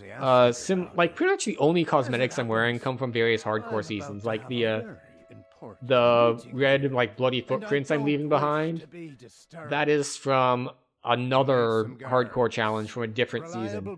So about you have redeemed love the dog. Okay, we shall love the dog. Dog, are you ready to be loved? That should do it. Don't bother to get up, Bear. I wouldn't want to interrupt your busy schedule. It occurs to me that the vertical The bear looks up at you. cannot see He's the known dog, you were there all which is a along. downside. You might as well come The in. problem with vertical He screening grumbles as he layouts is opens that the there's gate. just there's not that much screen space.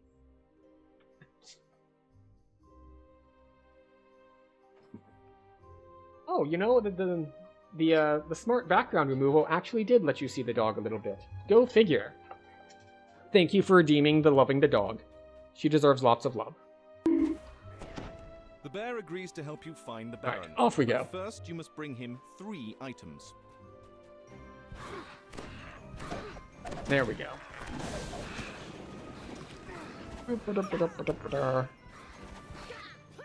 Now, this is actually a place where having resist acid would be really handy, because some of these casters put an acid damage over time effect on you, and it hurts a lot. But flat resists are really good against damage over time spells, because they apply to every single time it hits. So if that spell was going to do like 500 damage, but it was going to tick for 50, 10 times, well, you get 25 resist, and that gets cut in half. So instead of doing 500, it does 250, because every single tick gets cut in half. Also, I'm glad that I can see redeems. I had to change most of my stream settings in order to try this new thing with streaming both horizontal and vertical to YouTube as well. There are a lot of settings to be changed, which includes how I see my alerts, how chat shows up on screen, and so on and so forth. It's more complex now, but it is more flexible and lets me do more stuff. So hopefully that'll be good. Now we just have to wait for this guy to run around a bit, so we just kind of follow him and flap our wings at him. We are in the Feywild, so having butterfly wings is appropriate. Sugar and butter and flour to bake up a cake to make In fact, so let us be done with this. we explicitly decided to be on theme in that the way that the challenge worked is these moats would spawn, and it was a Feywild themed sort of event. And you had to do a lot of different moats, because each one only gave you a little bit of progress. So I did engineer it in such a way that I did my last moat, like I finished the quest in the Feywild Wilderness in front of Hearsound. Like, we managed to get it to spawn there, so that we could finish in a lore-accurate way. Which I'm glad I managed to pull that off. That was kind of fun. Return it to what it was before the Eladrin littered it. 6,000 free XP. That's a Fear Reaper. That needs to die. Okay. Touched only by the pure. Archer, Topiary. Oh, and we walked into a snare. That's unfortunate. Fortunately, we already killed most of them, so getting crowd controlled isn't too dangerous when most of your enemies are already dead.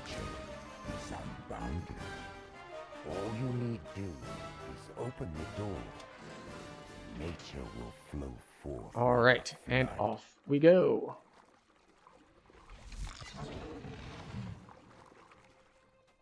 So let's see. I believe our party member went to get the sap of the Sky Oak. And we are going for the gloves of the giant.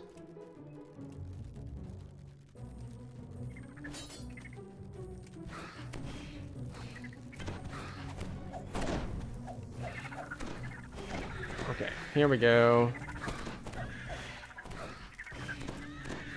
Off we go. Excellent. Spiders down. A massive figure looms in the murk ahead. I love this guy's attitude, though. He's like, look, you're here for the thing I have. Let's not bother, like, talking about it. Let's not fool ourselves. We're gonna fight. Whoever wins gets to keep the thing. Like, you know what? I appreciate a villain who's very straightforward. Well, he's not even a villain. He's just kind of someone who has something we want. It's just like, look, this is how it's gonna be. You want it, I have it, I'm not giving it up without a fight. Let's just fight. Let's not bother talking about it a whole bunch.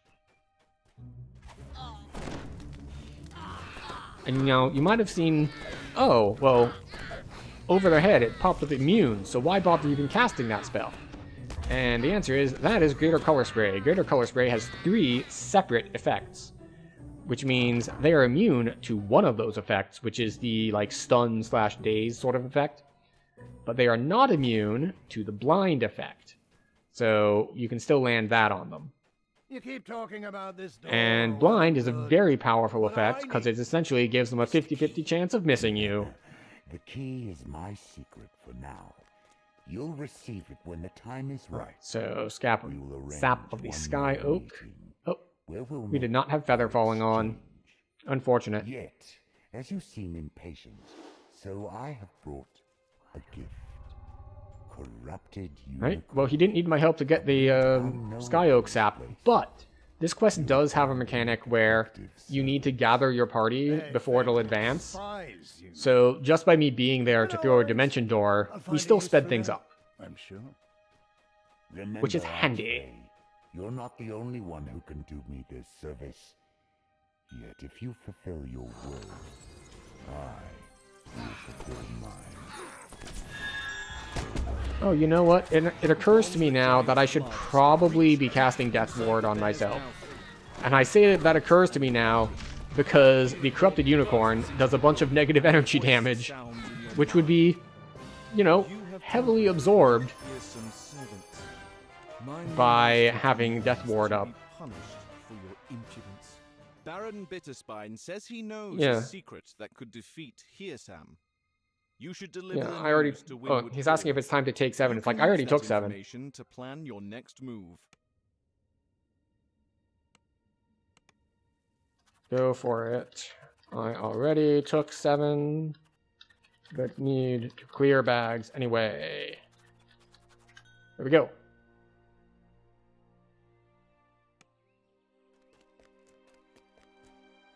So we're gonna clear our inventory space. Maybe spend some points, since we have some talent points to spend. Alright. All this randomly generated loot can go. So much randomly generated loot. That gets to go away. I used to disenchant stuff into Essence for Cannith Crafting. Or, they changed the name. Now I think it's just called Magical Item Crafting. But suffice to say, at one point, they changed it. And by at one point, I mean, like, very recently, like, within the last patch or 2. And now it's called something different. Which is fine. Okay, Lotus Mail. Crafting Essence? Is that what they call it now? What do they call the system now? I think that their initial pass, they just called it Magical Item Crafting. But there was, like, a little bit of pushback on that, being, like, too vague. So it might just be Crafting Essence now.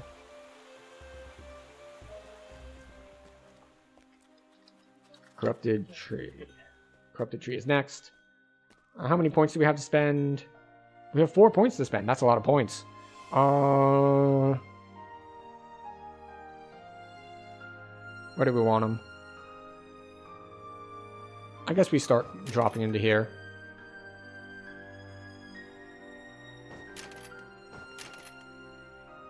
Yeah, we'll just go pure damage. Magic Item Essence. Aha. That's... I don't know why they needed to change the name. I guess because it's not strictly to deal with House Cannith. But Cannith Crafting just sounds more, we'll say, in-universe. It's like, it sounds less like, this is the MMO term for the system, and more like, this is the in-universe term for the system. Which, I don't know, I kind of like the flavor of it more. Magic Item Essence used in Essence Crafting. I guess they did need to make things a little bit more precise, because there are so many different crafting systems. They've done away with it a lot in newer packs. Like, newer packs, they kind of unify and keep the same sort of system across multiples. Like, for example, the newer packs are all dealing with, say, the different... These root tunnels. Not essences. See, now I'm thinking essences instead of what the term actually should be, which is the augments. Like, now we have Sun and Moon augments, and they're doing that for multiple, like, expansions and quest packs. But before, it's just like, damn near every quest pack or expansion would have a new crafting system on it, whether it's the Reaver's Reach crafting, or, like, there's so many different crafting systems. And they've calmed down on that a little bit. Did that start with Myth Draenor, the Sun and Moon essences? Or Sun and Moon augments? I believe so, yes. I believe that was the first place we saw them. But I could be wrong. There might have been one before that. But that's the first... That was the first major one, we'll say. I think it was the first one overall, but it might have just been the first major one. And then pretty much every pack they've released since has also had them. Whether it's the ones we just did in Wayloon, those have them. The new ones with the Deck of Many Things, those have them. Which I just played for the first time last life by accident. I was in House K doing like Vault of Night stuff. I was like, hold up. What are all these people doing here? What's this? I have not been reading patch notes. So we did those blind on stream, actually, which was fun. I kind of like those quests. They're very thematic. You've actually gotten +2 pack dice Moonog from the free Lemordia quest. Oh, that's right. Lemordia is the other big one.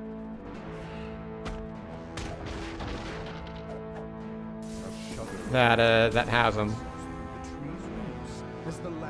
The only real thing I have from Lemordia is I crafted a Dolorous Acid Orb.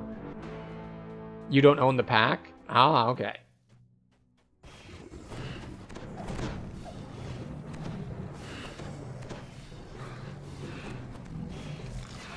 See, I'm trying to remember what the free quest is from Lemordia.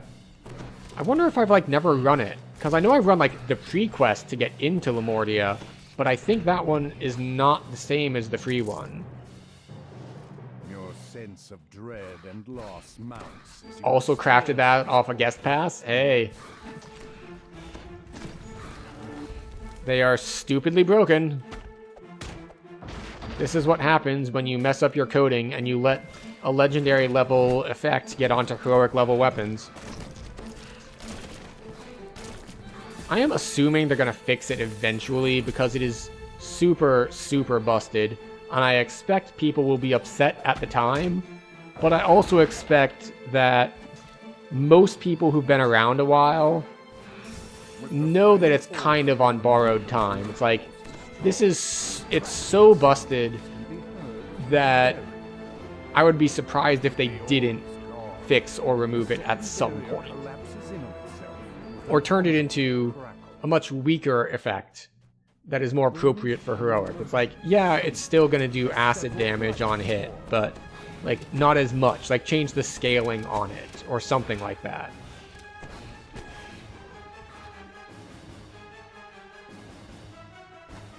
Is this still bugged though? It says on crit, but it's on hit.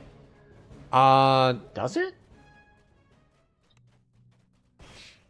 I hadn't even clocked that much. I just know it's an alchemical acid effect. If it actually just says on... Oh, okay. I think I know what you're saying. It's... The description is written as if it is the weapon effect. When it is not the weapon effect, it's the accessory effect. Like, it's written as if it's... like a biting acid, I think is the name of the effect when it's on weapons. Now, I also haven't looked at the legendary ones. If I need that effect legendary, I have the Master Artificer, or is it Lord of Blades? I think it's Lord of Blades that drops it. I have the actual alchemical ring for it, which I know is not ideal. There are better ways to get it nowadays. whether that is Dolorous crafting or whether that is, I believe, one of the rings out of Myth Draenor, but it's one of the rare spawn artifact rings. So they suck to get. I've tried farming it a little bit before, but no luck. The augment itself says it adds acid on crit, but it's on hit. Ah, I see. Doesn't surprise me any. The Blight Master crumples to the ground, gasping. What messed me up is that when I was searching for it, I was searching for like acid when I was going to the crafting machine, but it doesn't actually say acid in the name. It says like Dolorous something or other. Just like I was looking for the Dolorous acid effect, and it's just like, no, it's called something else. Dreadful acid, is that it? It got you too? Ah, there it is, yes.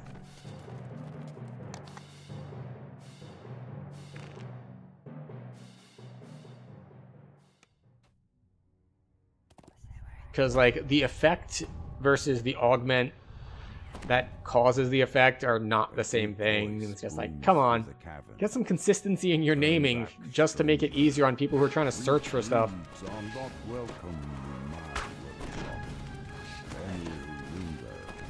Alright, so these things can occasionally just do random bouts of ridiculous amounts of damage. We looked out there that they didn't choose to do it to me, but, you know, it helps that we have a decent amount of magic resist rating. We're at 57, which is very, very high for this level. Like, unusually high.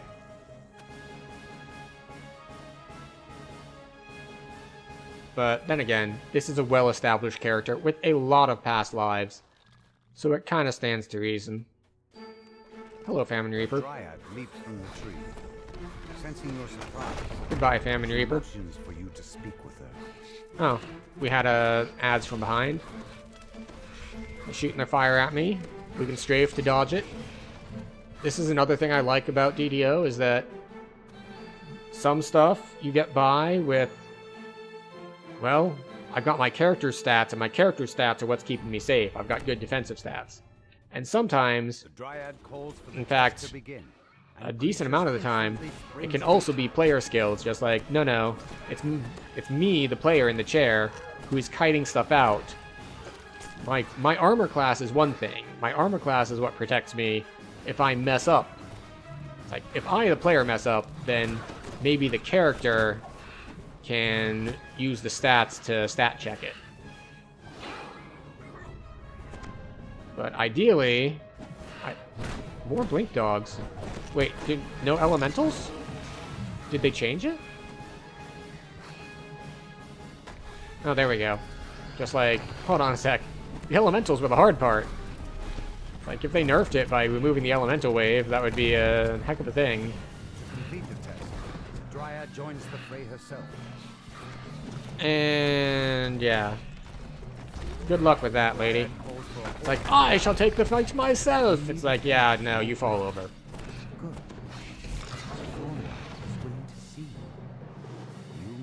And off we go. She makes a turn this in.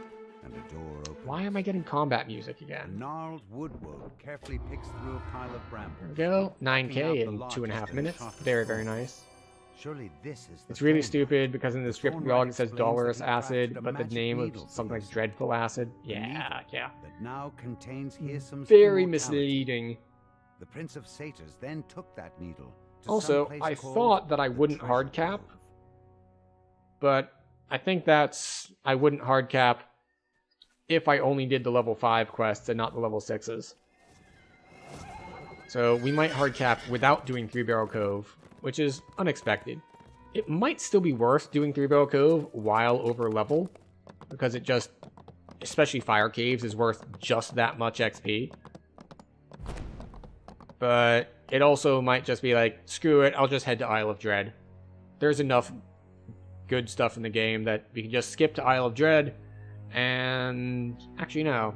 Do we want to skip directly to Isle of Dread? Possibly. Because there's a lot of stuff later, because there's Isle of Dread, and then there's the Mordia, but there's also Temple of Elemental Evil, which is really good, and there's Vault of Night, There's just so much good stuff. And let's go back to blue. We're no longer in Iceland, so we're gonna default to blue now that we're not surrounded by blue. Have you come for the hag? You're gonna dip and go to bed? Well, yeah. Thanks for stopping by, hanging out, chatting, and all that. Don't let her For the for that little tip there on how to possibly identify the hag, I will say I didn't quite get it. Besides, like, there's a difference in the spawn animation, so I'll have to look for that next time I'm in there.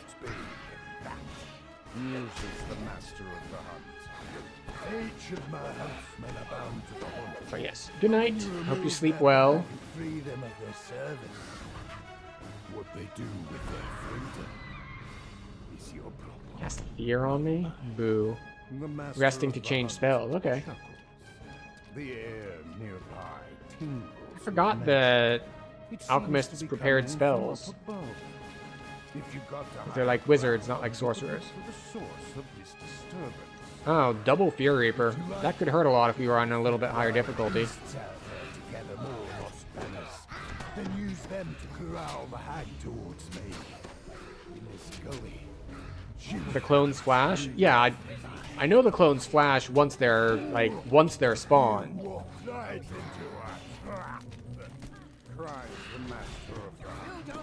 But I think it said like there was.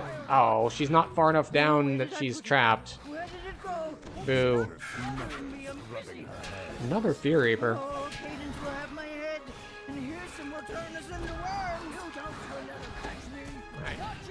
So we're just gonna... Alright, good. She is holding... Oh, I was about to say, I spoke too soon. It's like she's holding still. Good. It's like, no, still gotta chase her down.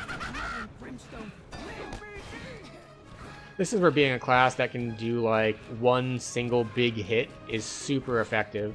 Like, just chipping her down little by little is super annoying, because then she runs around, you have to hit her more, and she runs around. Alright, we got rid of her. That's good. And now we need to find what she was looking for, which we felt a tingle earlier. Which means it was nearby there.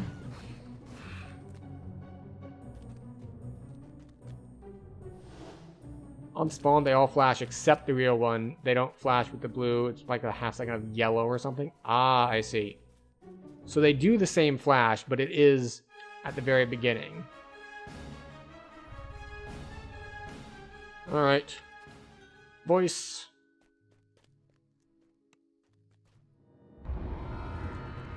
Quick and easy.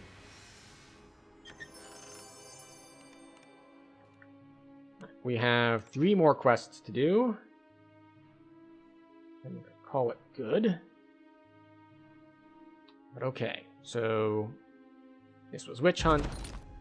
So we have our underwater quest with the locket, and we have our what is the one with all the mimics? Face stack? Needle in a face stack?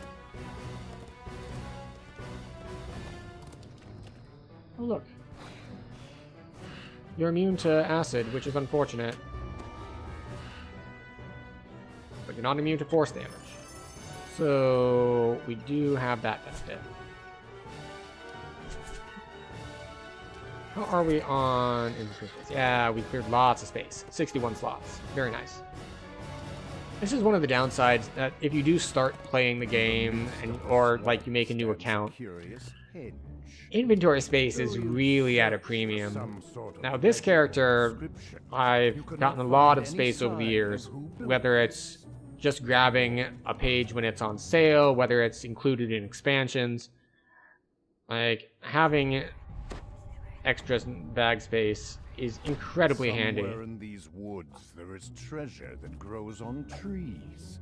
One specific tree deserves more attention than others, for it bears the chest containing Gearsome's magic needle.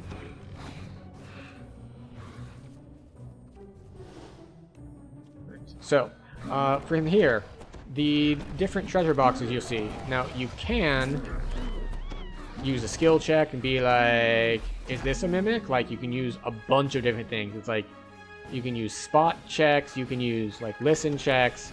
Like, there's a variety of options. So whatever one you have at a high level, you can use to determine if something is a mimic or not.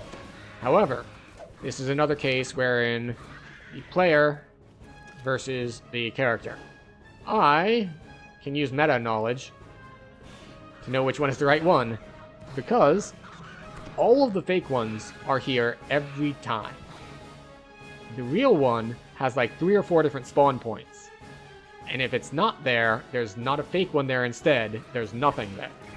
So what you do is, you go to the spawn points, and if there's one there, that's the real one.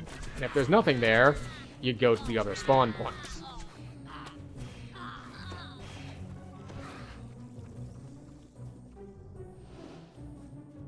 So one place is like there, it's not there, so we're gonna keep going. Go around the corner. We're gonna have to fight some dudes while we're there. One place is hanging from that mushroom over there, like those. And you see it's not there, so we're gonna have to keep looking. Now, we're gonna need to really hope that we can rely on our crowd control. Ah, there it is.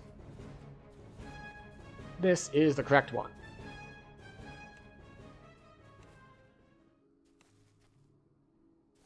You have a good feeling about this chest. Perhaps it is the one you seek.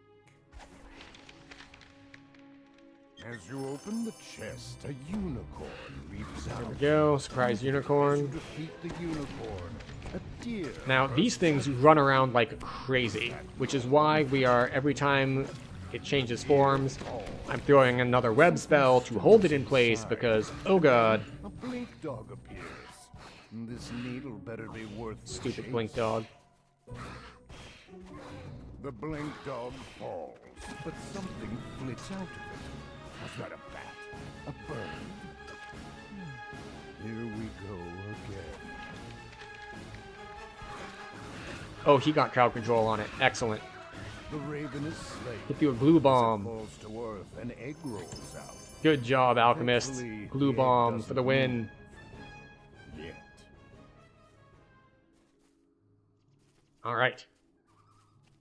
So, among the shell fragments, we see the needle that we're looking for, that looks like a and therefore sweeps down from the sky we got 11,000 XP for the monster manual XP for raven hunting. The tiny dragon-like creature. Okay, away with its ridiculous amount of XP.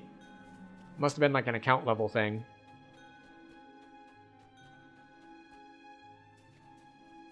So yeah, that changes the calculation a bit. Oh look, a Plague Reaper. Hi. Get crowd controlled, please. But yeah, so... Oh, we got a lot of people joining.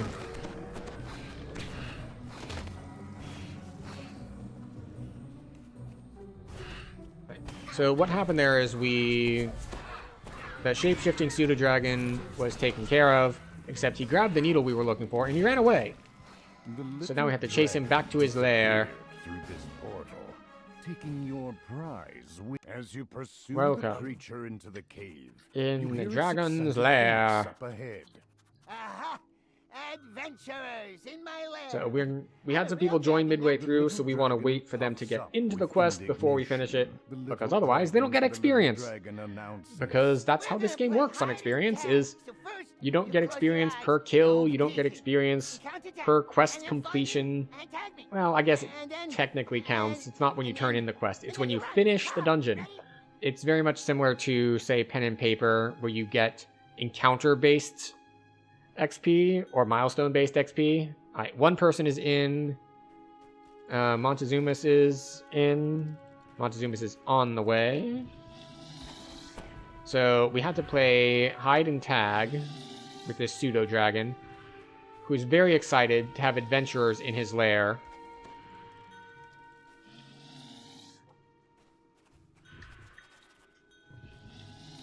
So what's going to happen is we have to find the pseudo-dragon, which we can kind of echolocate by listening to the snoring. You see him, You might have noticed that we're not hearing the snoring so much anymore. We got further away. There he is. So we're going to tag him, and then we're going to cheat, because cheating is the standard way of completing this quest. We're going to do the old, oh, we're playing tag? I'm going to climb somewhere that you can't get to. And that's how we win. We win by cheating at it. So we had one more person join late, so we got to wait for them.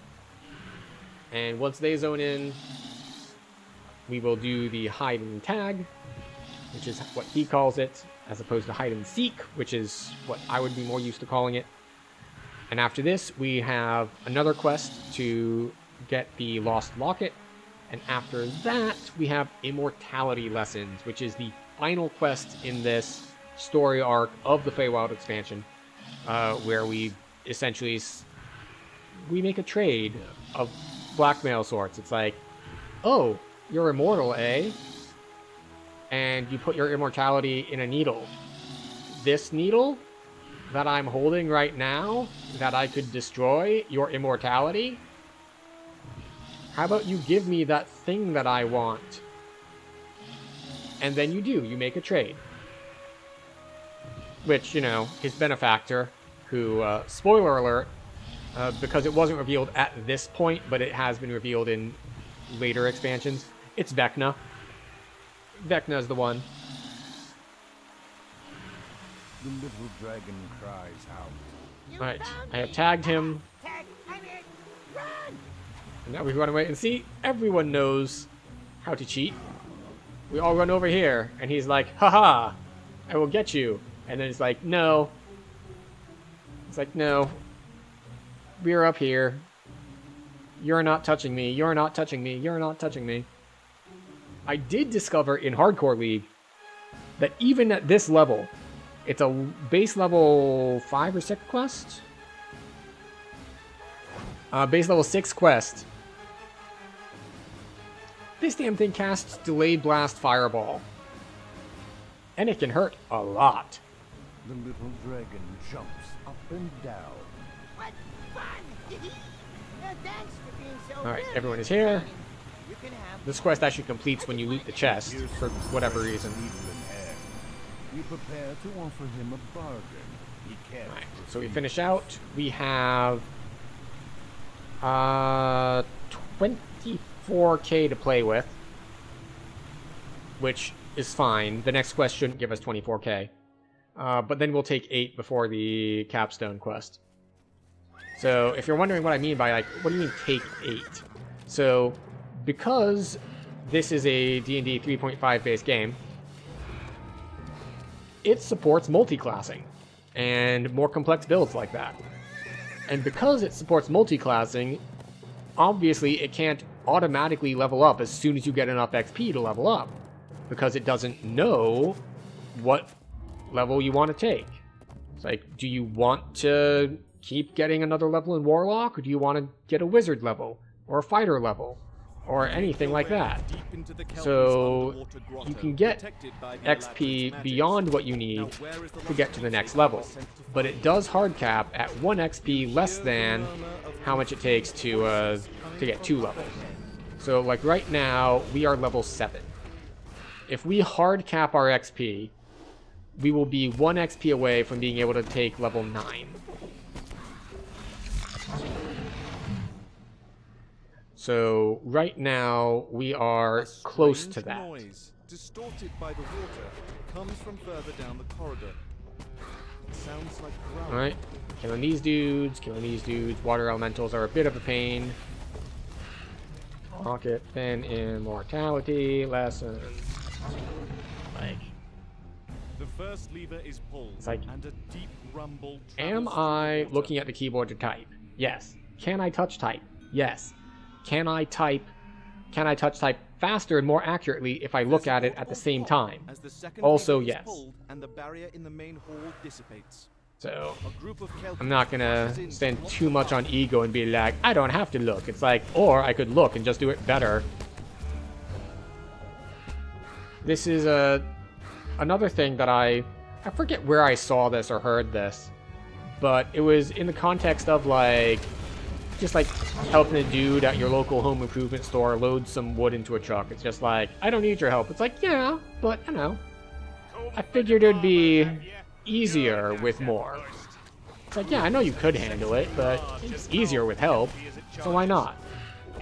Which I think is a great way to recontextualize that. If you're ever thinking, like, but I don't need help. Like, I don't need their help. Just maybe recontextualize that to yourself. It's like, if they're offering, it's like, yeah, you could do it alone, but why not accept the help? It'll be easier. Many hands make light work and all that. Unless it's something like highly technical and they don't have the expertise for it.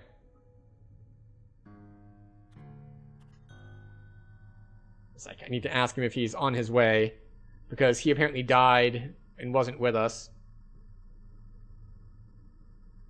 So he is not here yet.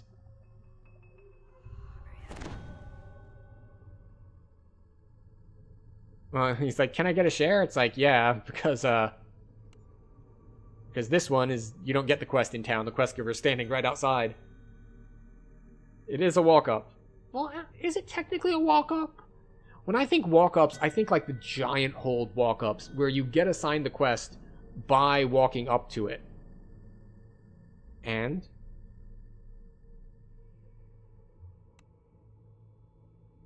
Meh.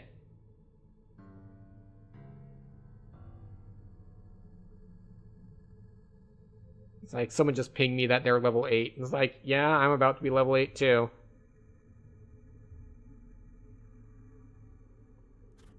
Yeah. I'm just playing Feywild since Feywild mixing levels since the last since. You spot the Eladrin's lost keepsake perched atop a nearby chest. Alright, we recall out. We actually, in fact, double recall. Fryling, welcome. Up late? Yes. Yes, we are finishing up this quest, and then we will be done. Well, not this quest, this chain. We're going to hit immortality lessons, and then we will be done.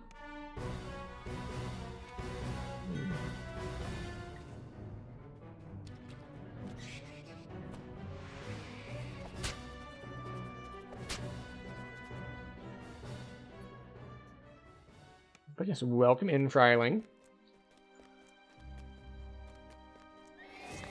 We started at level 3, and we're about to take level 8, so that's going to be good for us. This, 2 of those. Warlock feats Thought Shield, more will saving throws. Do we care about Blur? Do we care about any of this other stuff? Yeah, we'll take Blur, I guess. Even though we currently have Perma Blur. Alright. The time has come.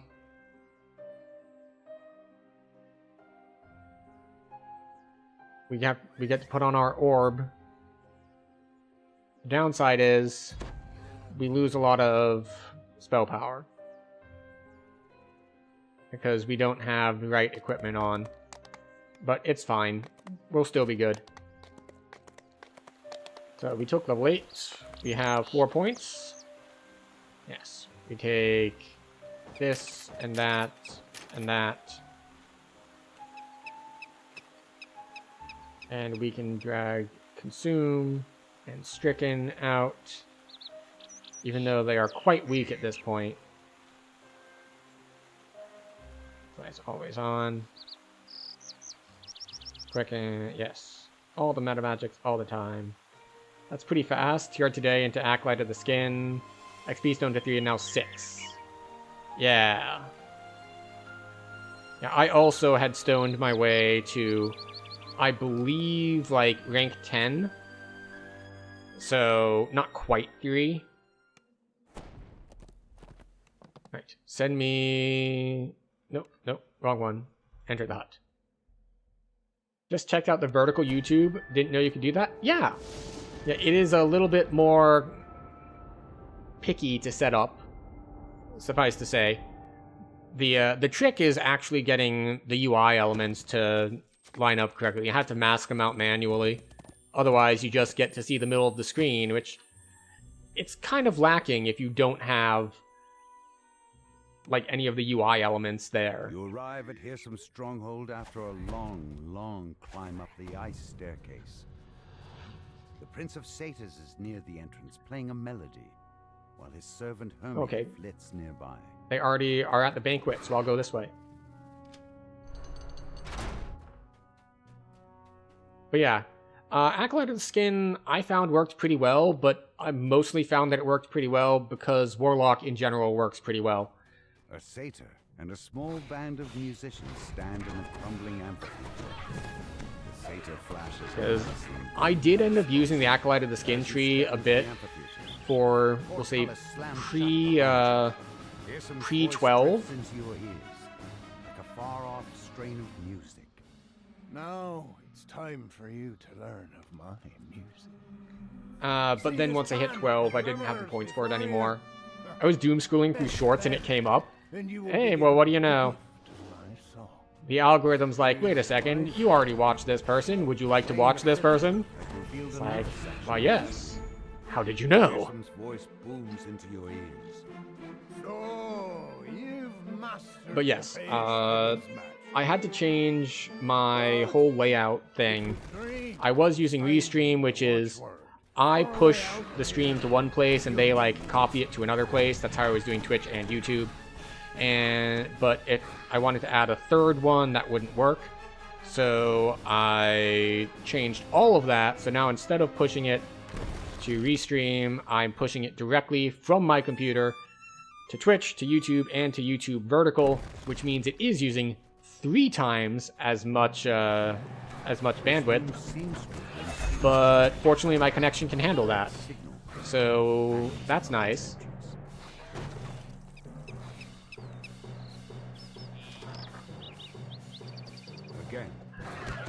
And yeah, so it also is going to need to change a few more things. I'm probably going to need to change how alerts work. I already had to change how chat shows up on the screen and how I'm seeing the mixed chat. Hopefully it drives some more viewers.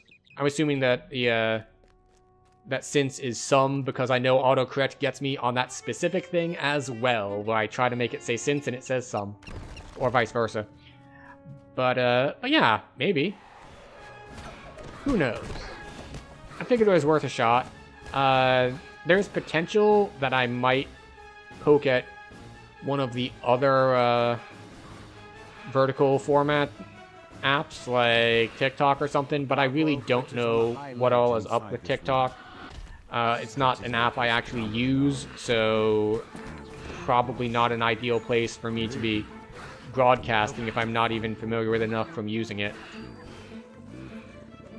Plus, I've heard a variety of things, particularly regarding their moderation, like, oh, sorry, you swore once, and bam, punished, cancelled, closed down. You said kill. Oh no! You didn't say unalive. How dare you say kill? Or mention any real-world topic of any significance. It's like, no. We must be fully sanitized. We must protect people from real life. And the fact that it's like, oh no. Like, what happened? Well, I can't say that I had a death in the family. They might not like it if I say death or dead on stream. It's just like, come off it, TikTok. I've heard all sorts of bad things about how stringent and aggressive their moderation is. Also, I do love the Dragon Lord Party just crowd controlling everything. Maybe a lot of kids use TikTok?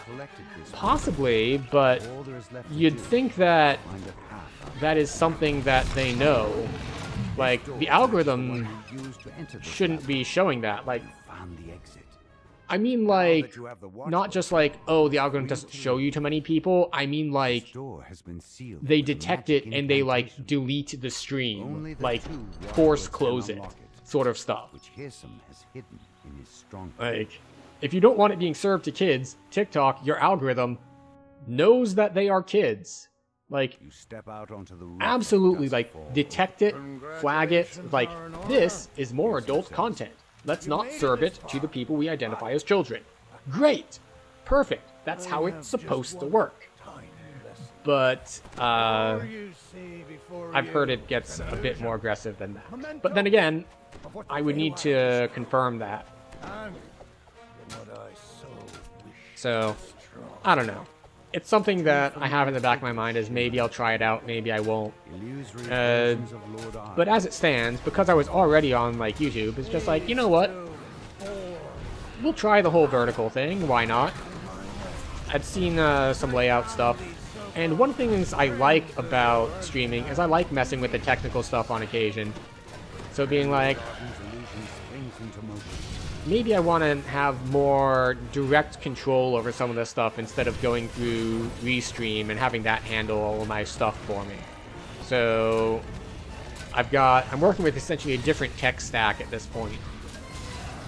And the other thing that got me looking at it was there was something in the news last week that there were some rumors that Stream Elements was going to close down. Because essentially their business model of provide everything for free and don't really monetize is apparently not sustainable. Go figure. Oh, we're going to be definitely over cap. We got a lot of experience from like Monster Manual stuff midway through. Like, we're only 1.5k away from cap, and the quest is going to be worth like 25. Oh no, we weren't hard capped. Oh right, of course we weren't hard capped. We took level beforehand. And it's a good thing too, because before you can leave, that gave 29,000 XP. So we would have lost, like, if we didn't take level, we would have lost like 27,000. Replies Hirsum. And I will deliver. The alchemist has suggested the next step, but unfortunately, we are on the East Coast. It is already late. We have work in the morning. It will be no trouble to bring them to you when they die. A century or three If you should to stay together. Sure, but it's too late for me. Time for bed. I'm gonna promote you. We can't leave party while we're in the wilderness, so we're gonna leave wilderness. You don't have work tomorrow or any time in the future, hopefully? Oh, that's right. You're retiring then? See, I have to, like, identify which person is talking. It's like, wait a second. For some people, that's like, oh, I'm unemployed. It's like, but no. You're, you are in a different cohort than some others who are like, no, I'm unemployed. You're like, no, I'm retired. It's different. But let's see. Do we want to take level? Like, we could take 9 if we wanted to skip Three Barrel Cove and head directly to Dread. Isle of Dread. I don't think we're gonna do it. It's good XP, but the thing is, we are running a 30% pot. And if I wanted to head, say, from Dread into Lamortia, I think that overcaps us already. Like, if we go through all of Dread, like, we have one level, let's see, no. If we take 9, then we do Dread. That should get us enough to get to 10 pretty easily. And then we can hit Lamortia, Vaughn, and Temple of Elemental Evil. That should be more than enough to get us to hard cap from there, which would make us able to take like 12, at which case we just start at Gravenloft and things. So we may or may not do it. We'll probably do it because I like it, but it's probably also unnecessary. That said, let's take a look-see. We got a couple people here.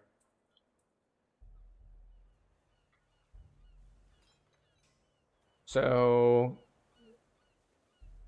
YouTube has not enabled the features for me to be able to try to raid or do anything like that. So we're going to say goodbye to YouTube. This is the other thing that it lets me do is with this different setup, I can start and stop streams at different times instead of just clicking go live or not. So we say goodbye to YouTube while